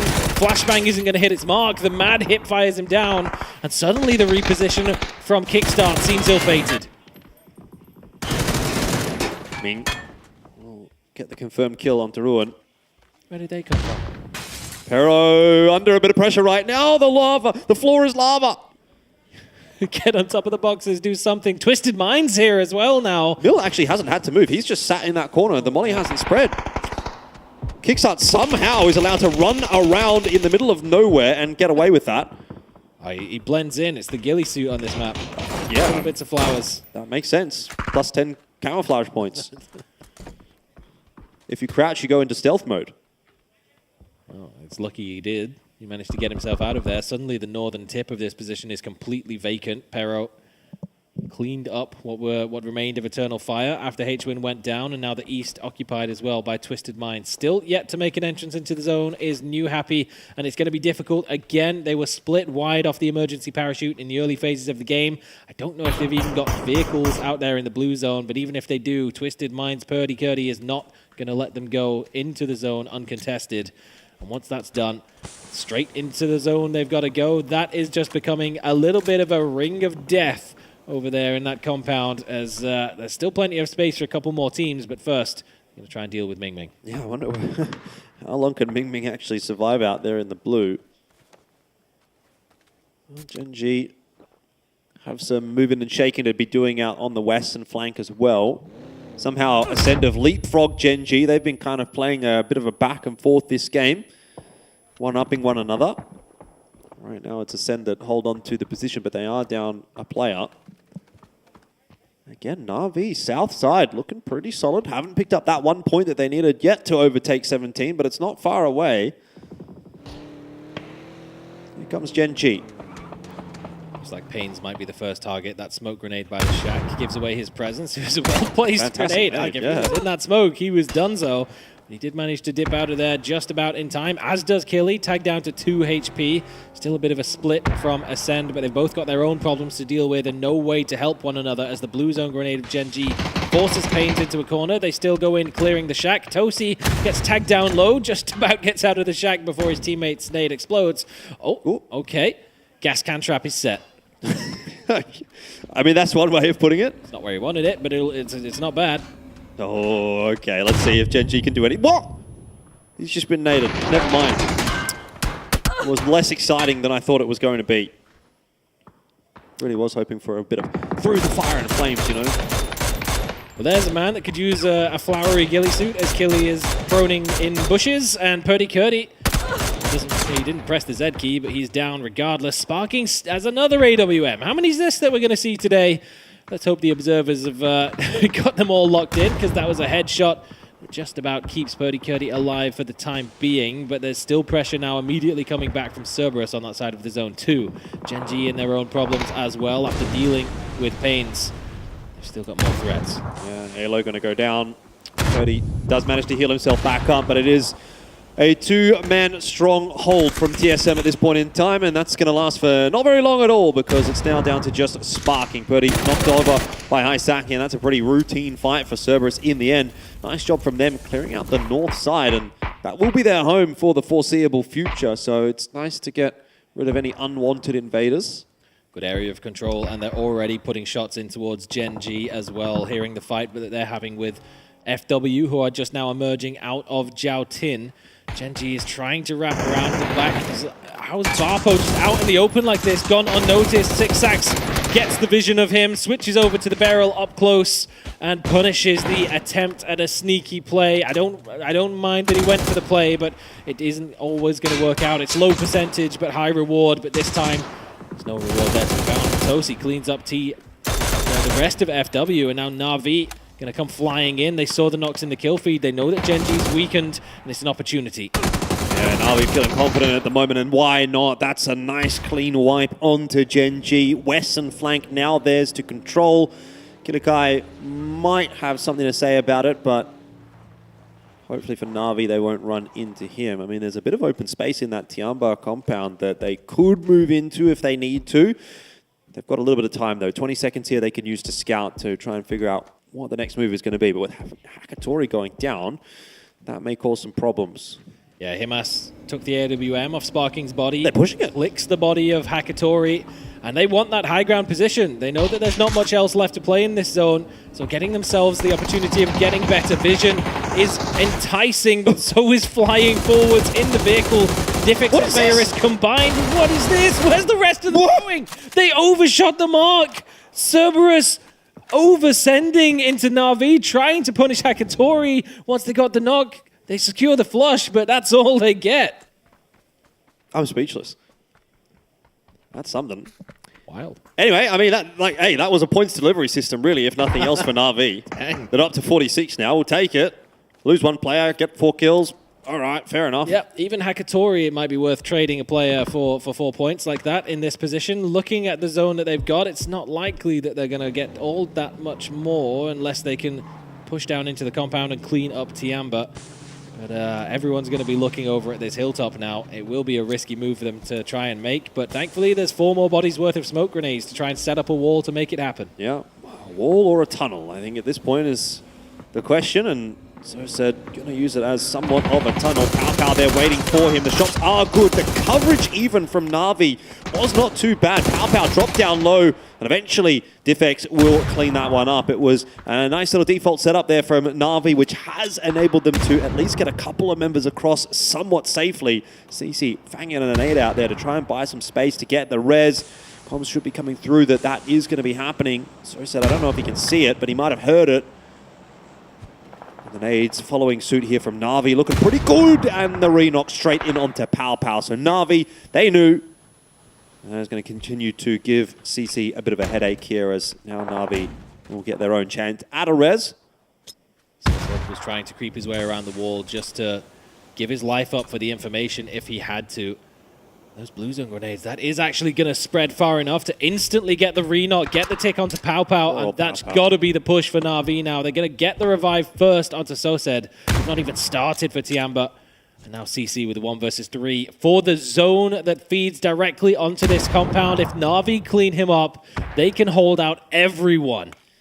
Yeah, third knock for Pow Pow. He's just not getting back up from that one. CC happy to let Sleeping Dogs die and take some control inside of the compound that he can maybe just keep his head down, go prone, sit in a building somewhere and play out for a third or a second place. Sonics and Twisted Minds are going to have to fight their way across no man's land. Blue zone grenade. He's going to sit there and tank through it with the jammer pack in hand. The follow-up grenade would have maybe got the knock as well had he not had the jammer pack still with enough durability left on it to survive through the initial burst of blue zone. Again, good combination of utility, but Tiggleton had the counter. They've also still got the positioning here that they don't necessarily need to move, Sonics. Like, they can actually lock this position down. They can gatekeep Twisted Minds and maybe even Pero. It's going to be a fight for survival. But at least they don't have to move. Unlike Killy. And he is doing so extremely slowly and extremely reluctantly. But first, a bombardment of grenades could still be enough to get him up into the top 5 for an extra placement point. If Sonics can't quite dodge out of them. Twisted Minds moving their battle line forwards closer and closer, bringing the folded shields and the rest of the utility that they have along with them. They've still got grenades to burn. That opening knock from Shrimsy, a quick peek around the side. Examples taken out. You just take the kill onto Ming there.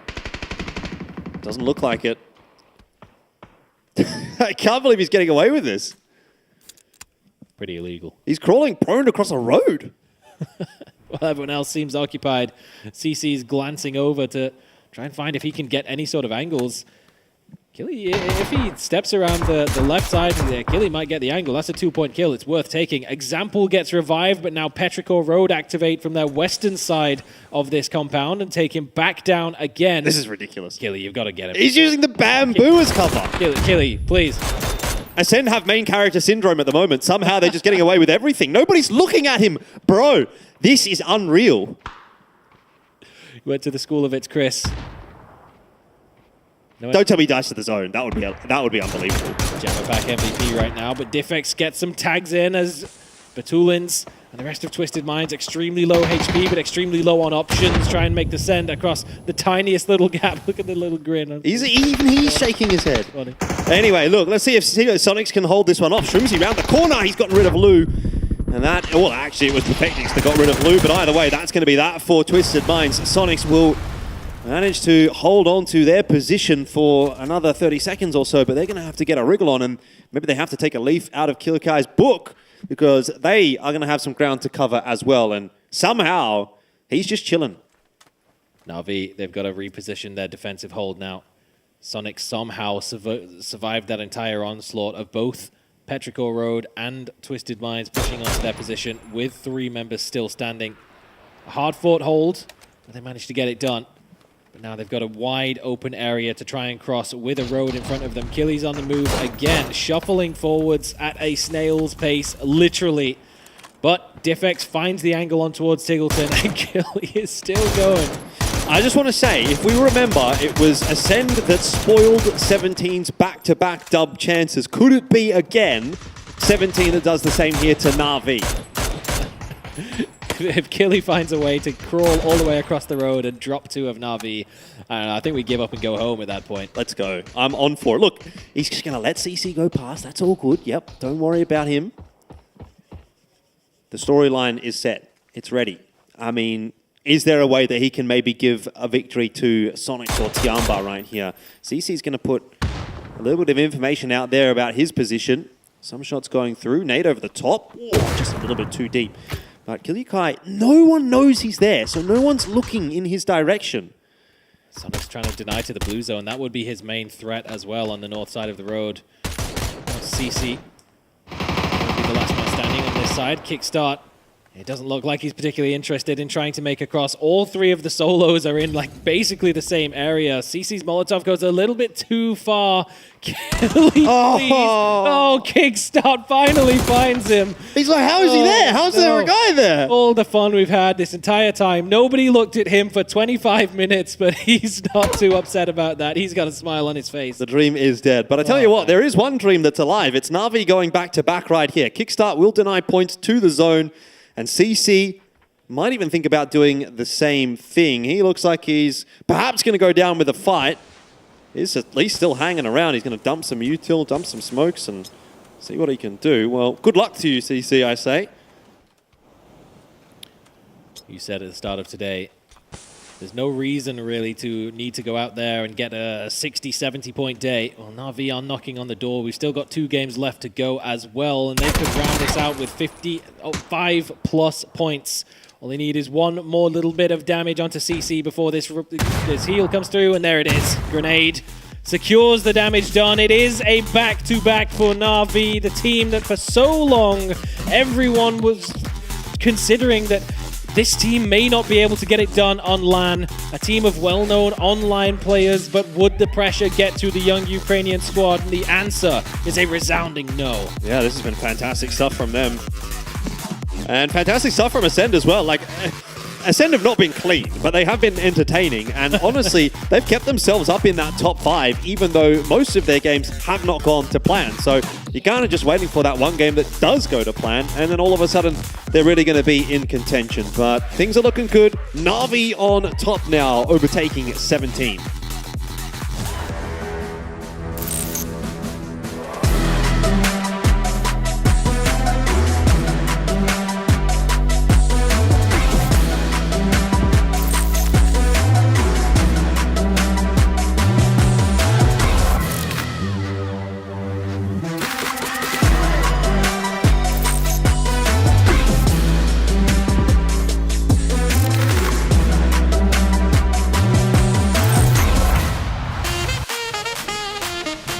The back-to-back, and I'd say it's fairest to say that they are just built Diffx as Na'Vi comes out with a big win, a chicken dinner, and a push to end day one north of 60 potentially. You can't help yourself. You just can't help yourself. No, I like that one. I enjoy that one.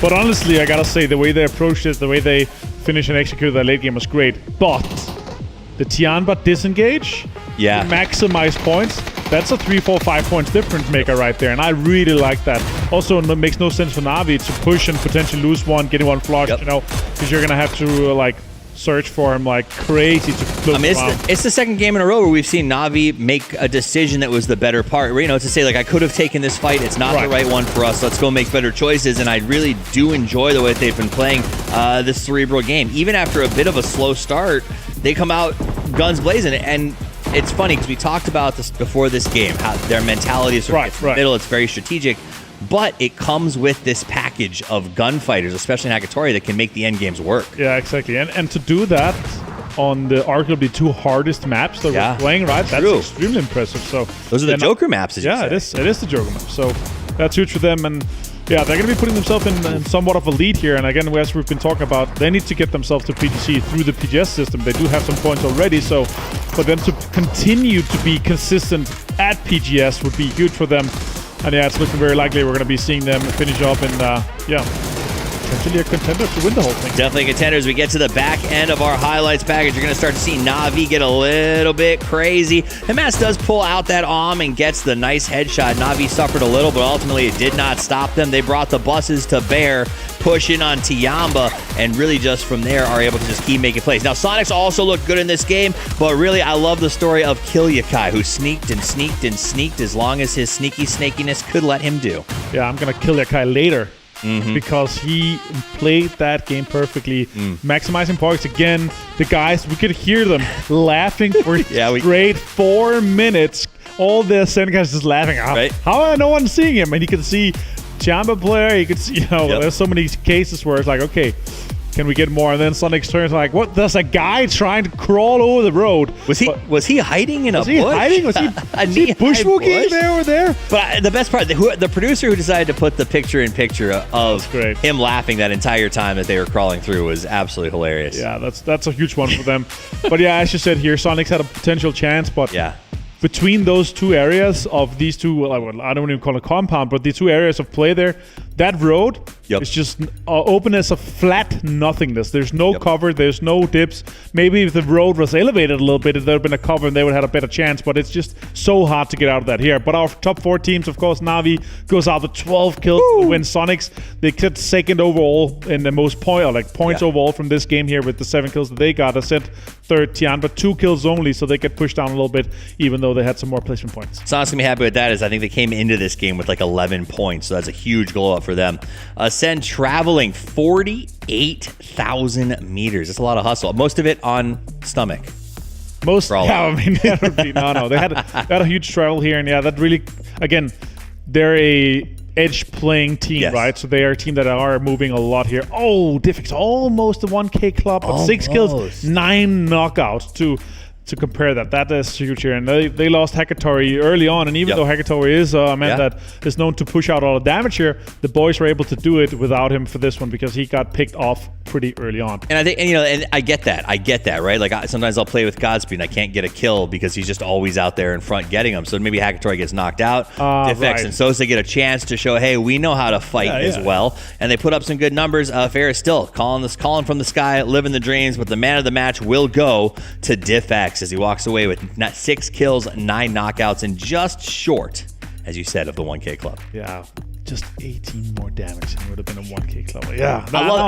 I love this, and I'll be honest with you. We talked about, will we have the first repeat PGS winner? Right. I'm okay with it not happening. If we can keep that going as long as possible. I want to get to an event where there's no chance that it's not a repeat winner one day. Right. So only 16 more to go. Well, they announced next year, so we're going to have PGS 7, 8, 9, 10. Right, so we're close. They're close. We can get there. It's going to happen. I'm into it. Anything can happen. Na'Vi, 22 points coming out at the top of that leaderboard. Sonics walking away with 12. On the other side, Twisted Minds disappointedly again coming out with just a low count over at 4. Eternal Fire having a rough one at 12. And KDF, who has been really, really strong almost all day today. Tough game for them. They have one bad game for the day. That's the day. Then they're going to be going over and slamming on Erangel, and they're going to be gathering points there. But 17 Gaming, only 2 points here. That's going to mean that Na'Vi is going to be putting a 20 points difference down to 17 Gaming. 21 down to Cerberus.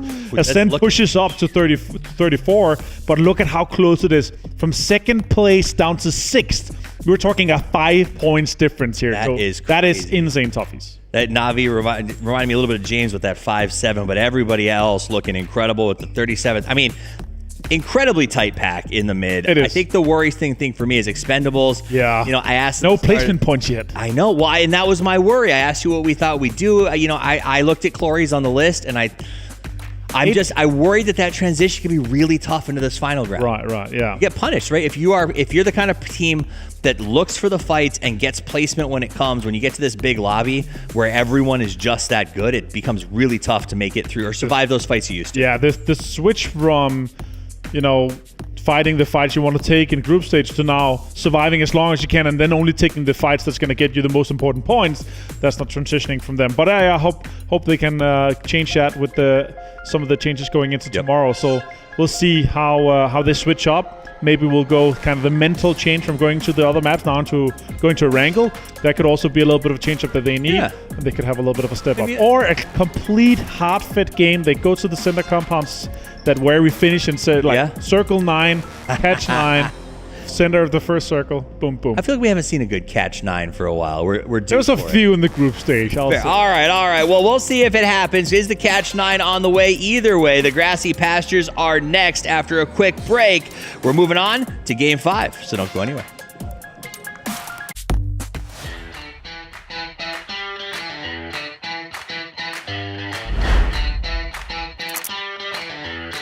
Information to try and help Luke out, but this is starting to look pretty doomed for Luke 12 and for TSM. Oh, never mind. Exciting team to watch here throughout. Tanwu for this, I told this yesterday, the jump. Then with the AK, even the seed swap gets him. Former teammate there, grenade in hand towards Epion. He goes down, and nice. If anybody's gonna make the push, opens the door, goes out, finds one. He's got the pump. Can he find another? He gets some damage, but doesn't get the knock from the Bobo. Bobo and Wang Zai combining. They're gonna wipe New Happy out. Near that C-block compound west of Venus, so curious to see what they're doing. Well, what they're doing, they're getting shot. Heaven's got Jeems looking for another season, pre-fires it. Heaven's got two, looking for the third, Heaven. They can find the flank angle on the Na'Vi, but Hakatori aware of it, keeping him at base. Good peek shot. Really nice stuff from Hakatori. You're kidding me. This is a gamble by Raining. It's gonna not quite pay off, you'd have to imagine. He's out in no man's land, and Na'Vi.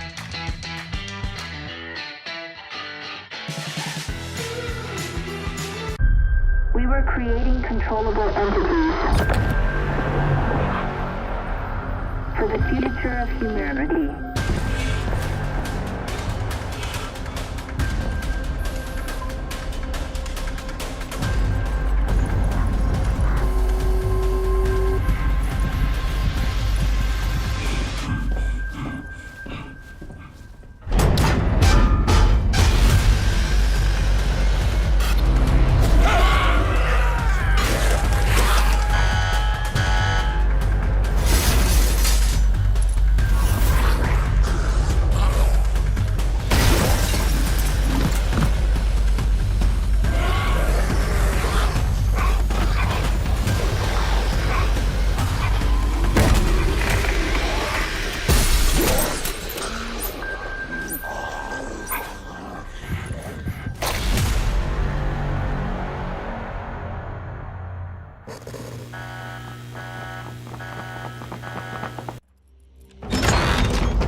They come from the dark lab, the noisy cannibals.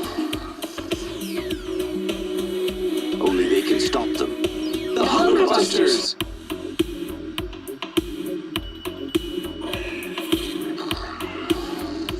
They're back and armed to kill. Why take chances?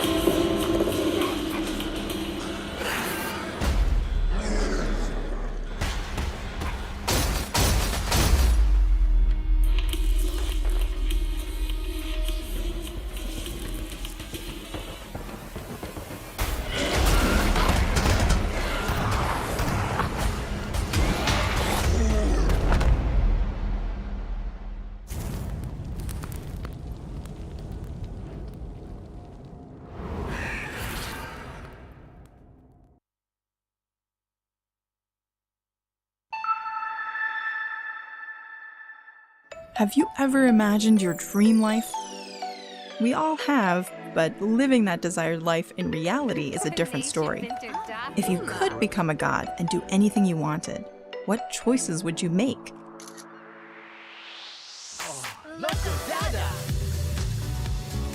If you've ever entertained fantastical thoughts like these, we want to introduce to you a world where you can create your dream life. Welcome to Inzoi.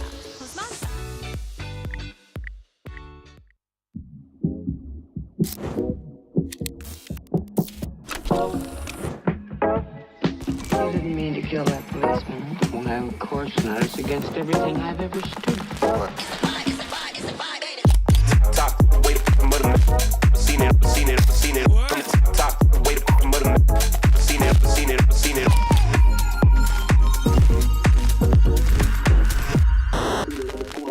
Never seen it, never seen it, never seen it. Top.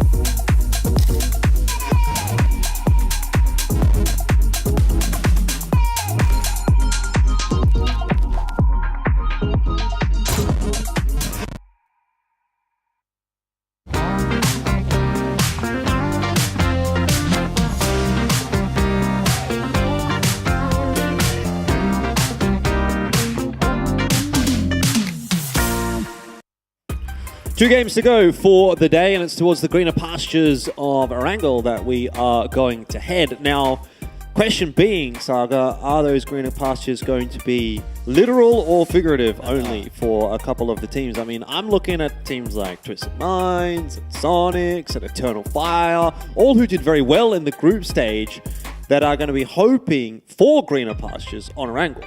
Can't get much worse for a couple of them out there. Teams like the Expendables really haven't got much going for them, which is a dang shame because they showed that they're very capable in the group stages. Players like Clories, Tanvu, impressing a lot of people and baiting them into putting them on their fantasy teams.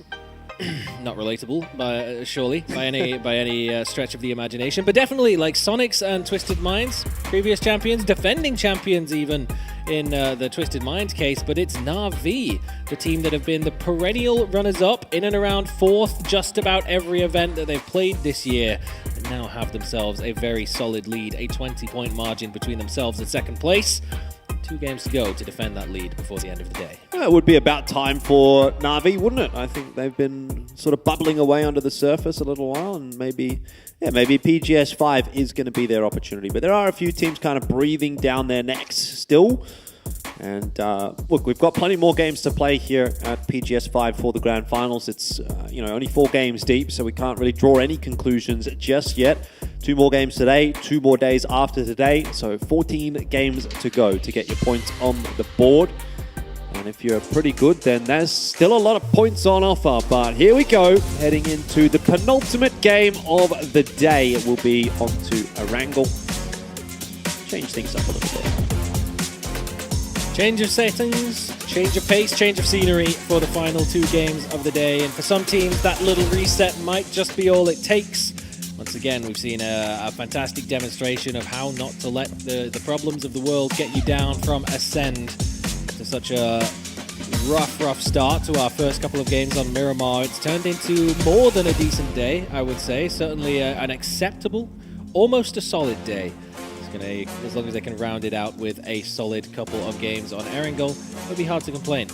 For a team like Ascend, all the way out on the northeastern side of the map over by Stalba. They will hop out at the early point of the flight path. The southern end of the flight path, there's 4 teams on the west and inside military base itself, so the military island could definitely be a point of contention to keep an eye on, especially should the zone decide to head in that direction too.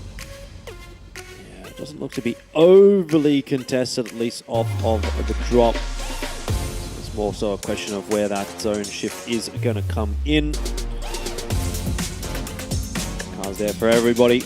No real contest necessarily between Twisted Minds and KDF. There are some shots though going in the direction of... Who is that?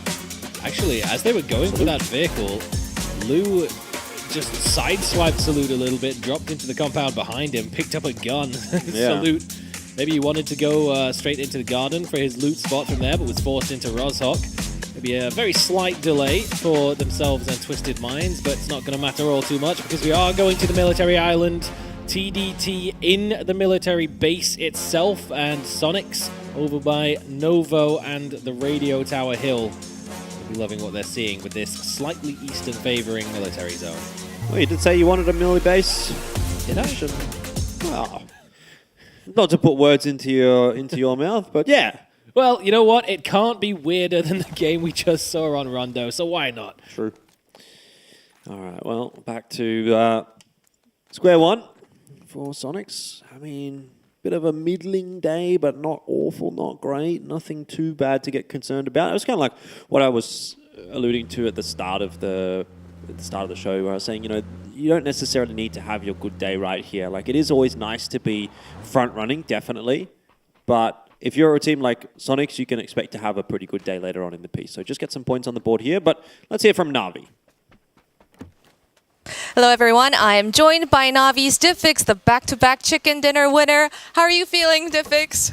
I feel pretty good, but of course I can feel better because of fever. Like, it's not the right feeling, to be honest. You guys seemed very relaxed and confident, and you really popped off. I want to know, what's the secret behind having such a strong mentality? I think it's more about system gameplay and what we have. Like, when we are doing every time the same things, like you cannot be confident if you like know what you're doing and always like doing it like better and better. So I don't think there is no confidence. There is like some things that we're doing all the time. Same. All right, that was Navi's Diffix, and we're gonna go back to Erangel. He's not wrong. Na'Vi does tend to do the exact same thing a lot of the time. We talked about it in the group stage. If you say Na'Vi, they're probably near a coast or in a glider, playing heavily towards the edge, controlling the space, and they do it so dang well, and that's a big part of the reason that when they come out of here, the amount of repetition that this roster has had, it's a relatively short-lived roster in the grand scheme of things, but just the pure fact that nothing really changes about their playstyle or game plan every time means that they're so practiced at a stage like this that the tension, all of the variables in the game doesn't really affect them all that much, and they just get to play their game. This time around, slight difference though, as an E pickup to get over to the military island. Yeah, it'd be interesting to see where they actually decide to drop on in. Are they going to continue with that mentality of play by the coast, you know, maybe go all the way south and play in that direction, or perhaps try to beat a couple of teams to the punch, because they are actually, let's be real, one of the faster rotators in this game with that emergency pickup. So we'll see. We'll catch up with that a little bit later on in the piece. Keeping an eye here on Twisted Minds, whose day has definitely been subpar compared to their expectations. And we might start to get our first shots of the game coming through here as well. Eternal Fire seeing FW Esports making their rotation in boats past Milta Power. Kind of wishful thinking to hit some shots at this range. But you're going to give it a crack, why not? Why not? This is like an old school Na'Vi strat. I mean, we talk about how things haven't really changed too much for them since the new iteration of this roster. The old iterations love to get 4 men in a boat and send it around the edge of the map. FW, coming in from around Lipovka, will avoid getting caught off by the Eternal Fire spam and manage to make their way in towards the eastern tip of the military island. Twisted Minds still making their move forward, still being a little measured in their approach, leaving Lou behind for bit of covering fire, but now that the emergency parachute of Na'Vi has touched down on the ground, New Happy will have seen the parachutes coming down. They're aware that there's danger lurking in the trees. TSM as well are going to want to put some points on the board here on Erangel. It's been a little bit of a slow start for them to the final stage of PGS 5. And it may continue to be, because they've got a very long rotate to make. They're going to be very late. And for Twisted Minds, things don't really turn around either. Himas catches Perfectix. And at least information is there for Twisted Minds that that is now no longer a safe rotation path, but at the cost of one of your players early on in the piece again for another game, it's not a good feeling. Yeah, it's measured defensive play from Twisted Minds, but they did not account for Cerberus to have made the swim over. They actually sent Himas over on the cruise ship and then hops off, makes the swim, and he's just lurking on the rocks on the opposite side. Was not spotted out from the scouting on the northern side of the river of Twisted Minds, and yet another early loss for them. 15 points on the day so far, not great. Heaven is looking to pop tires as Alo is the last man to make the rotation past for TSM, but Sparking good shot. Puts a bullet into the dome of Heaven just as a warning, just to say, hey, come on, give up, you had your chance. Oh no. Twisted Mind's going to lose another player here, surely. I mean, they got no idea that Delwyn is there. Tanvu's coming across, you can see as well. Classic bridge camp shenanigans. There's also a naval battle happening now as Eternal Fire got into no way. Behind FW. They what? Coming, and they said, all right, you wanted to shoot at us, we'll turn back around. They're going to go ramming speed. Tonke over the top, over the boat. And with the spray down the side, completely destroyed. The boat blows up. Everyone's dying. Who's going to carry the boats? It's going to be FW Esports, I'll tell you that. But man, that is madness that they both committed to that one. In the meanwhile, Lou, of course, as we see, has been taken down, and Twisted Minds, their game goes from bad to worse. And it's getting even worse. Yet again, they know that Example is here by himself. Patulin's on the opposite side of the road. Can't do much to provide cover from this current angle, but Example is still a very dangerous cornered animal.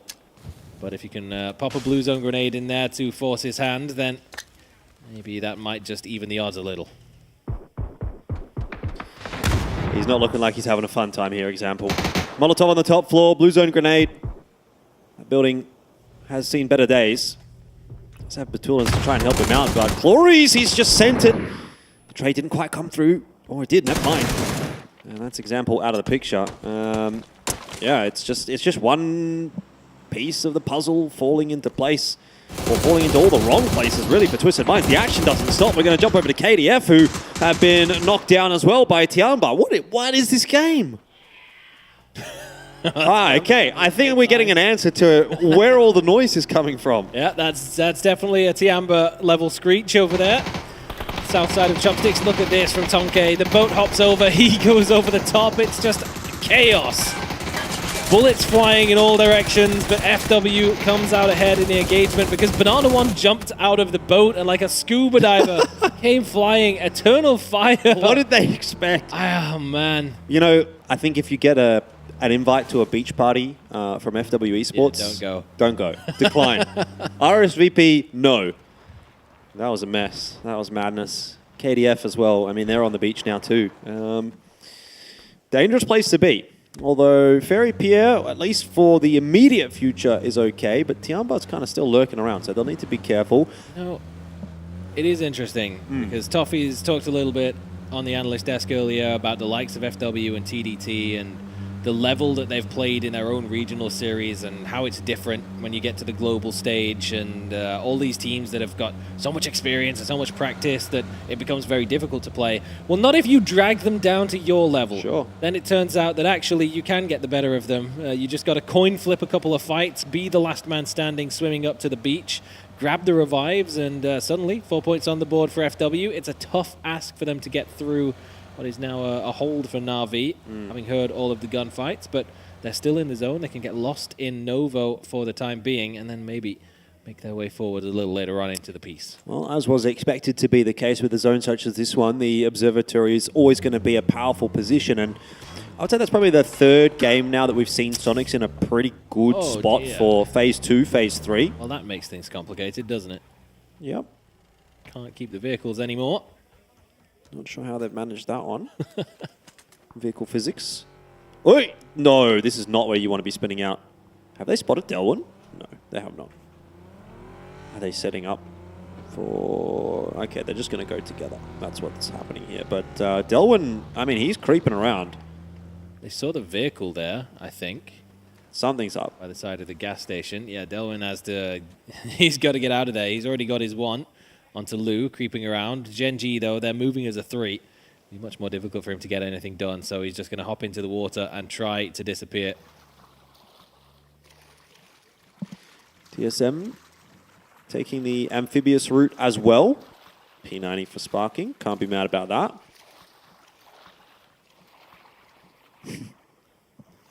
It seems almost peaceful, doesn't it? Surreal. Yeah. Won't last long, I'm sure. Especially over by the Eastern Bridge. Although Ascend is hopping in the pool as well, going for a quick dip alongside TSM. A couple of scuba divers. Yep, sure. Why not? Seems like all the boats have been taken. All the emergency parachutes went unfound this game, apart from just a couple.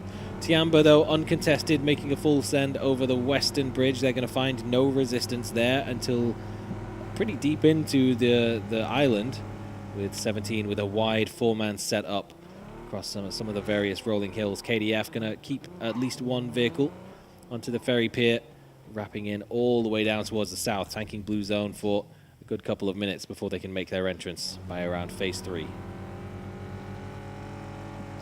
Well, Tiamba on their merry way. They've been a team that's kind of been plugging away today. Haven't necessarily had any of those big games, but they've kind of always been involved. You know, they've been getting either kills or placement points. And that's put them in a pretty good spot so far. Just waiting on that one game that they do convert. And coming in pretty nicely for match number 5. Not sure we can necessarily say the same for Gen G. They've got some headaches here. The Expendables on the bridge. This could be a big key to unlocking it, though. Managed to find the one boat that was still available on the eastern side of the Milta Bridge. You can either go over, pick up a teammate or two and ferry them across, or just go over and look for the off-angle solo. And as TE try to hold behind the boxes and make crossing difficult for Genji, he could look for angles.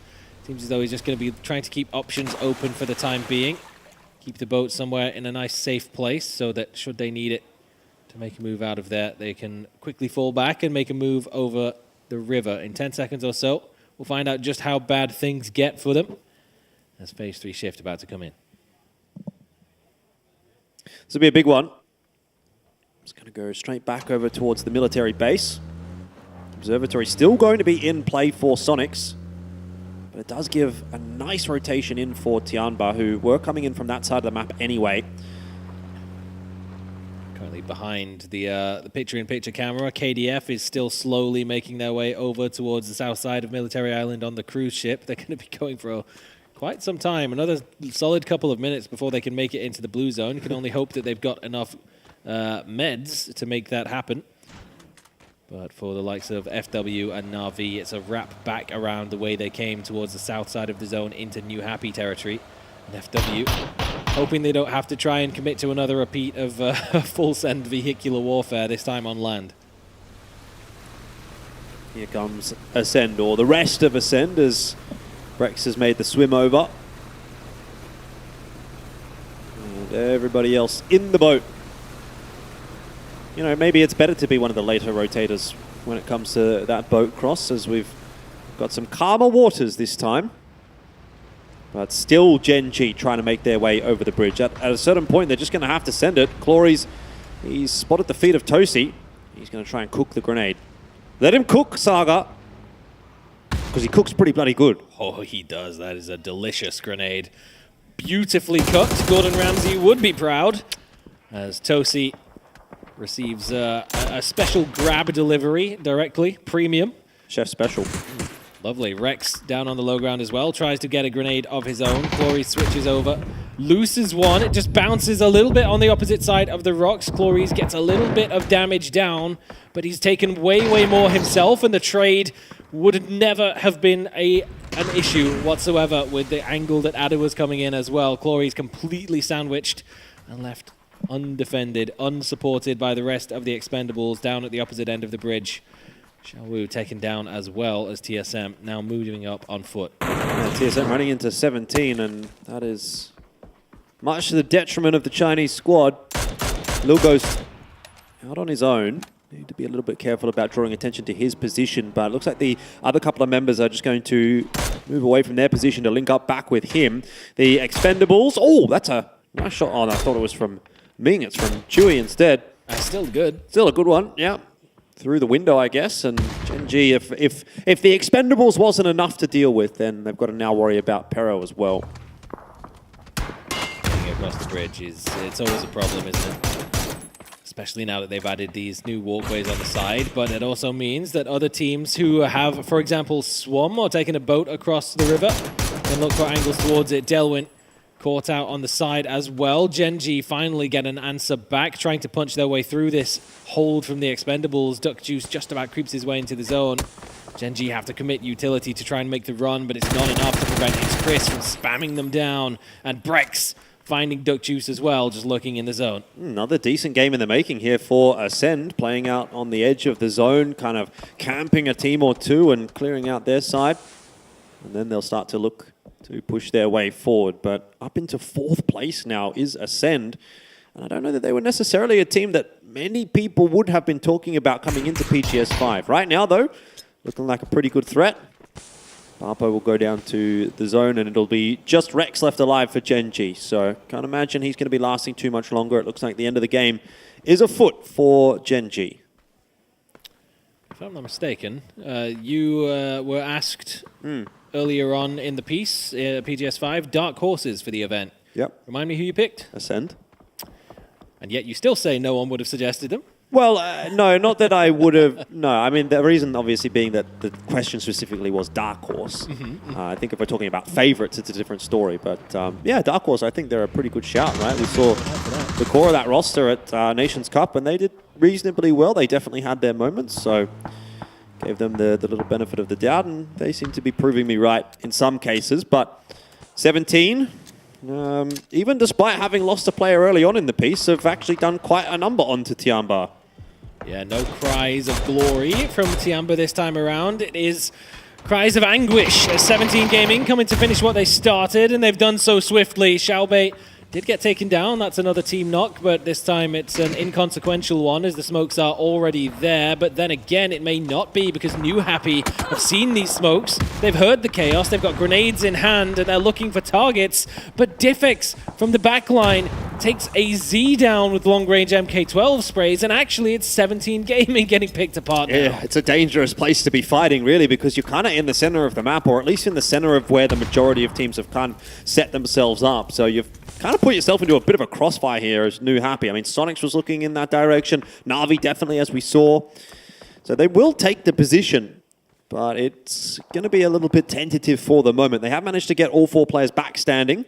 Lil Ghost gets out of there, and he's just going to have to hide behind a tree for the rest of this game, you'd have to imagine. Crazy place for that airdrop crate to have landed, by the way. Sort of glossed over that a couple times, but on top of the rock it is aesthetically pleasing. Diffix, though, not quite so pleased as Tonke finds an angle towards him. FW Esports coming down from just underneath where Sonics have held their line for so long. Only 1 point on the board for them, but the position is very much in their favor. KDF, they've been struggling. They have bought so many meds, and now they finally get a chance to spring a trap from the blue zone, but Sosed is so quick on the trade, keeping Feorist alive and in the fight. And Salute can't get the heals off in time. It's got to be so annoying for Na'Vi, though. You're like, why is there even a guy there? You know, like, I don't even know, did they even get inside the zone at any point in this game, or were they in the blue the whole time? They've been in the zone since phase 2. That's like a release strat when you're grinding the leaderboard and you're like, oh, I'll just play out in the blue for like the entire game and then come in for the final 3. Grind some leaderboard points. Not very socially active gameplay from KDF. Yeah. Anyway, still looking okay for Na'Vi with 3 players alive. They do manage to get that res. It's a quieter side of the zone for them at the moment, but they've got quite a long way to go, so it will start to pick up. Speaking of, Ascend needing to pick up one of their members as well, but still looking 4 strong on the north side, and the pool's gone in that direction. So, as I said, I've been waiting for a big game from Ascend where they've had 4 players alive in the end game, and I mean, this could be it, but they're still kind of stuck between a couple of big-name teams. I mean, Pero and Cerberus are not going to get them an easy run into this zone, so jury's out still whether or not Ascend are going to capitalize on this.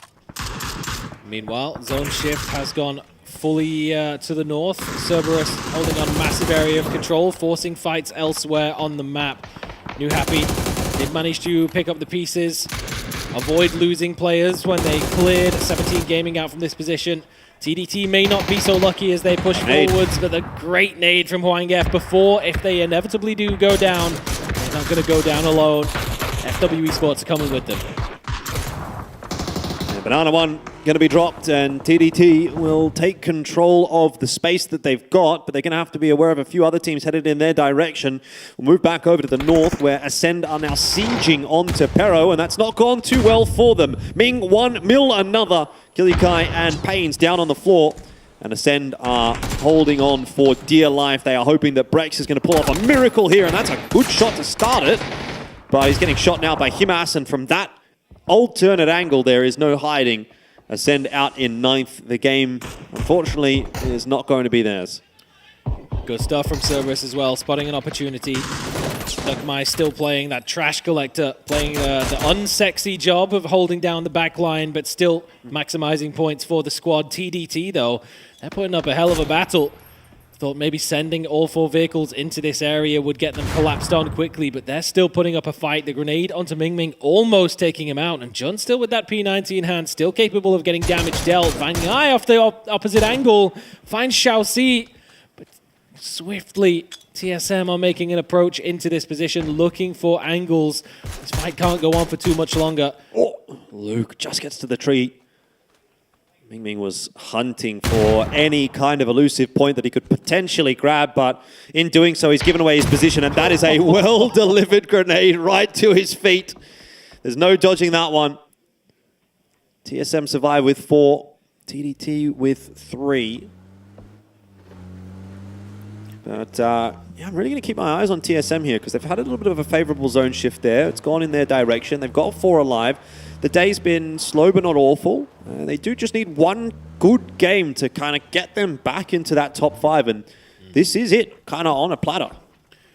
There's very much a difference between top 5 and top 1 at the moment. Sure. And Na'Vi are still in a position to extend that lead even further. 61 points on the board now. Lacking in defense, but not lacking in aim or skill, because Hakatori, what was that? Turns around immediately, 2 Pero players down. They got the drop on them.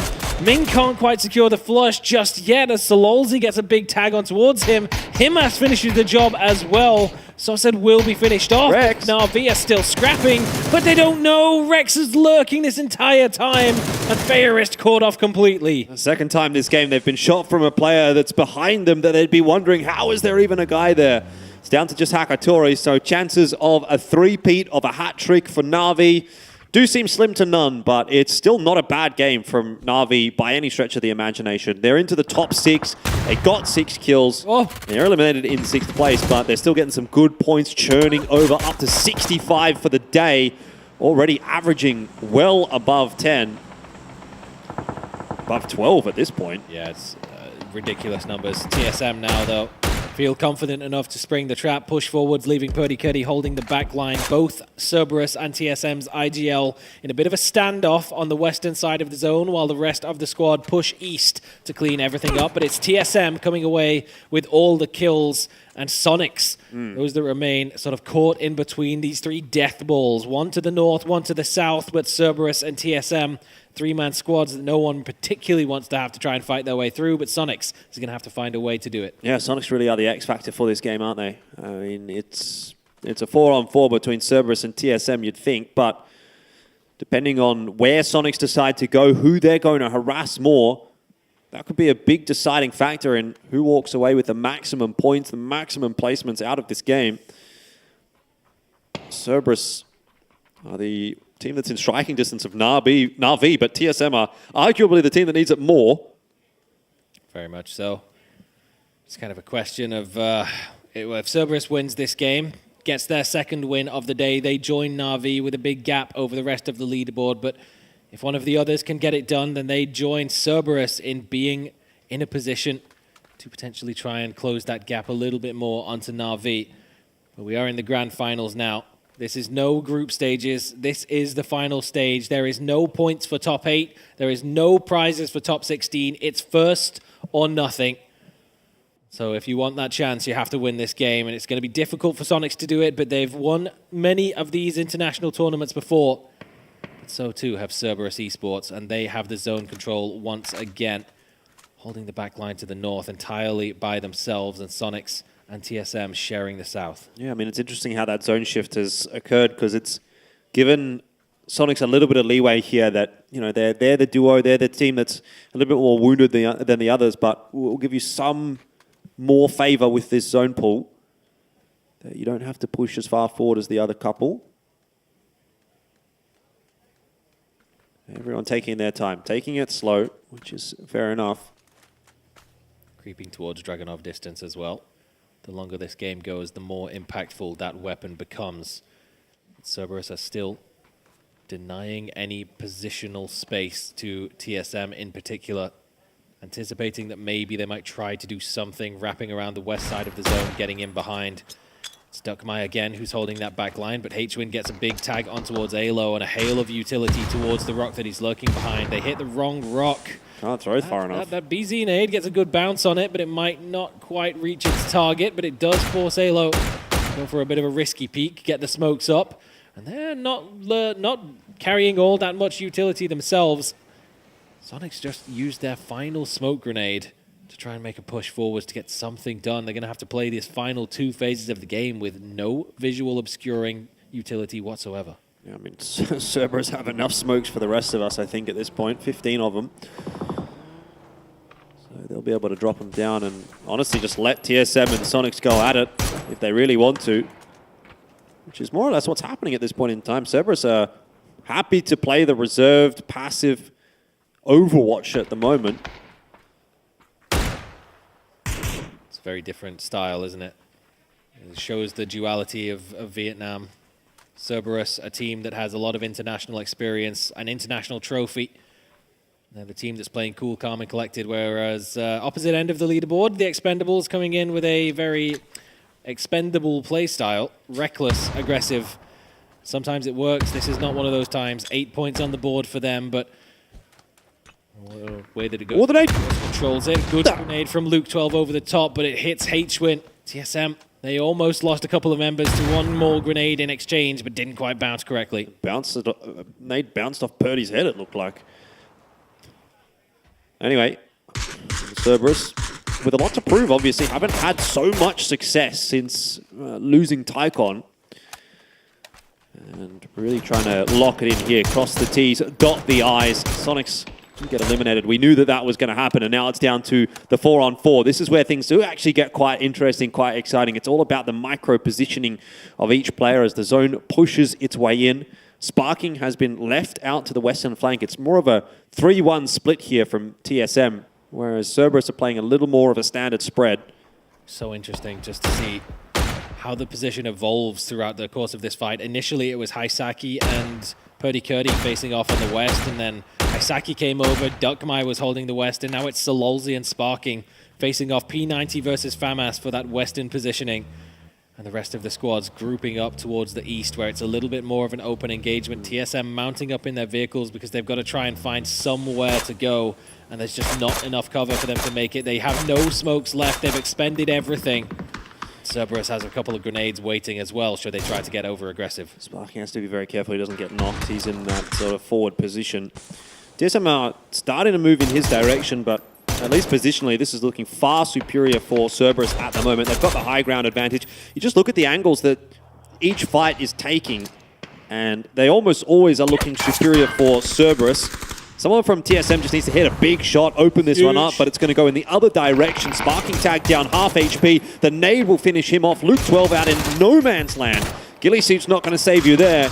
And TSM slowly but surely are being taken apart by Cerberus. That's massive. Sololzi on the 1-versus-1 against Sparking. Spotted him out. Called over Duckmai to get the double nade and unlocked the defense of TSM. The utility is king in the late game, and Cerberus get their second of the day as well. Yeah, still not a bad game for TSM, who have been kind of hunting for points coming into that one. Gets them back on the right track. Sonics as well, they get a decent amount out of it. But I think the big story is that Na'Vi, they feel uncatchable at the moment. They continue to power their way forward, and for all the good the rest of the teams do, Na'Vi is doing as good or better, at least on a consistent basis. And I mean, they're rocketing up. They were like 65 points for the day so far, so they could go above 70.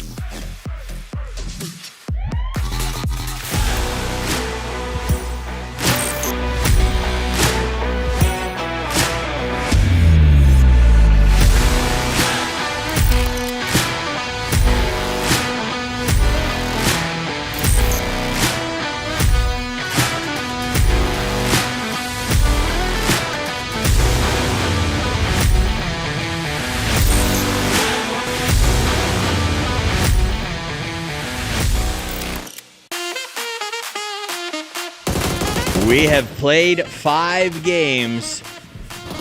We have repeat winners twice. That is absolutely bananas. That's unexpected on another level. Cerberus here to get their second one on a crazy military ending on our first Erangel, our penultimate game of the day here, Tovis. And honestly, yeah, this was, they just locked down that late game. Like, they completely, like, the execution towards the late game, the way they locked down TSM, the way they kind of herded them in a sheep herding way towards where they wanted it. Also, they had the high ground, they had the better areas. Like, it was perfectly played here for Cerberus towards then. So that was a perfectly executed game, if you may. It was, and you know, we heard an interview, we talked to them during the group stage, and they said, we want to prove the haters wrong. We want to say we're just as good without Tycon. Right. And then they went through group stages. They didn't come out the way that they wanted in that 9th place position. This is a totally different ballgame. Right. The three-headed dogs came to do battle, and I almost sometimes feel like they do better when we get, as we talked about earlier, teams like Expendable struggling when they get to the grand final lobby. Right. Cerberus almost seems like they activate when they get to the grand finals. Yeah, I mean, when you have a guy like Tycon that's, I think he dropped 34 kills in at EWC, it's like, it has to leave a gap, right? We're talking a superstar caliber. Right. And I mean, I love the guys in Cerberus here, but you can still feel a little bit. There's missing a little, the oomph is missing a little bit, right? It was, but now I don't know, man. It seems like they've started to figure out what their sauce is, because with the exception of Na'Vi and maybe KDF, I'm not sure in these 5 games anyone has looked as consistent and as strong.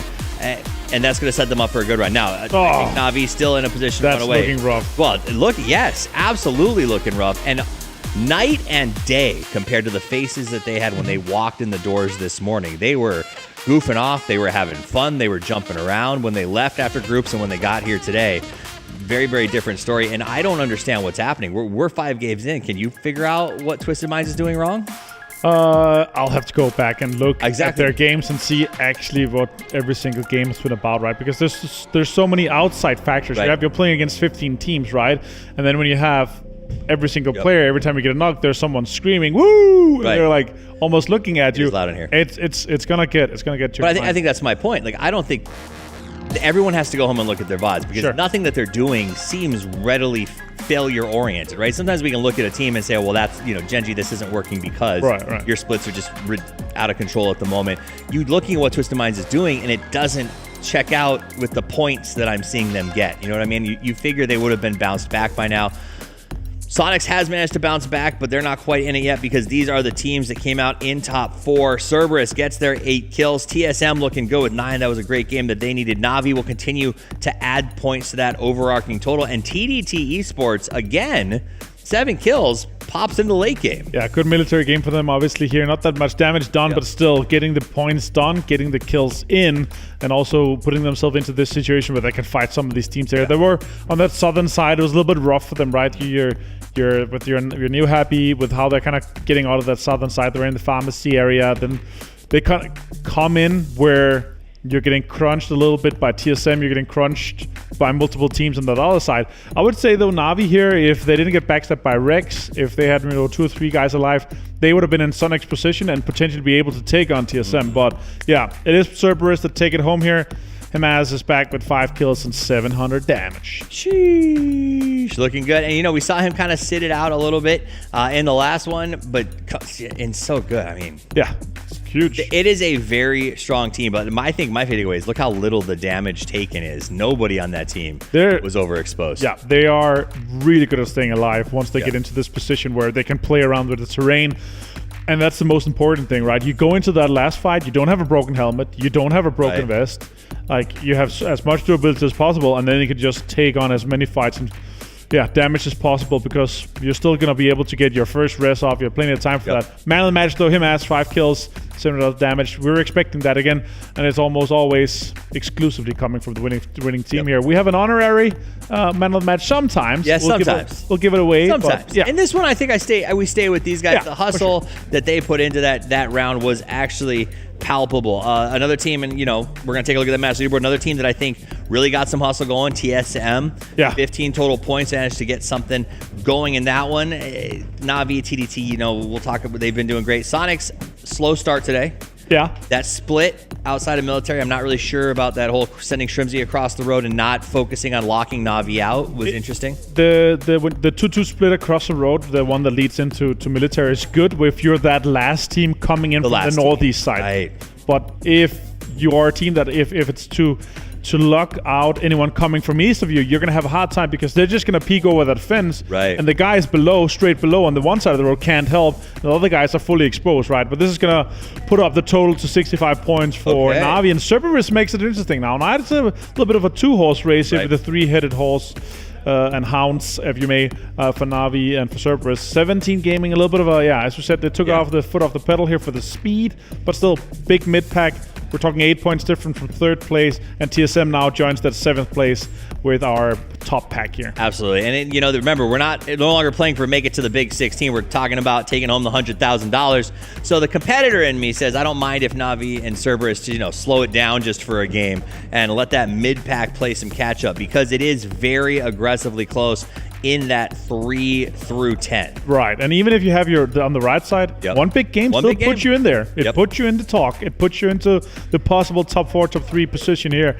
And then once we get to tomorrow, you could step it up even further and have one more big game, and you're actually in the talk for winning the whole thing. Yep. Because if you're at home and you're watching, remember, it is not 12 games. We are here for 3 days. So you got that 18. So if you are a Twisted Minds fan, if you are a big Eternal Fire fan, it doesn't mean that you're out of luck just yet. It just means your guys had a tough day one. And with teams like Twisted Minds, who have been known to get as many points as they can, I mean, we're talking 40 to 60 point days on average. You don't have to write it off just yet. Now, this team, as we look at the teams getting ready to go in, Ascend has been exciting and fascinating. They're winning points in ways that are not typical or expected, but they are making, I guess, lemonade out of lemons on a regular basis. Yeah, and they're going to be getting that one big game is going to come at them, right? They're going to have that circle, because when you're playing the Edge, you're going to have that Edge circle. They're going to have priority to it, and they're going to be able to have that huge game potentially to take a win at one point. We'll see if it's today. Well, if it is going to be today, it is going to be now, because it is time for us to get into our final match of the day here at PGS 5. Let's go to the grassy pastures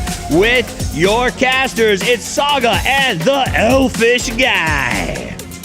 2 wins apiece for Na'Vi and Cerberus today, and they are very much front-running against the rest of the pack. 17 have fallen off something chronic from those first couple of games. Honestly, at this point, we could have been saying 2 wins for 17. We probably should have been saying 2 wins for 17, but that's kind of what they're going to need now to actually get back in that race alongside Na'Vi and Cerberus, because really right now it's 1 and 2 fighting for position, and then 3 and below kind of jostling to play catch-up. Obviously right now 17 alongside Ascend are kind of leading that chase pack, but they've still got a bit of a ways to go. So 1 game here can tell us a lot heading into day 2 of the Grand Finals. And then from that point on, 12 games left to decide who raises the trophy, who holds on to the PGS 5 title, and importantly, those 300 PGS points as well. There's more on the line than just the money, than just the glory for the individuals and the squad, but also what it means for the qualification slots coming into PGC that trickle down into the region as our top 8 of PGS point slots are decided. Definitely a lot of teams sitting at home cheering on Cerberus Esports, teams sitting at home cheering on Na'Vi, but there'll be plenty of others who are preying on their downfall. Yeah, most definitely, and that's a big old circle shift over to the west coast. All right. So plenty of options with that one, but swamp circle perhaps. Yeah, maybe. Looking at everybody out east, I mean Na'Vi up at Stalbar, got a long way to go. I mean they don't necessarily mind coming in late and playing edge anyway, so that's all good for those guys. But Eternal Fire near Mansion and Surrounds also going to have a bit of a trek. Have to get a bit of wriggle on pretty early on in the piece. Cerberus thinking about doing the same. It's almost a question that might cross your mind as to thinking, well, Eternal Fire, as well as heading over to watch their views with communications. You could hear exactly their reaction in the previous game when FW basically ran them over with a boat.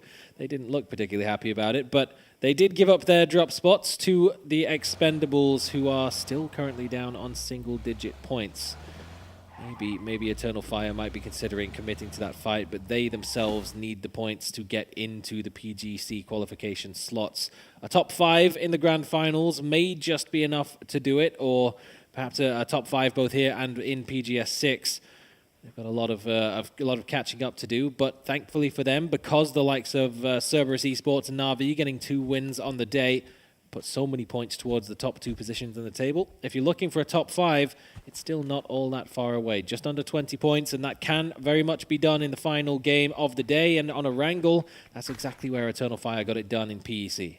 Gen.G have got themselves an emergency pickup from Yasnaya. So one of the teams that's pretty far away from this initial zone shift that is going to be able to get there pretty quickly. We started off the day looking at Himas a couple of times, actually, missing some key bullets. He was trying to take some shots at Gumin on Miramar, didn't quite land it. A spray not quite connecting, but still, in the 5 games that we've played, he has averaged well above 500 damage, 2,600 up to this point. So even if 1 or 2 of them don't quite connect, yeah, he's definitely back on form. Yeah, we take those. TSM maybe back to form after that last game as well. The 15 points, just about half the points they've gotten today was from one game. And if they were able to replicate that here, they'd be right back in the discussion. But at least inside of the top 8, which is a platform they can build off going into tomorrow. 17 making their way out of Pachinki will be one of the faster rotators. Nice position on the map, of course. Have to wonder if Sonics, they were looting around the Gatka area. They were holding a bit of a 2-2 split towards the southwest of Gatka, the 2 yellows there, and all the way down in the God compound to the northwest of Quarry. They've opted to hop in the vehicles and regroup their split, not feeling confident enough to maintain that hold, and perhaps that's partially to do with the emergency parachute coming in from Yasnaya. Maybe they saw that approaching from a distance, coming directly towards them, and thought, yep. Yeah, let's not gamble it. Don't want the chance of having 4 men drop onto our compound as a 2-man hold, so they've regrouped to commit just in case Gen.G opt to try and take the fight to them. Yeah, I have been on the receiving end of a couple of emergency pickup shenanigans. Back to that fight that they had with Twisted Minds, which was Dago fight, partly of their own volition as well, but nonetheless, still some of that involved. We talked about the swamp. Terror's in there, and that's where Gen.G is looking to move into as well. Barpo down to half HP. Looks like the rest of the shots, though, won't connect, and all 4 members of Gen.G are going to make the ground with relative safety. That is a win for Gen.G. Big loss for them, though, is the fact that they are not going to get a chance to get any vehicles on the table. So now that they're in the swamp, they live here now for the rest of the game. It's if my the zone, swamp. If the zone shifts away, yeah, they'd be better off with a nice boulder, honestly. There's no way that they're getting out of here. What are you doing? In the swamp. Any Shrek fans? Love. Shout out to the Shrek fans. So many Shrek fans. Well, Tiamba also making their way in. Or maybe making their way out is a better way of describing it. As they're kind of moving away from the center of the zone. Perhaps the shots from Ascenda corralling them in that direction. They managed to get through in more or less one piece. They lose a tire for CC's UAZ, but it's not enough to spin him out. Momentum kept going, and now, just as he gets behind cover, that's when he loses the traction and spins. If it was any earlier, then perhaps he would have been in trouble. Even with Chris only having the 2x mini, it's not out of the realms of possibility of a player of that caliber to land those shots on a slow-moving, backwards, stranded target. But Tianbut thankfully leaves none of those left available for Ascend to feast upon. Na'Vi making a cross over the Cube-ish bridge halfway between South Georgia Pole and the Cube compound, north of Everest, by the crates. They're extremely tight together, and they're kind of setting up a bit of a defensive line, just because they've got Fairist on a bike. And if there is anyone lurking in the crates, they want to make sure that they're giving him the cover that he needs. Fair enough. Get sprayed off it immediately. Protect the president. I like it. TDT just looking to lock down their little space in the world. Going to be hoping that the shift is going to come somewhat center, somewhat north. Ada with a headshot onto Chewy. And Tosi's going to go running over there to inspect. That might actually be a confirmed kill for Gen.G. Ming's out of there. Yeah, and he's taken the car with him as well. So Gen.G, they're going to get the 1 point. They're going to get the OPGG first blood of the game. They've got a bike as well, which is a infinite percent uptick in the amount of vehicles that they have available, but it's still not enough for the whole team to make an exit out of there, but it at least gives them a little bit of mobility. And it's unfortunate news again for Petrichor Road, down in 13th place. And Na'Vi, they found Sparking isolated, and they're going in. Yeah, they're going to surely be able to take him down here. Let's see if Sparking can pull off a bit of a miracle. Sosed's going to pre-fire the corner in case Sparking came running around. He won't. Molotov doing a bit of damage, and Ferris is getting in there as well. Sparking eventually will go down to the nade. So a bit of an unfortunate setup there for TSM. Purdy does get the knock onto Sosed, but it won't amount to a whole lot. Look at the moves from Sosed, though, dodging out of the fire. Hang on. But it's not over yet. They might go for a rebreach now. They've got 2 knocks on the cards. And look at this, Vang Ai as well, creeping his way forwards. TSM are angry. Game 6. I mean, it is only the 2 players here, Luke 12 and Alo. Purdy's still on the angle up in South Georgia Pole. They do have to be very careful that TDT doesn't come over this hill, which they certainly are thinking about. As you mentioned, Van on his way forward. Hasn't heard any more shots, though. But he's going to have a look. And John also creeping over the ridge at the same time. This could be disaster for TSM. Are they going to get out in time? They're in the vehicle. They're on their way. Went straight at John. Oh, no. They've repositioned down below. They don't know that he's there. Quick spray over the top, and Alo goes down. Hits the deck, does Luke 12, but it's not enough because now Van peeks from up above. TSM, who are putting down the pressure onto Na'Vi, trying to give anyone in the lobby a chance of catching up to the team that's running away in first. It's TDT that creeps up and punishes them. Yep, nothing Purdy can do. Can't even basically watch. It's too far away, nothing to be done, no information to be gathered for him anymore. Nothing relevant anyway. Zone shift coming in 10 seconds is going to tell us a lot about how this game will play out. Eternal Fire are already on their way through. Na'Vi starting to make some moves as well, but the zone shift is going to go quite hard south. Out towards the east a little bit as well. And so Eternal Fire won't actually have too much further to travel. They're going to turn around and slow things down.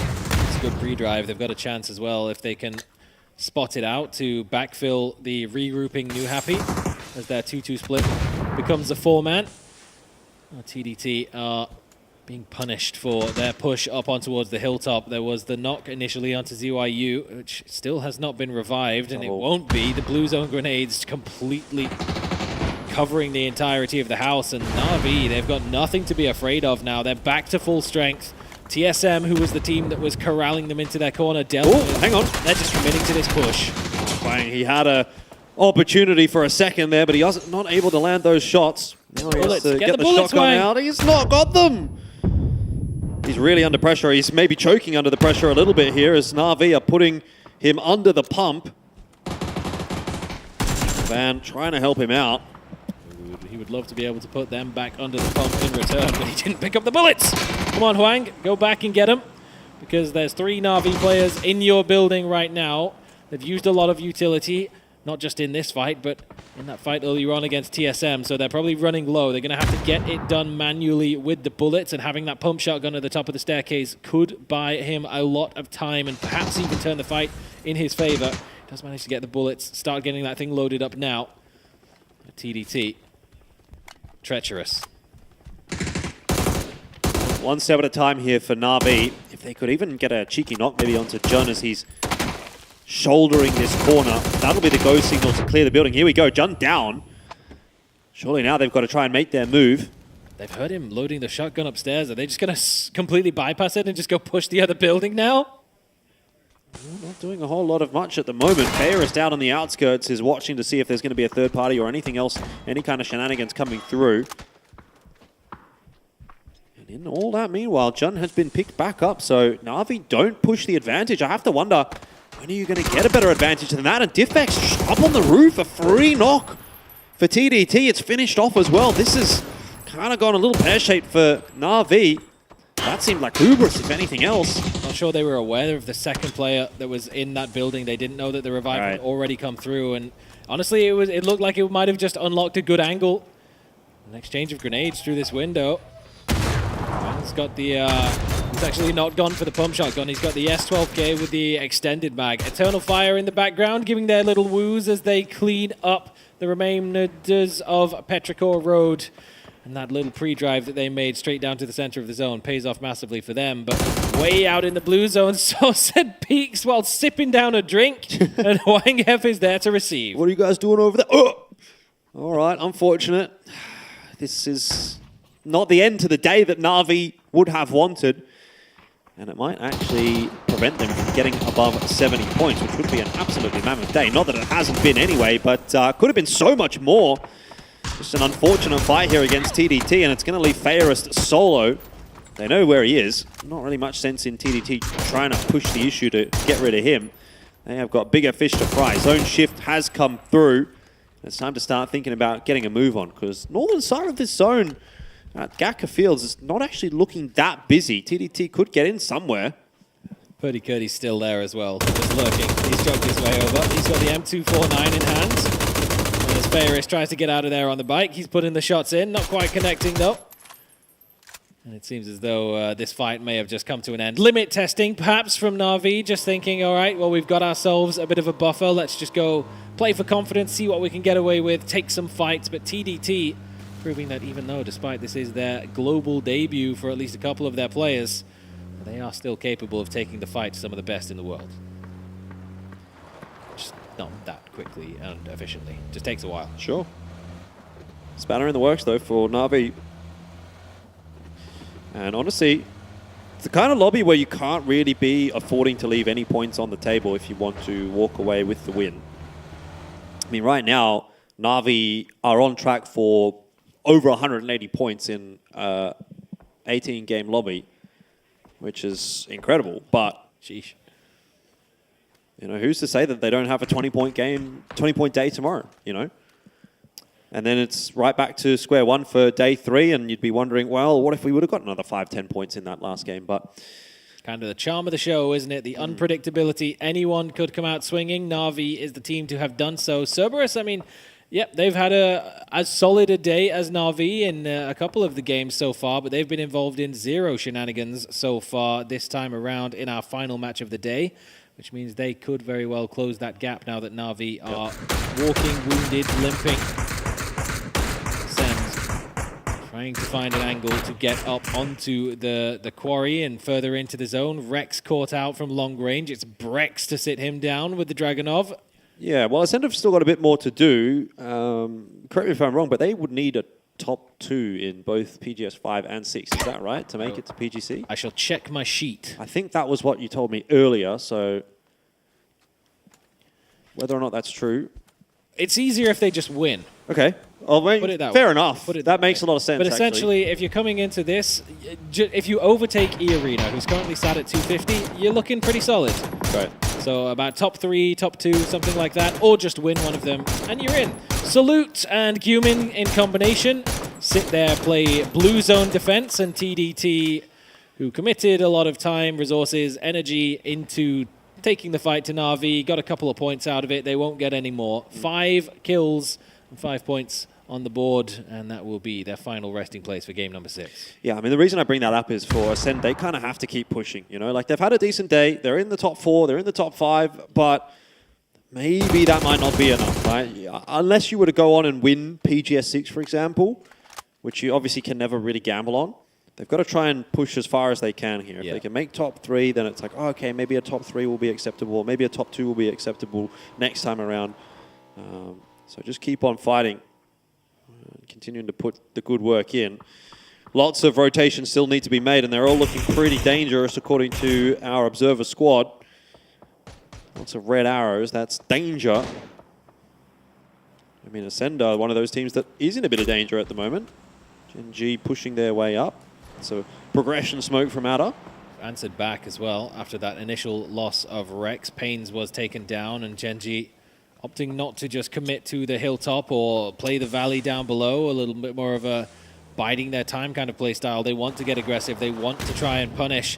Pains just about gets the heal off, immediately loses all of the hit points he just recovered as Ada is immediately there to answer with a barrel headshot. Chris tries to fall back, but it's the 2-2 split of Sonics up to the north that gets the damage done and denies his exit from this fight.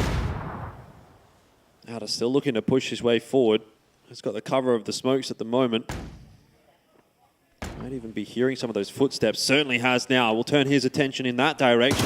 Kai now gets the info that there's a Gen G player close, and Ada very nearly knocked down to the ground, but gets the shots in onto Brex instead. How did he win that? Nade over the top.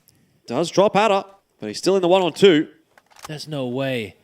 He backed away from Kai. He heard the grenade being pulled out in the open in the smoke. Brex had the angle. Ada just drop shot him and deleted Brex. But Killy's not done yet. He's still got 7 bullets in the mag. May need to get a quick reload off if he can, because Tosi is pushing up towards him. Gets a bit of damage in, and we'll get that reload off. I mean, the information's still going to be getting commed in from those 2 remaining Gen G members, but Kai is going to put them down in the ground. And now it's on to the one-on-one. We'll move over to the Expendables and New Happy as Gen G do clean up Ascend on the other side of the field. That Molotov blows up in the face of AZ. He's out of the picture. Tanvu able to catch Ming Ming on the stairs as well. It's just Duck Juice and Tanvu, though, for the Expendables. So they are also a little bit wounded. 17 is making their breach onto the eastern side of this compound. They're not getting overly aggressive to come in to look to clean up this fight for now, but they could just be starting to make a move forward and toss some utility in forwards as the blue zone grenade cuts off a lot of the options on the eastern side of this house. Delwyn upstairs is difficult to grab the revive. Don't think Tanvu is even going to get the chance to get there in time before he bleeds out. Just about doesn't quite make it. Somehow Feorist out in the blue zone has wrapped his way all the way around the east, gotten behind Twisted Minds, and is knocking them out from behind. Exactly what was happening to Na'Vi in the previous game. Solos from out of nowhere doing the damage. They're now inflicting onto Twisted Minds. Big fight happening here by Tiamba and KDF. It's the battle for the northern side of the zone. There's not much else going on there apart from Lu as a solo for Twisted Minds. And KDF at the moment have the advantage over Tiamba. CC on the ground. Blue zone nade pushing forward. KDF get themselves another knock. It's salute onto Pow Pow. Tiamba, their day may be ending shortly. A little earlier than they'd like it to have. Just watching Heather cycle through all of his throwables. Switch the pan for half a second and go, oh no, that's not right. Get the Molotov back out. Trying to push through the smokes the best they can. So many angles to try and cover, and tags coming in from the backside as well. The smokes giving what cover they can. They're not even getting it done with the ARs. 8 times DMRs spamming from 20 meters away, but somehow Tiamba still getting the kills, getting the knocks onto KDF, and making this entrance into the zone difficult for them. Yeah, this is messier than KDF would have liked it to have, and it might actually be the end for them instead of Tiamba. I don't know how this one's gone wrong. Salute as a solo now. Has 4 kills picked up already. And speaking of picking up, he's going to pick Heather up. Go for a little jog. He needs to be careful. Purdy Cody's down the hill below him. It's a 2-for-1 for Purdy, surely. If he goes any further down the hill and Purdy just glances to the right, he's got 2 free kills. Oh, Nate. Didn't quite make the distance. Purdy's got other things to worry about, although he's looking and not landing the shots initially. Oh no, Heather's got Purdy. That's one of those moments where you've been running for so long that the aim's just not on. Well, thankfully we didn't catch it on camera, so he's got that going for him. None, though. He's going to have a fight to try and take as the Expendables once again. Now the smokes have gone through. The revives that were able to happen have happened. He hits the drop out of the window. It's a hop around the side for Tanvu, but Duck Juice through the smoke in the window gets the trade. Up on top of the roof is Xiaozi, but Duck Juice finds an angle onto that as well, and he managed to maintain their hold on the compound.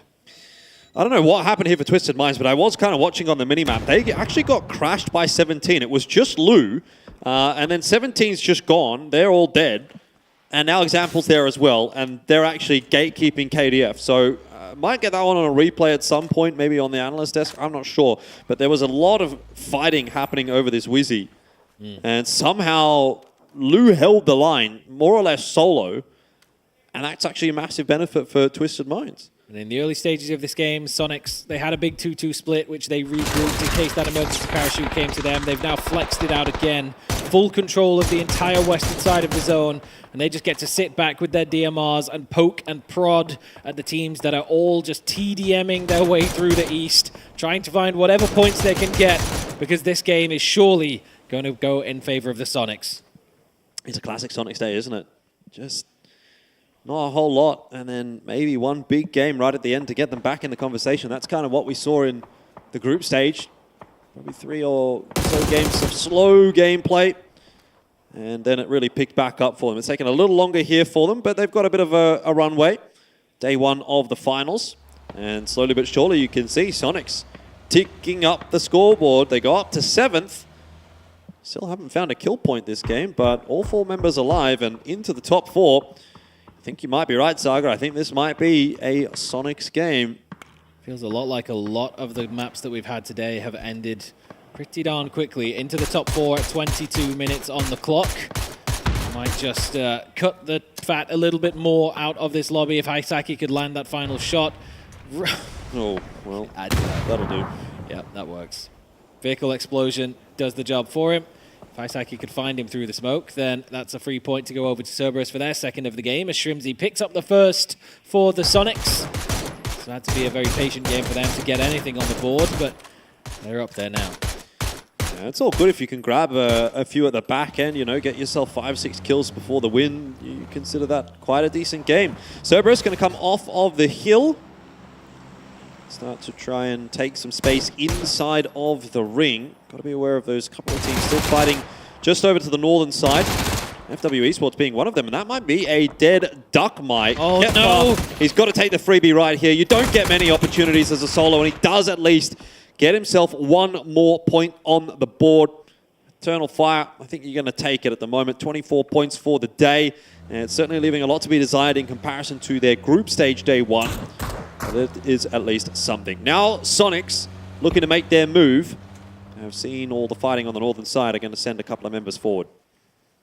Now that the eastern side of the ridge is out of the playable area, no way they can creep up out of sight of Tiggleton, who's holding anchor down on the back line, while Sonic send the main force over to the eastern side of the zone, the high ground, so they can get angles. Sololzi gets caught by the anchoring position, and Kickstart as well provides a second. Cerberus now starting to feel the burn.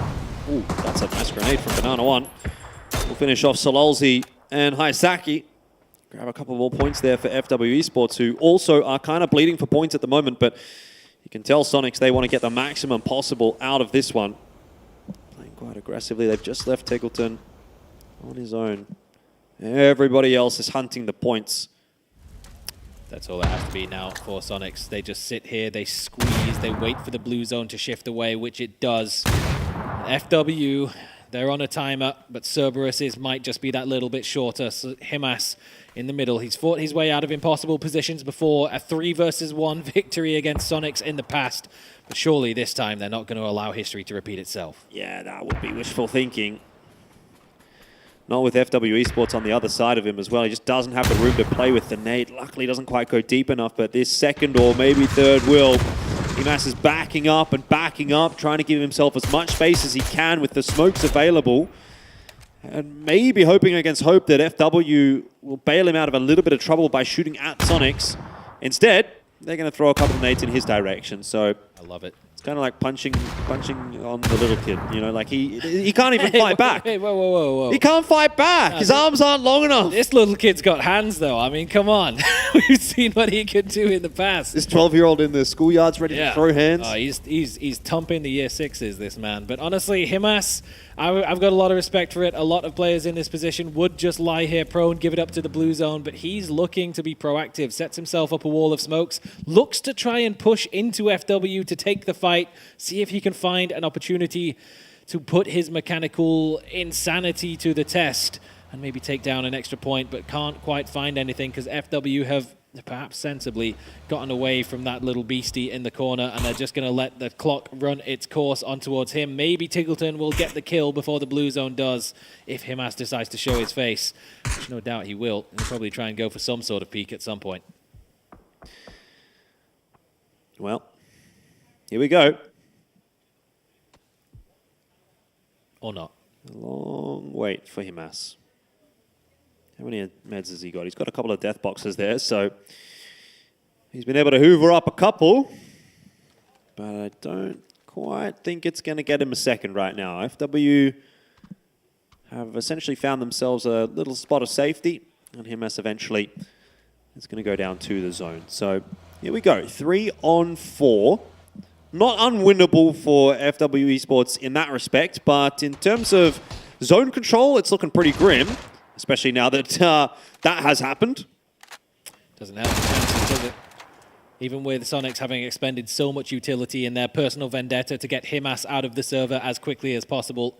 Raze repositions next to the rock, and it's just, unfortunately for him, directly into the line of fire of Kickstart with a FAMAS. He's going to take that opportunity.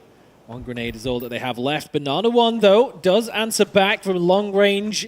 MK12 headshot on Tiggleton's anchoring position on the roof. H-Win is there to try and pick up the revive. They're sending. But they're in the vehicle. They want to try and just dissuel this anchor as quickly as they can, and H-Win can't get the revive. Well, they know that this is their one opportunity to win this game. They're both going to go onto the roof as the rotate comes in from the rest of the Sonics members.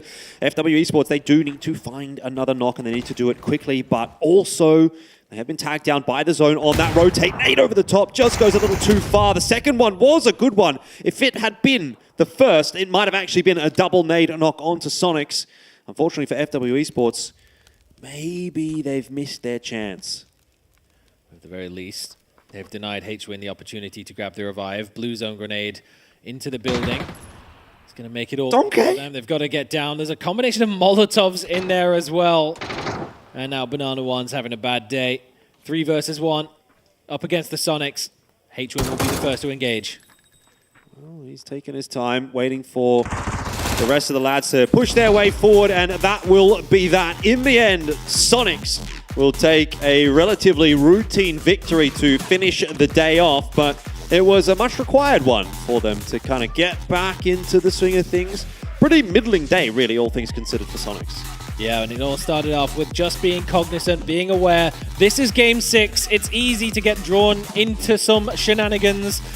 Let's look at Na'Vi for a prime example of that. Limit testing, perhaps, but Sonics playing the smart game, regrouping, holding their ground for as long as they needed to until the zone did the rest of the work for them.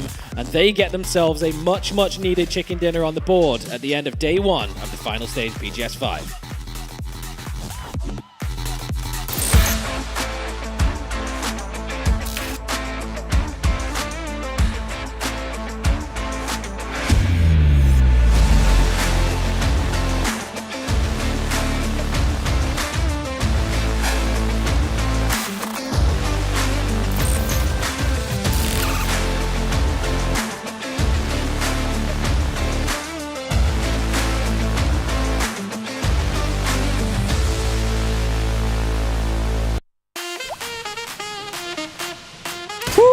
Sonics, I wouldn't say it was the flashiest win, perhaps not their favorite style of win, but a win when they needed it to wrap up today. The big thing is obviously that we talked about this kind of circle where some of the teams could have some benefits. I would say this circle definitely had some benefits here.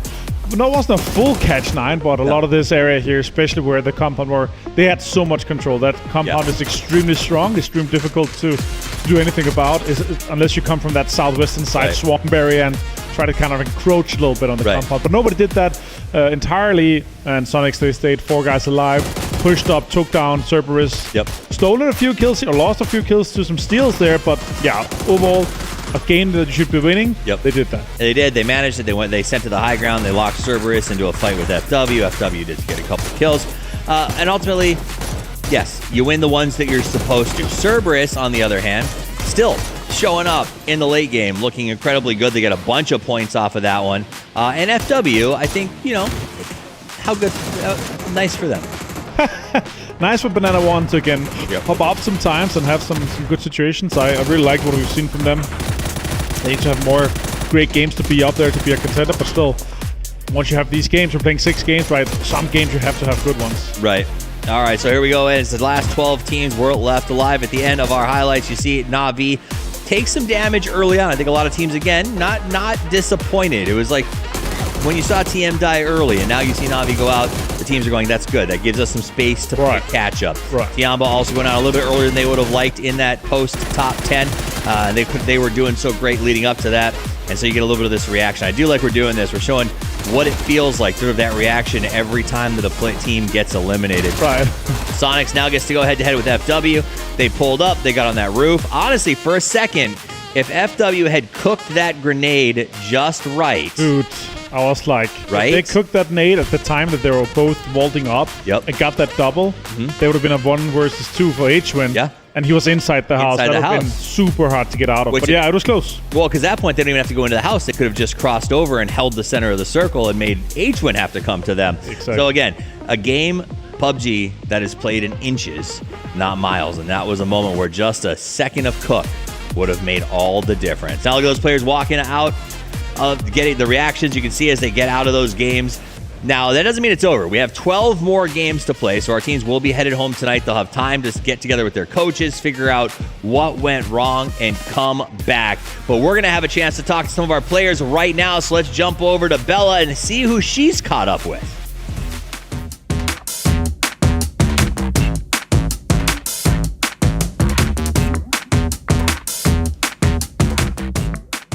Hello everyone, it's Bella back with the post-match interviews of Day 1 here at Grand Finals, PGS5. I'm joined by Ascent Kilikai. Whoop-de-doo, good day to you. Congratulations on your incredible play today, Kilikai. And you guys played so well today, so I want to talk about the changes that Ascent decided to implement today. I think the only changes we made is like not like making such individual mistakes like in the qualifier. And it went pretty good for us, so there was not like big changes for us.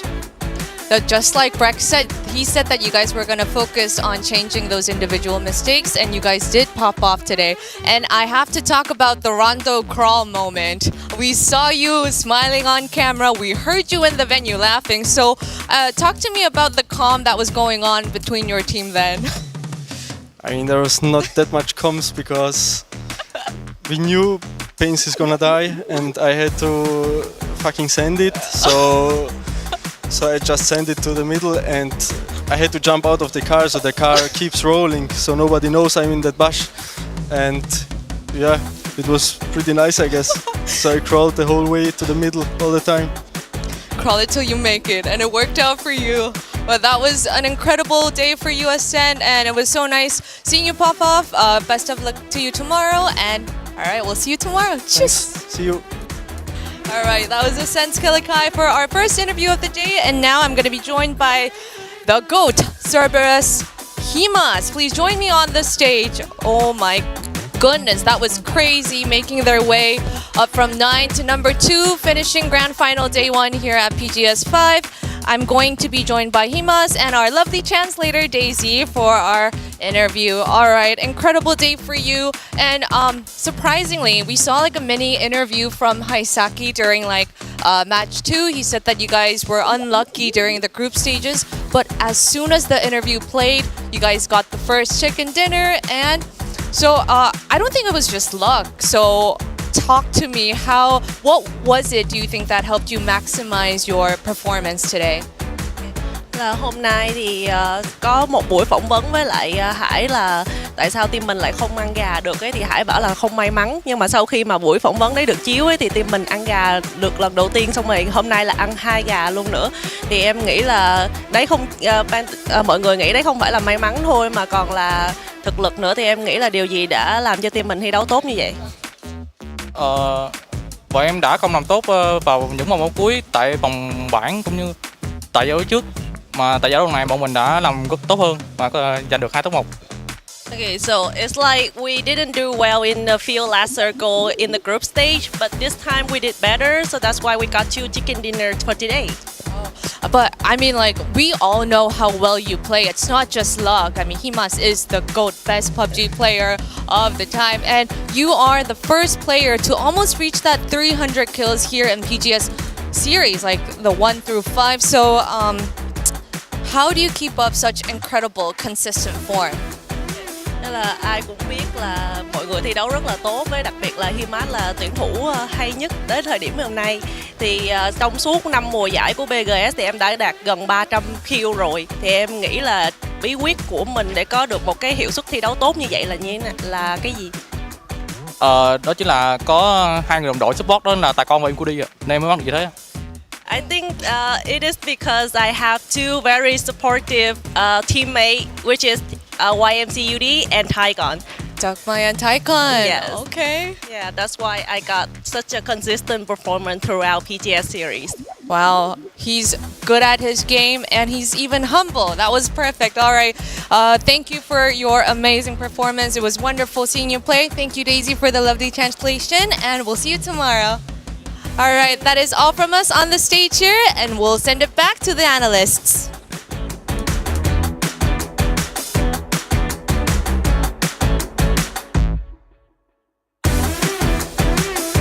fascinating interview with Himas to say that I have success in PGS because I've worked, and then giving credit to Tycon as well as Duckmine at the same time. I thought that was very cool. Despite reports of possible bad blood or the departure of Tycon, they do seem to still respect the fact that he was a big part of their history. Yeah, for sure. I mean, there was, it's been a long time since the PGS series, right? So being able to get almost 300 kills, I'm not sure if he's actually broken in this one here, but at least it's close. 300 kills across that many games. That's pretty impressive, to be honest. That's true. Yeah, so there's not that many guys that are going to be able to ever cross that. Yeah. So that's cool. Unless, of course, they completely pop off the next year. Yeah. Still PGS, right? So we're gonna have a lot of stats that's going to be cool to look at. I think it might be a little premature for GOAT, but it's possible if he keeps doing this as his career continues. Now, let's look at the top 4 teams. Sonics, 4 kills on that one as they walk away with a quiet but acceptable win. FW Esports got 6. KDF once again back up in that top 4 with 9. And Eternal Fire, they've got into this graphic a few times, but it doesn't seem to be with real gangbuster kill counts. No, but still 2,100 damage to the 4 kills. They have been destroying helmets, vests, everything has been gone here. And then there's been all the teams on the edges. Sonic is pushing all of us away. They're doing the damage, and then others are cleaning up the kills, right? So the points are going to the direction of others. It shows a maturity to be doing that much damage, but being okay with letting others take it away. Is that wow? As someone who's put him on my fantasy team, that is irritating that many knocks are being stolen. But still, 630 damage, that's great. Yeah, that's big. It could also be a knock with and just being rested. It's not necessarily That's true. That's a fair point. I'm going to assume it was all stolen by FW. 700 damage to Tig and 0 kills. That's a classic, though. He doesn't get any kills. No, I'm joking. Takes a monster here, but Cake's going to be able to take the man of the match for this one. Sonics managed to get the points that they kind of need to put themselves into a situation where they're within striking distance of the top, right? Still, Cerberus, Na'Vi, they are pretty far ahead. They are looking pretty good going into day 2 tomorrow, obviously, but still, it is the game of averages. We're playing 18 game. You need to keep it as high as possible because you're going to have these big games or the games where you're going to catch a really good circle and be able to close it out by staying alive and poking everyone else away. Keeping them in reach, I think, is a good way to put it, right? That way tomorrow you need a step ladder instead of an elevator to try to catch up to that team. That's 14 points goes that way of Sonics. A couple other Twisted Minds does manage to get 7 points on that game, so not great, but at least something a little more along their average lines that I would expect. Cerberus puts up the 6. Expendables with some signs of life, as well as Gen G putting up 5 each on that one. A couple of tough game again for 17, who started the day so gosh darn strong, not ending it so great. Yeah, crazy on Miramar, right? Then really stepped it down compared to what we saw. Weird, because yesterday they were crazy on Erangel and then fell off on Miramar. Now, 2 days ago at the end of the group stages. Let's talk about this whole leaderboard, though. 69 points for Na'Vi. Looking very, very good, but Cerberus has caught up significantly, putting it at 60. KDF, and now Sonics has managed to move into 4th place off that win. Yeah, that's huge. Incredibly close from Freaks at 44 and Tianba down to 7th, right? Just talking 7 points different, a little bit of a drop-off down to TSM, 6 more, but still at the top, 9 points difference, but it is a significant lead we're talking about here. 25 points from 3rd up to 1st. That is quite a lot. 15 kill win basically ahead of everyone else, and even more down to the further down, right? In terms of Sonics and 17 Gaming. So that's pretty huge. If they can keep up this average here, that would be a record-breaking PGS series for anyone, any winner actually. So if they can stay above 50, even 60, they're going to be running away with the whole thing. It does feel like those teams up there on the top, specifically Na'Vi, KDF, Cerberus, have really been taking so many of the placement points away from everyone. We keep seeing them in that top 4 position, and everyone else is kind of having to make do with the kills that they find because of the placement grabs by these guys. So let's look at the maps for tomorrow. Yeah, it's going to be starting on Erangel. Of course, we're going to continue from what we ended on today and then kind of follow that through, swap Rondo, take around, and on Miramar. So we're going to be going on the last day. We're going to be starting with Miramar and ending on Erangel. I know you love ending on Erangel. I do love ending on Erangel. I think Miramar was fun during group stages, a little bit of a change of pace. But, even I accidentally said we're back to the grassy patches because I'm just used to ending. It's so coded in. It is. It's 6 years of coding here. You can't get past it. And I'm glad we're going to be back on, the classic map again to see this one end out. But in order for it to matter, you got to get there with the points to be in the race in those final 2 maps. And so far, some teams, GPT, for instance, Petrichor hasn't, where are they at? Is it just because they're missing their all-star? There's, yeah, that could be the case. Okay. That's I would say that's an argument for it. There's a few, obviously, some teams missing the grand finals as well. We would like to see, but still, the performance for some of the teams that really matters here specifically, and I know Na'Vi, Ascent, teams we've been talking about, they need to make their way to PGC through the PGS system. Right now, Na'Vi is looking like if they are finishing, top 1, top 2, they're going to be looking extremely strong and poised to go to PGC for sure. Ascent, we're talking about it. They need a second place or in a 6th or a win and whatever. So that's really it's huge for them to have such a strong start here, but they're going to need to follow through for tomorrow and for the last day too. All right, now before we go to the following through at the end of the show, I do want to, of course, thank everyone one more time who has made this possible. Thank you for watching PGS5 co-hosted by Crafton and VSPO. And to all of our sponsors, I want to thank OP.GG for being our main partner here at PGS5, the only way to overpower your game. Our official hotel sponsor for PGS has been Novotel Bang Na. The Green Park Studio Bangkok. Thank you for the Green Park Studio for being part of PGS this season as our official studio partner. And finally, TT Racing. Thank you for being part of this season as our official gaming chair partner. Well, that is the end of day 1 for PGS5. I love final thoughts. You know I do. So I got to get your final thoughts as we look forward to tomorrow. Yeah, overall, some teams that we expected to do extremely well here are following through. They've been extremely consistent on PGS this year so far. Cerberus could be a repeat winner if the balloon is kind of a little bit softer for Na'Vi tomorrow, right? If all the hot air goes out. But yeah, we'll definitely see. Yeah, excited to see what all of the teams they're going to be coming and taking away from what happened today and how they're going to be improving for tomorrow, because that's really the difficult thing, is to analyze what did we do wrong, what did the other teams do better, how can we improve going into tomorrow.